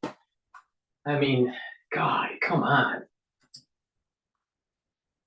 The slide again, okay, and go back to 2020, and this is Joe Biden in Arizona. So she's up about half a point, not quite. All right, but Donald Trump's performing a little better right now at this point, but there's still just about half of the vote out and too soon to call there in Arizona. Let me come back to modern day 2024 and see if this has changed. It has not. This raw vote's 2,200. So we'll watch that. Just want to take a sneak peek of that. You guys mentioned Iowa, the state that shall not be named, or the poll that shall not be named. This is nuts. 14.5 points. Wow. Yeah, that's not even. Guys, there's a ton of votes still out there too. This thing could go higher. Anyway, It's a little outside the margin of error. Okay. So basically, they're saying that the whole Iowa poll that was saying that Harris was going to win, it was totally fair. It was totally false. For whatever reason, either sampling error or maybe it was just contrived to try to, build up some sort of fake momentum for her. The vote there, but just note Donald Trump led this group by 3 points in 2020. So he is in fact slightly underperforming with that group. But here is a huge story that we are seeing develop. Voters under age 30, 52% of the vote going to Harris, 44% to Trump. That's an 8-point margin that she's leading by. Biden led with this group by 25 points. Kellyanne was just talking about this a moment ago. He led by 25 points with this age group back in 2020. She is significantly underperforming with the younger voters right now. Want to jump back in and also talk about the Hispanic vote. Yeah, I'm going to go to Bloomberg here. It's also telling a huge. We're seeing close to a 20 basis point move on a 10-year yield. And with that, you're seeing a much stronger dollar against the whole of G10. So what do you get? A weaker Japanese yen. Oil's going down. the Nikkei rips, extends its gain to more than 3%. What are you seeing on the Chinese currency side of things? The offshore yuan, the loss is reaching 1%. So we've got a much, much stronger US dollar off the back of these. There's much, a little much bit of a sell-off higher from the high bonds. point for the equity market. Of Evercore, who jumps on the phone for us and can speak to us in person. Sarah, thanks for joining us. I just want to understand from your perspective, has anything changed? Has anything surprised you? Can you justify some of the moves we're seeing in financial markets? Oh, well, there is certainly some concerning data coming out, particularly in the exit polls for Vice President Harris. I think we always believed there was a path for her, even if she didn't do well in the Sun Belt, which looks increasingly unlikely. But we did, I think she was hoping to see more of a woman wave, if you will, wanting to see women as a higher percent of the electorate than we saw in 2020. And right now that is not borne out. In fact, in Georgia, from the exit polls, it looks like women were a slightly lower percent of the electorate. She has also had some challenges with African-American men, particularly in North Carolina and Pennsylvania. So there are things that are concerning, but I will tell you that the Harris campaign does still believe there is a path, and they do think some things have gotten a bit ahead of themselves. So go to my store, the-studio-reykjavik.com. If Harris wins, most likely they're going to start spraying the skies more with chemtrails because they want to, block out the sun, and they want to make sure that your food quality isn't as great. So it's really important to detoxify your body. Make sure you filter your water. I use zero water filter system. You can get that on Amazon. It's a 5-level filtration system. It's a very good filtration system. I've been using it for almost 2 decades now. And, just filter your water, get those chemicals out, get the fluoride out of your water, all right? Because fluoride makes you stupid, all right? Don't be a Democrat. You don't want fluoride. And you want to eat foods that are just higher quality. Stop eating processed foods, stop eating packaged foods. Try to get, fresh produce, organically grown, that sort of thing if you can. But just improve your food quality, all right? And filter your water. The next step is to take zeolite. Zeolite is a negatively charged molecule, and it will attach to positively charged molecules like heavy metals, toxins, and chemicals like forever chemicals. And what happens is that it'll allow you to urinate that out in about 6 to 8 hours. So you're detoxifying your body. And that's really important. So take zeolite. You can take every day throughout the year round. Just put a couple drops underneath your tongue and drink it with filtered water once a day, every day. All right? It's like a maintenance. Or some people prefer to just do a detox once or twice a year. And how you do that is take a few drops underneath your tongue, all right? Just a few drops underneath your tongue. Drink the filtered water until you use up the bottle. And then do that once or twice a year. It's up to you. But you can take this zeolite year-round. Please go to my store, the-studio-reykjavik.com, and get the zeolite, detoxify your body. Make sure you filter your water, and make sure you eat foods that are higher quality. Please go to my store, the-studio-reykjavik.com. All right, what's going on? Cause you Have you also checked with your weight? Same. Discover the power of Wegovy. With Wegovy, I lost 35 pounds. All right, everyone's in commercial right now. Another thing, because they're talking about weight loss, a lot of people don't realize that adipose tissue, fat cells, so adipose tissue accumulates toxins, right? So when you lose weight, you are expelling out those toxins, right? But when you're burning those fat cells and some of those toxins are being released into your bloodstream, it's important to take zeolite to be able to soak up those toxins and those heavy metals so you can urinate it out as you're losing weight. A lot of people don't realize that adipose tissue has a buildup of toxins, and this is part of the reason why some people start having headaches, or they have nausea or something if they're doing weight loss.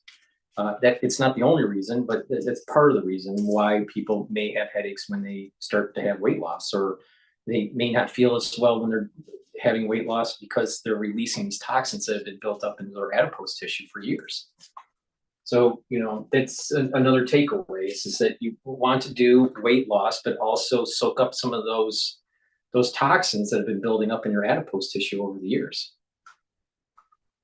Okay. I have C60. C60 is a very strong antioxidant. I have it in extra virgin olive oil, MCT coconut oil, and avocado oil. I have it in a 2 ounce, a 4 ounce, and an 8 ounce configuration. C60 is a molecule. It's a carbon molecule that's 60 carbons. It's a buckyball. It looks like a soccer ball, and it soaks up free radicals. It is very potent. You take a teaspoon a day, and by doing that day in and day out, there's a compound effect, and you're soaking up all those free radicals. You're reducing the stress of the cells. The cells are healthier. Your mitochondria are healthier. You're going to have more energy. That's good for your immune system. That's good for your endocrine system. That's good for the cellular processes. It's good for your muscles. It's good for your neurons because you need a lot of healthy mitochondria to be able to create neurotransmitters. So please go to my store, get the C60, take it every day, and you're going to notice that you're slowing down the aging process. Your mental acuity is going to be better. You're going to have higher energy levels. Your immune system is going to be better, and your endocrine system is going to be better. Please go to my store, the-studio-reykjavik.com. Take the C60 because it soaks up free radicals, and it really slows down the aging process and the stress on the cell. All right, back to Fox News. Campaign headquarters in West Palm Beach, Florida, where I would imagine the mood is fairly good. It is very good, Martha. Earlier this evening, a lot of folks were coming up to me and saying they're not sure if they're going to get a decision tonight. They thought it was going to take a few days, and that has completely flipped. And people are expecting there to be an answer tonight and it to be favorable for the former president. I just talked to a campaign official who tells me that over in Mar-a-Lago, where former President Trump is right now, watching a... Don't count your chickens until they hatch. Michigan hasn't come in. Pennsylvania hasn't come in. And oh, by the way, you remember this was the same thing that happened in 2020. Right before we go to bed, we thought Trump won. We wake up in the morning and Trump lost. How the hell did that happen? Oh, we know. Something happened at 4 o'clock in the morning. Don't count the chickens until they hatch. Continue to give you some more updates on what's going on right now. We don't have a call for any new states at this point. We're waiting for Montana, waiting to get a look at the Sheehy race in Montana as well. We have some new guests who have joined us on the panel that we want to get to. So let's welcome them in. All right.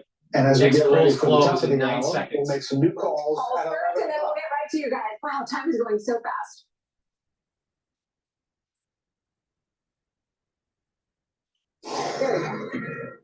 It is now 11 p.m. in New York, and 4 West Coast states have just finished voting. The Fox News decision desk can project that Vice President Harris will win California, the Golden State, 54 electoral votes, biggest prize, more than any other state in the country. And Fox News can also project that Harris will win Oregon, adding 8 more votes to her electoral college vote. Harris will also win Washington, another reliably Democratic Northwestern state. But the former president will win Idaho's 4 electoral votes. So as we see the race to 270, it's now 216. Think about it. Harris wins California, Oregon, and Washington State. Bunch of liberals. But Trump wins Idaho, where they make potatoes. Philadelphia and the early vote expectations in Bucks County. They go into state by state of where they feel like they're going to see more votes in these states. These are the blue wall states, because that is the path that we're looking at. In Wisconsin, They say we know there's significant amount of vote remaining in Dane and Milwaukee counties, and we're seeing signs of The strong thing is like performance with in the- Reagan, he was able to take California. And California's been such a blue state, for so long, post Reagan, it's just like, it's difficult.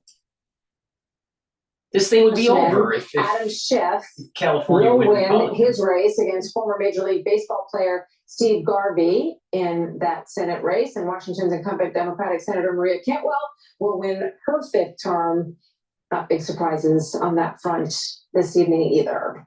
So here's the balance of power in the Senate: 49 for Republicans. The majority is 51. They have flipped 1 seat, 42 for the Democrats, as we wait for a number of these big Senate races to be called. Ohio, Montana, Pennsylvania, all will really dictate the future of the Senate. And Michigan. Let's bring in our panel. Bring Hume, Dan Prino, Harold Ford Jr. They've been here for a while. Kevin O'Leary, Jessica Tarloff, and Ben Domenech. Jessica, are you surprised? Surprised is a very generous term for how I'm feeling at this particular moment. It is in Democrats' nature to be anxious, and we're certainly at peak anxiousness. I think the conversation that you were having in the last panel about the Latino vote is really interesting. Some of these numbers are a little bit jaw-dropping, looking at, potentially 45% for Donald Trump in some states. And that is going to cause a real reckoning within the party on how we talk about, message to, and integrate, a huge part of our base typically in all of this. I would say, though, that the campaign and people that I've been speaking to said nothing has been called. Our paths to 270 have not been blocked off. And as we continue to get more vote in, and I should add to the numbers that they messaged to you, Detroit is coming in. And Detroit had a very good day with in-person voting today. And the suburbs of Atlanta outperforming where Biden was there. One point of concern is that she's not doing as well in the rural areas as Biden did. And that's something that they're paying attention to. But I'm hearing more and more from people that I'm speaking to, blue wall. And this morning we were talking about, well, if you pick up North Carolina and Georgia, again, they're not off the map. But it is feeling like more of that laser focus on the easiest route. Ben, welcome, first of all. Good to see you tonight. I'm sitting here thinking about the rethink that Republicans went through after Mitt Romney lost. Mm-hmm. And they did this huge analysis of what was going wrong with the Republican Party and why they weren't reaching Hispanic voters, why they couldn't reach working class voters, why they weren't bringing in more women. And it really is stunning when you think about that. That was Mitt Romney's loss. And it appears that the person who has changed that calculus dramatically is Donald Trump. Well, they called it an autopsy at the time, and I think it's turned out to be an autopsy for a party that was dead. And I think that Donald Trump has done something incredible in resurrecting it with a new coalition that, a lot of people never thought Republicans were going to be able to reach, that they weren't going to be able to cut through a lot of these different fundamental problems that people thought were there in order to reach these different sets of the electorate. And look, I think the big question they have to be asking is, how much of that is tied to Donald Trump himself, and how much of it is something that the Republican Party going forward can build on? And regardless of whatever ends up happening here, please go to my store, the-studio-reykjavik.com, and get the NAD+. This helps to repair DNA damage. It also helps with boosting up your energy levels, and it helps to improve the health of your neurons. So please go to my store and get the NAD+. It stacks well with C60, resveratrol, and ubiquinol. Ubiquinol is the active form for CoQ10. It is an antioxidant. It helps to increase your energy levels, and it helps with the health of your neurons. Again, it is synergistic with NAD+ and C60. So please go to my store and get the ubiquinol. This is the active form for CoQ10. This is the best bioavailable CoQ10 that you can buy.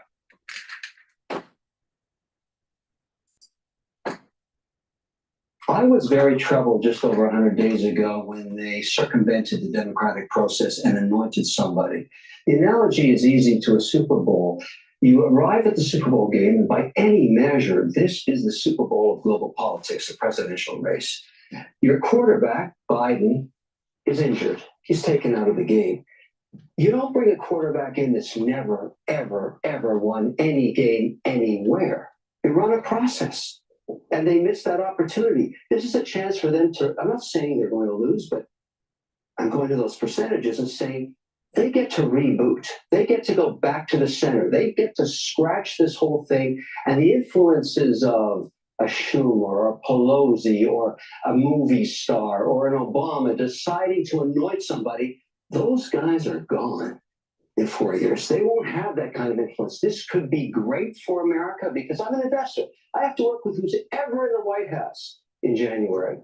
But I care about policy. And when I hear policies coming out of a party that are so twisted against the American way of life, like basically taxing capital gains that are unrealized, that's not America.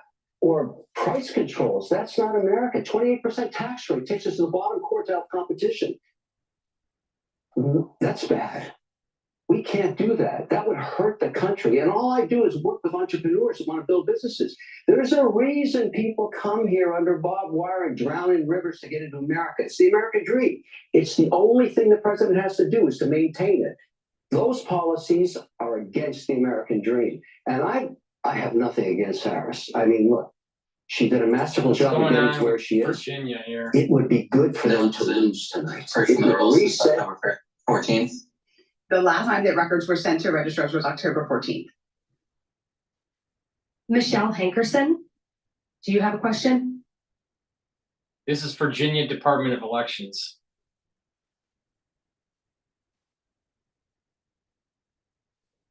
What's the We question? can't hear you.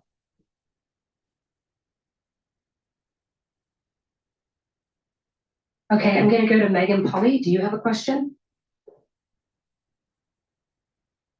Yeah, can you hear me?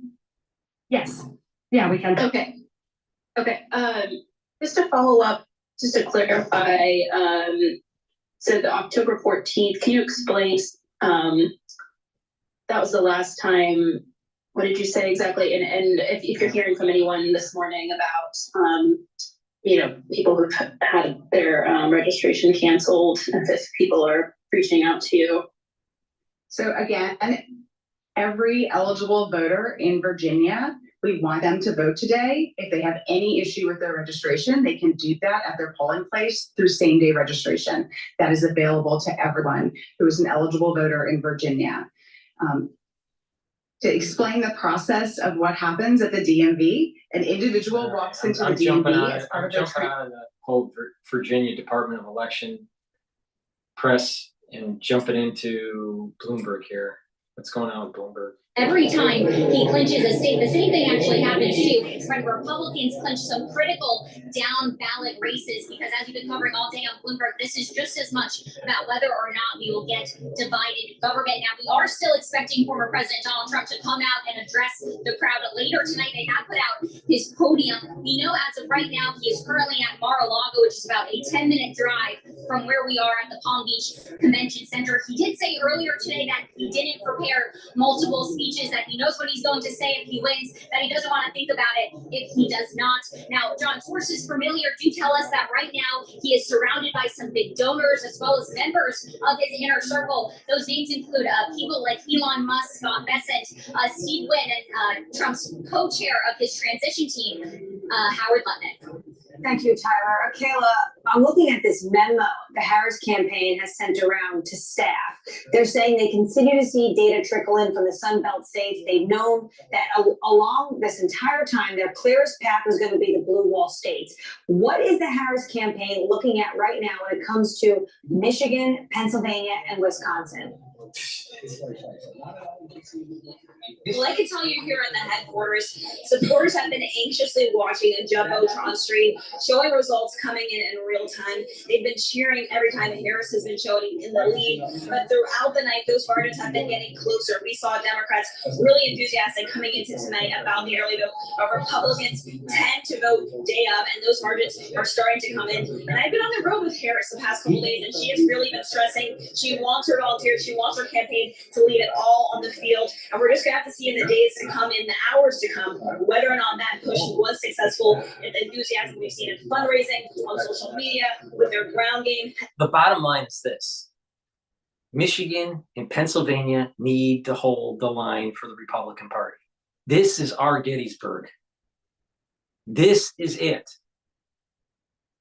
The Civil War could have been lost if Gettysburg was lost. But the Union forces won. This is our Gettysburg. And we cannot lose this.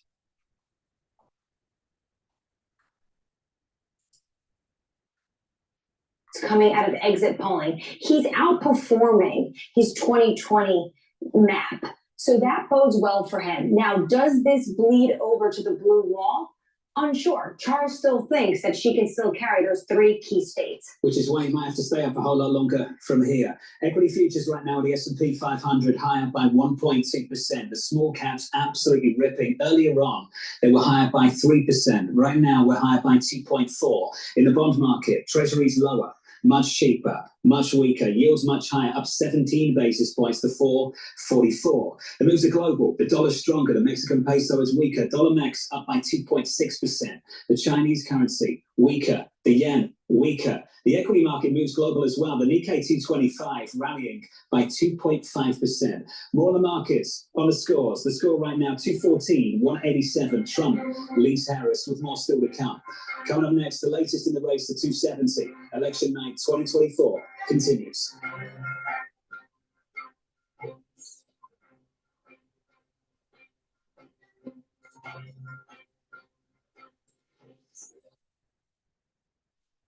In Ohio and one in Indiana that were completely just doubled overnight almost by immigrants. And he talked to families who have kids who are like, they can't even go to school anymore. They dropped out because nobody could be taught anymore.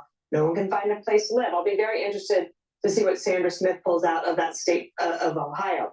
Now, Donald Trump ran very strong in Ohio, and that helped Bernie Moreno as well. It will probably help Deb Fischer. I think it even helped Ted Cruz. Even though I think Ted Cruz was always going to win, it helped him win by a larger margin. Another point is Sherrod Brown has been there forever. Incumbents usually win, but this past 4 years has seen a remarkable amount of incumbents all around the world, up and down the ticket. You think of what happened to the Conservative Party, the Tory Party in the UK, they lost everything because there was just throw the bums out type election, and Kamala Harris is basically weighed down by the Biden administration, and she still couldn't come up with something that she would change, and I think people are reacting to that.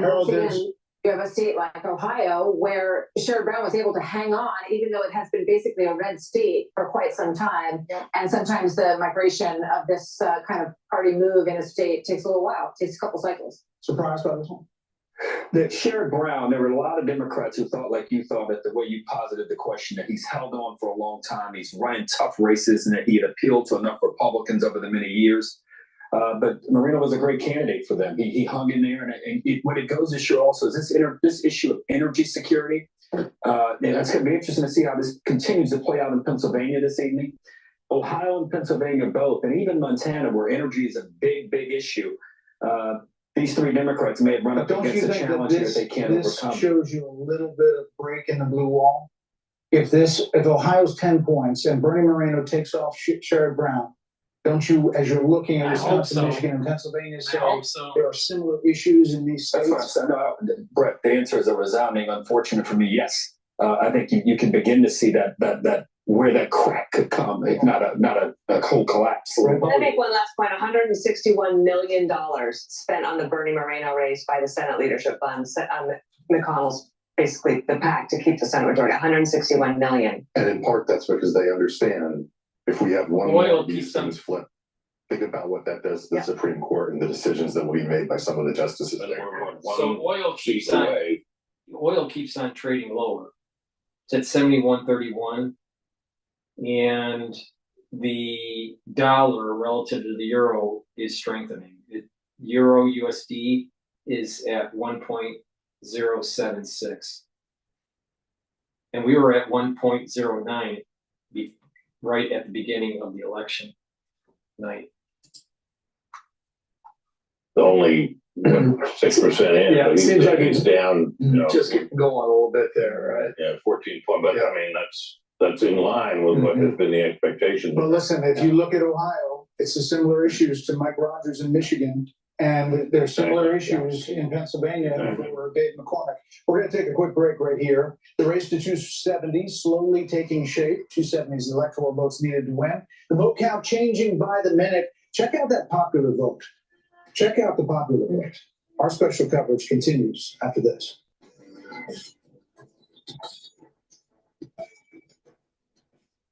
Election night on Fox News Channel is brought to you by Simply Safe Home Security. There's no safe like Simply Safe. Hey Joe, thank you. More from Joe in about 10 minutes' time. This just speaks again to the lean we've seen in this market towards Trump, towards Republicans. Danny has more. Hey, Danny. Hey, John. Yeah, the results might be a slight lean. The market's a huge lean. The bond market has been sending a clear signal all night, and that is one of pricing in a Trump victory. You can see for both your 10 and 30-year yields higher by about 17 basis points. 10-year yield stands at 4.44. I just want to go over some of the global ramifications that this is having, especially with the Asia trade up and running. I believe it's the lunch break in Hong Kong. Regardless, you are seeing a dollar yen that has been on the move. We are at a July high of 153. Now, Mizuho says at 155, if we get there, that is the level to start to expect some jaw voting, some intervention from officials. The other fear coming into this market, does this mean that the BOJ will be hiking in December if this sticks? Yields are moving higher in Japan because of that, and equities are liking it. Specifically, the banks, the Topix banks, you can see there moving 4.5% higher yields. The banks cheer that. So overall, that means the Nikkei up some 2.4%, John. Danny, thank you. And here's another reason. We have another projection, a key battleground state. Trump wins North Carolina. Fuck yeah. North Carolina with Fuck it, yeah. bringing 16 more electoral votes for Donald Trump. His total right now 230 to Kamala Harris. Yeah. 179. North Carolina, of course, one of the Sun Belt states that the Trump campaign was feeling incredibly confident about when Joe Biden was still in this race, less so once Kamala Harris entered. And yet, according to the Associated Press, he has been able to pull it off in that state. With 89% of the votes counted, it looks like he's going to win by a margin of just under 3 percentage points. At least that's where we stand right now. Now, this does mean that the path is getting more narrow for Kamala Harris. We've been reiterating all evening that she has to win one of 3 states. North Carolina was one of them. Now that that is off the table, call for Donald Trump. She will either need to win Georgia or Pennsylvania, and the race in those 2 states remains too close to call. Pennsylvania, of course, has 19 electoral votes. Right now, 76% of the votes have been counted. Donald Trump is leading 51% to 47.9%. In Georgia, with 90% of the vote in, he is up by nearly 3 points. Again, North Carolina now taken off the board for Kamala Harris, called for Donald Trump with its 16 electoral votes. He's now at 230, Harris at 179 in the race to 270, John. He is 40 away. Katie Knight, thank you. Anne-Marie, your take. Well, in North Carolina, he won in 2016 and in 2020. So it did look like the Republicans were going to be able to hold this state, even though we do know the governorship went to a Democrat. But this is normal for North Carolina. They like to split their tickets. What's interesting is that reading the tea leaves over the course of the past 2 weeks, What is interesting here, a lot of stops in North Carolina. What is interesting so here with Bloomberg is just that they're calling North Carolina, but Fox News hasn't yet.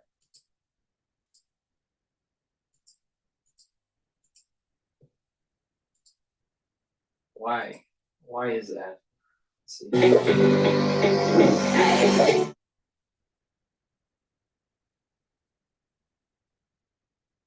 All right, futures higher after a big miss on that payrolls.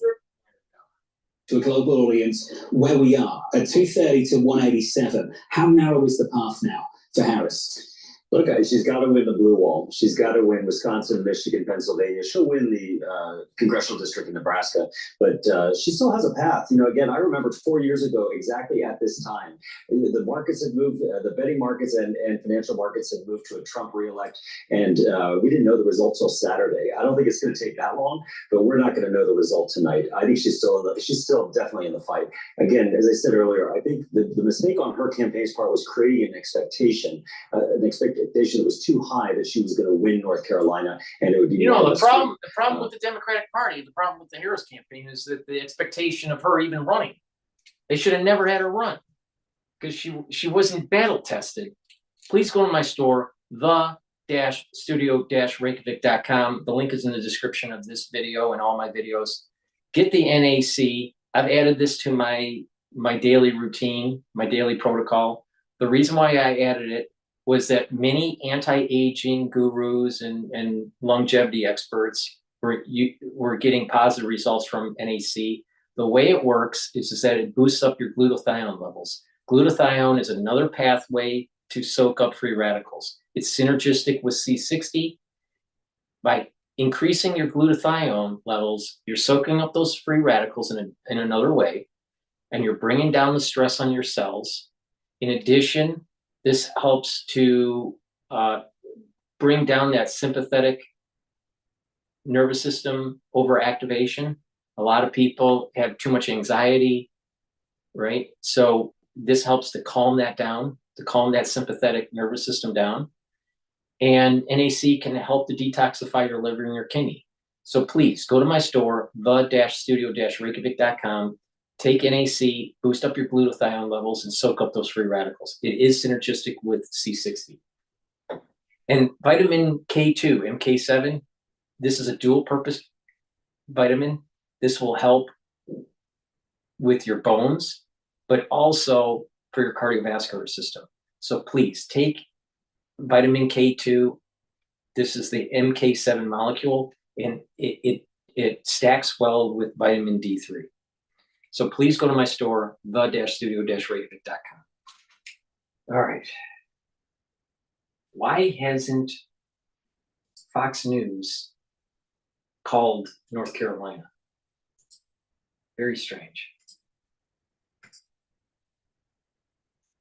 So I think it's actually going to be tricky to kind of figure out how exactly to play going forward. I think at the moment we're not going to be doing much of anything, right? We're going to sit, we're going to watch, we're going to observe, and we're going to decide over time, because we do have things like the Fed cutting rates, China policy response on Friday, seasonality, the best 3 months of the year right now, positioning, technicals. There's a lot of things that on the underlying fundamentals, including, most importantly, earnings, have been very robust. And that's what we have to remember as investors. All of this stuff ultimately is kind of noise. What really drives stocks is earnings. And we've seen that over the last couple of years. Charles and I were talking. This is really weird. Right? This is very strange. All right, we have Bloomberg calling North Carolina for Trump. We also have Live Now calling North Carolina for Trump, but Fox has not. Why? Why is that? What's going on? Is there something? I mean, it could be, I don't know. Maybe it's strange. It's Trump. That voters wouldn't notice or they wouldn't care that she was giving them a whole bunch of nothing. But I'll just say, I'm from one of these swing states, from Michigan. And even in the swing states, it matters a lot where Kamala Harris stands on something like Proposition 36. Because if she doesn't want California to take crime seriously, what about the rest of the country? Yeah, and nobody takes crime more seriously than Gianna Caldwell. You have studied this, Gianna. This is a big deal going forward for California should this pass. That's right. And that's why I started the Caldwell Institute for Public Safety. I got to tell you, I'm glad to see that many voters in the state of California have been pushing back against crime. Unfortunately, Gavin Newsom has been very supportive of the initiative of Prop 47. He thinks that there shouldn't be any changes. But this is a major problem. And I think we see this not just with this particular prop, but we've seen it with a lot of progressive prosecutors funded by George Soros, people like George Gascon, who people are fed up with. And that's why Nathan Hochman, who's running for district attorney of Los Angeles County, is predicted to potentially win this one really big. I think the Democrats who fashioned the idea that if you be soft on crime, that there's going to be criminal justice reform, when in fact there's been nothing but justice for the criminal. It's going to win. It's probably going to win big, Jody Armour, but the governor of California is against it. He thinks it's just going to raise the number of people going to California prisons. Yeah, well, the fact that Harris wouldn't answer the question about what she voted on this, that former prosecutor, she said, I'm the top cop. her bona fides are that she's law and order. She's the one behind Prop 47. Right. And so she's a frictionless weather vane. She gives you that impression. Go blowing whatever direction the wind blows, she's willing to go there. And that was another example. She should have said, I was the top cop. I'm the F436. I see the error of my ways. I see crime going in a certain direction, whatever. But instead, she does this frictionless weather vane routine, and people. But you can't expect her to do that when she was the one posting links about rioters and looters during the George Floyd era. This is not somebody who's about law and order. Giotto, Caleb McGee White, Steve, Jody, thank you all. Martha will be here later in the night when everybody gets tired there in New York, and then we'll handle it from there. Back to you guys. Yeah, but why haven't they called Trace, North thank you very Carolina? much. We're looking into a lot of different numbers that are coming in, and as you know, this is all baking. Bill's at the wall trying to go into different places. Wisconsin's on the board right now. Yeah. Bill, what do you got? Just picked up something from the New York Times. I just want to repeat this. I was trying to locate this on the map, and it's true. Right now, Donald Trump, in the big cities of America, Miami, Chicago, New York, Dallas, and Houston, he is improving on his margins from 2020 by double digits. You think about that, right? Since COVID, you think about immigration. You think about the homeless crisis. You think about how our cities have changed over the past 4 years. Maybe that's had an impact. Now, what I'm looking at here is Wisconsin. I just want to point out two things in Wisconsin. I want to compare that to what's happening This is in the point I'm Pennsylvania. making. The trend. It doesn't matter at the population level. It matters at the electoral college level. So if he's winning, if he's improving his margins at the cities, but it's not winning the state for him, it doesn't matter. So I'm concerned that he wins the popular vote and he actually loses the electoral college. This is why we can't count our chickens until they hatch. It goes here on the cross, right along the border there with Minnesota. So this is Biden 4 years ago. It's not quite 2.5, but it's close to it, where she's underperforming in a county where she should be doing better. And here you go, Trump doing 2.5 points better in that particular county in Wisconsin. So we'll keep an eye on that. Come out a little broader here. Come back. What's to going on with North Carolina? Hang on 1 second, guys. And we'll go into Pennsylvania and try and prove a similar theory, all right, in two places. One is Allegheny, Pittsburgh. The other is Philadelphia. So we'll put this map into motion here. So Bloomberg is saying 230 for Trump and 187, I think it was, for Harris. But we have Fox News that is calling Trump at 216 and Harris at 193. So what, come on, guys.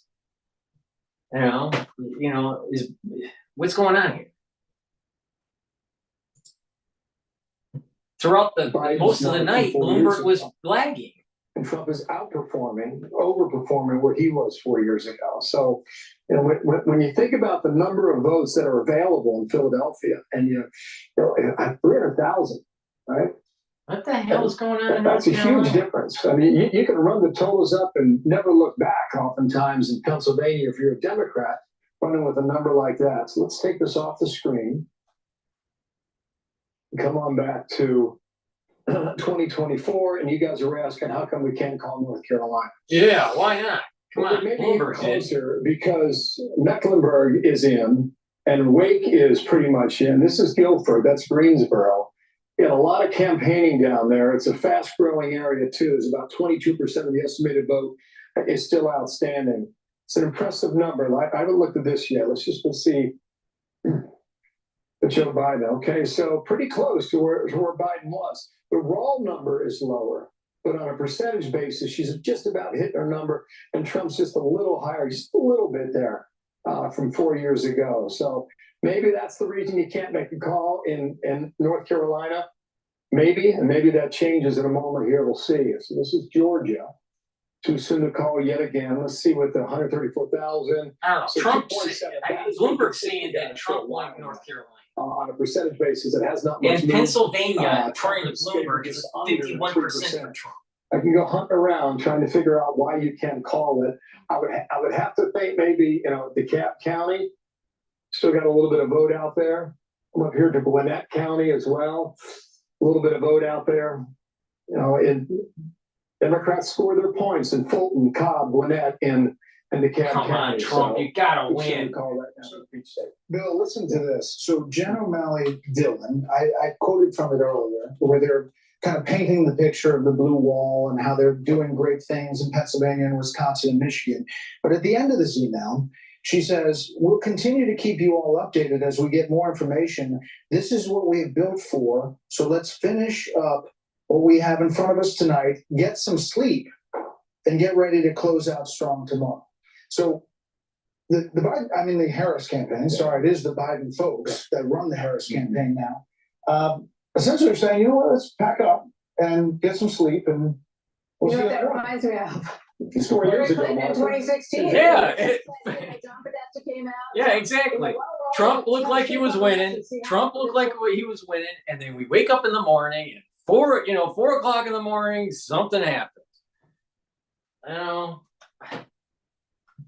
my God. I feel like it's deja vu all over again. Amazing. All right, AP is projecting Trump win in North Carolina. What if, instead of giving a holiday makeover to some stranger's house, What you the hell revisit is your going own on in child? North Carolina? The North Carolina vote, they love to split their ticket. That's right. We've had lots of examples of split tickets in the past. Democratic governors have won the last roughly decades of elections here. We've had a Democratic attorney general since the 1800s, and we haven't had a Democrat win as president since 2008. So exactly what you're saying, split tickets, not something is surprising here in North Carolina, but certainly a disappointment for Democrats. Anna, appreciate the update. Thank you. New projection, Harris wins New Mexico. The latest tally, 230 to 192. On the balance of power, here's Joe Matthew. Hey, Joe. Hey, we warned you that it was going to be a long time before we could call the House, that New York was going to take a while, but also factor heavily into the way that the balance of power is decided in the House of Representatives. We just got one from the New York delegation here. Nick LaLota keeps his seat, winning his House race in New York State. Republicans hold on in the challenge by John Avlon. This is a Long Island district, and it's one that we can check the box on as we're joined by Rick Davis and Jeannie Shanzano. Guys, we've seen some pretty important news break in the last half hour. So Ohio is where I want to start with you, Jeannie, right now as our Democrat. Sherrod Brown, so much for the populism. The folksy guy with the frumpy jacket, he's still lost to Republican Bernie Moreno. There was a thought that we could see some true ticket splitting in that state. What happened? I think the reality is so much of our politics today has become nationalized, and it was going to be very tough for Sherrod Brown to win in a state that is so red. And of course, you've got Donald Trump at the top of this ticket. For Sherrod Brown to hold that out, he's never been tested like this because his last two elections were in non-presidential years. So he knew it was going to be tough, but here we have Bernie Moreno. He came from behind. A lot of the polls for a while showed Sherrod Brown far ahead in that state, or at least ahead. But tonight that has ended. And so it is becoming increasingly difficult to imagine that Democrats hold I'll tell you. People need to really pay attention, okay? It's really close. If there's no impropriety that's going on with this election and Harris wins, okay, that's fine. But if it shows one of those jump diffusions, like you saw in Venezuela elections, or like in 2020, where you had Biden trailing Trump, and then all of a sudden the 4 a.m. jump, all right? Those are statistical signals that there was impropriety in the election. If we see that again in the morning, then our country was overthrown by a deep state, okay? And that we need to make sure that that doesn't happen. Now, hopefully there's enough lawyers all over the place to stop that from happening, all right? But statistically, you can't have that happen from one general election to another general election. I mean, all you got to do is just look at the data sets from prior general elections for presidents, all right? And you probably would not see that jump. Why did it happen in 2020? Was it an anomaly? Or was, just a natural anomaly with no impropriety? Or was there impropriety taking place? Oh, I'm willing to bet that there was impropriety taking place. All right. So why don't we, the signal is the jump diffusion. Right? Hopefully that does not happen. But the way this is all set up, we're not going to know who the winner is by the time we go to bed tonight. We'll maybe know in the morning, or maybe the day after. But if there is a jump diffusion, there's something fishy going on. And so when Harris tells her crowd, oh, you finished, strong, go get some sleep and we'll finish strong tomorrow. The votes are already in. What do you got to do? You can't do anything. They're just counting votes. Pray. Maybe they need to pray. Or maybe they need to get a bunch of Ferraris and drive them down, Woodward Avenue in Wayne County in Michigan, and just, drop off some ballots. God. It's crazy. I'll tell you. If there's a jump diffusion in the data set, there's no doubt in my mind that there was a stolen election. That's 270. One of the interesting things that strikes me as you say that is that the character issue was dug into so deeply by the Harris campaign and by Democrats at large across the country. And Kaylee, it looks like Bloomberg is saying 192 to 230. Rock solid for Trump throughout the entire course of his run. Fox News is saying 193 to 216. That issue, I think, they say, well, we know, and we've seen all of this. What we watch is, the policy results, whatever they're saying, but added people on top of that, despite these character issues that were so drilled on by Kamala Harris in this campaign. I think you make a really important point. And two voters come to mind when you make that analysis. There was a voter in the New York Times. They followed this group of undecided voters. This voter said, pre-Kamala Harris, I was 50.01% likely to vote for Trump. He didn't like him personally. He didn't like his affects. He didn't like them. Then Kamala Harris came on the scene, and he wanted to know how she differed from Joe Biden on inflation. He ended up discovering she doesn't. And he went by a 51% margin for Trump. He said, I still don't like the guy, but that tipped me over the edge. Another voter who comes to mind I saw today, he had not voted in an election since Obama. He said, I am a blue collar worker. I am here voting today because of no tax on overtime. And I think if Donald Trump is winning Michigan by 51.7% to 46.6%, 38% of the votes in. Perhaps not just realigned the party on blue collar workers, but demographically as well.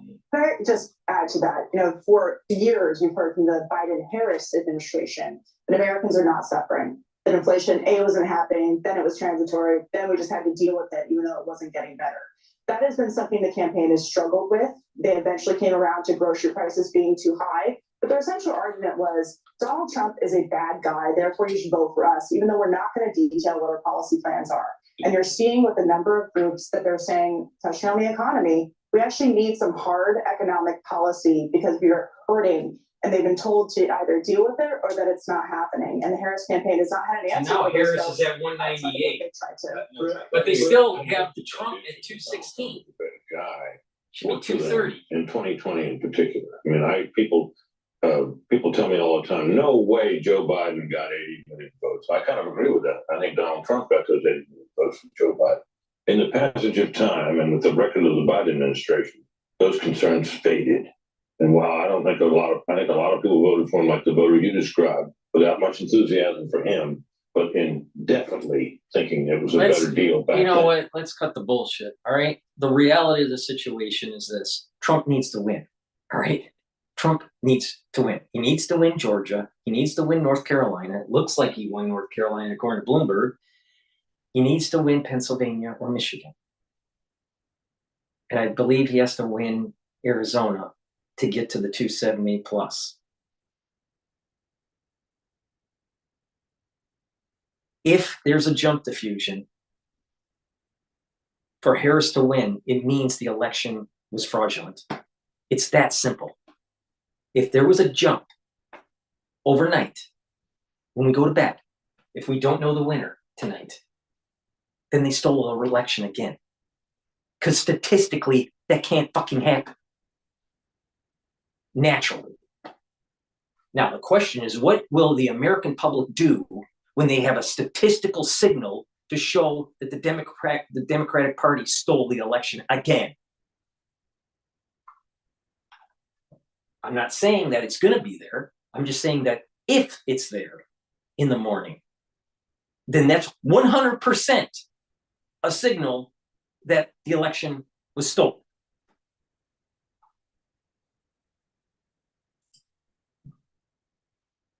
All day, and then he would go campaign at night and go do a rally, and he'd be back in court the next day. And if you think And see what they're doing. What it seems to me, what it seems to me is that if it gets really close, right? The polls are really close. The election night's really close. So for the average citizen, it's plausible that maybe she won. But if you look at, you know, third world countries and how they're overthrown by warlords, you know, and cheating elections, guess what? When you look at these machines that count the vote, they happen to have that jump diffusion that I'm talking about. Why is that? Because that's how those machines work to flip the election. And statistically, think about it this way. Did you have the jump diffusion for the Obama elections, either with Mitt Romney or against McCain? No.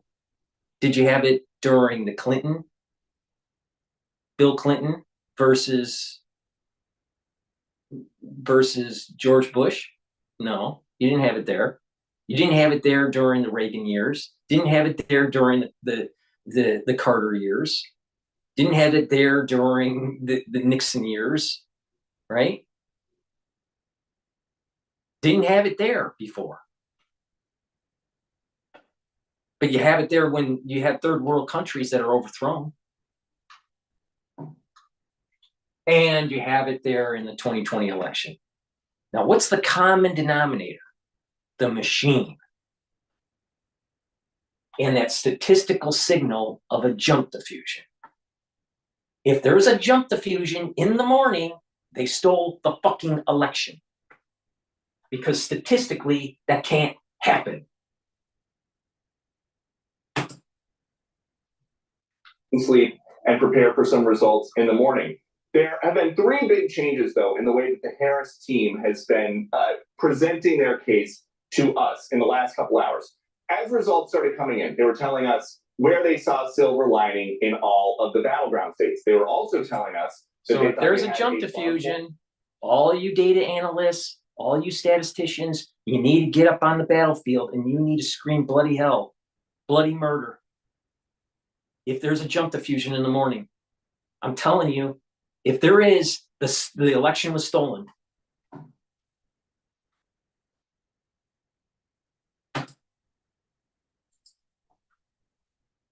Face to victory. That is not new information. That is just what they have got right now. Vice President Harris remains at the Naval Observatory right now. We don't know if she's going to show up at her campaign headquarters, but they took the press. All right, now Trump is at 232. They finally called. Joe Biden is giving anybody watching an indication of how he feels about all these races that he has really not been a part of. Harris He's is made at 60 211. congratulatory calls. 4 of the 6 are to people who just won in Delaware, where he is heading next. Peter Ducey, live in the North Lawn. Peter, thank you. Another call to make. That's right. We can now let you know that the Fox Decision Desk can project that Vice President Harris will indeed win the state of Virginia. This was much closer. It was a state that the Trump team said they felt they might be able to expand the map, but he did better than he did in the prior elections. But this has just been called for Vice President Harris. And President Trump did better with non-married men than he did 4 years ago in Virginia, which seems to be a theme that we're seeing in a lot of these states. That all according to the Fox News voter analysis. Well, I bring back our panel, but I want to read from an email that came from Jackie Heinrich moments ago. I'll just read from it. 3 sources close to Harris are expressing concern that Harris's path to victory may be too narrow to overcome. I hope One so. source at the Harris Friends and Family Party says, quote, her path is so narrow and she is not doing what Too narrow to overcome unless we do something strange at 4 o'clock in the morning that gives you a jump diffusion. That's a statistical signal that we stole the election. You know, it is so sad that statisticians and data scientists didn't scream bloody hell with that jump diffusion. And then in Venezuela, they had a similar jump diffusion. You kidding me? With these machines? And then you had the mainstream media telling you that, you know what? Everything was kosher. Yeah, bullshit.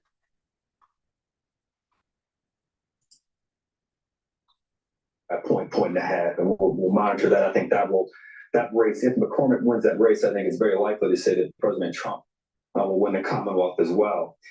Building on some of the points, reacting to some of the points from my friends on the other side of the table, you know, my party often says that Donald Trump didn't do enough on the border. He rejected a bill that would have been a compromise. That he didn't lay out specifics. He said no taxes on tips, no taxes. I've been going on since 7 o'clock, actually a little bit before 7, and it is now 11:50.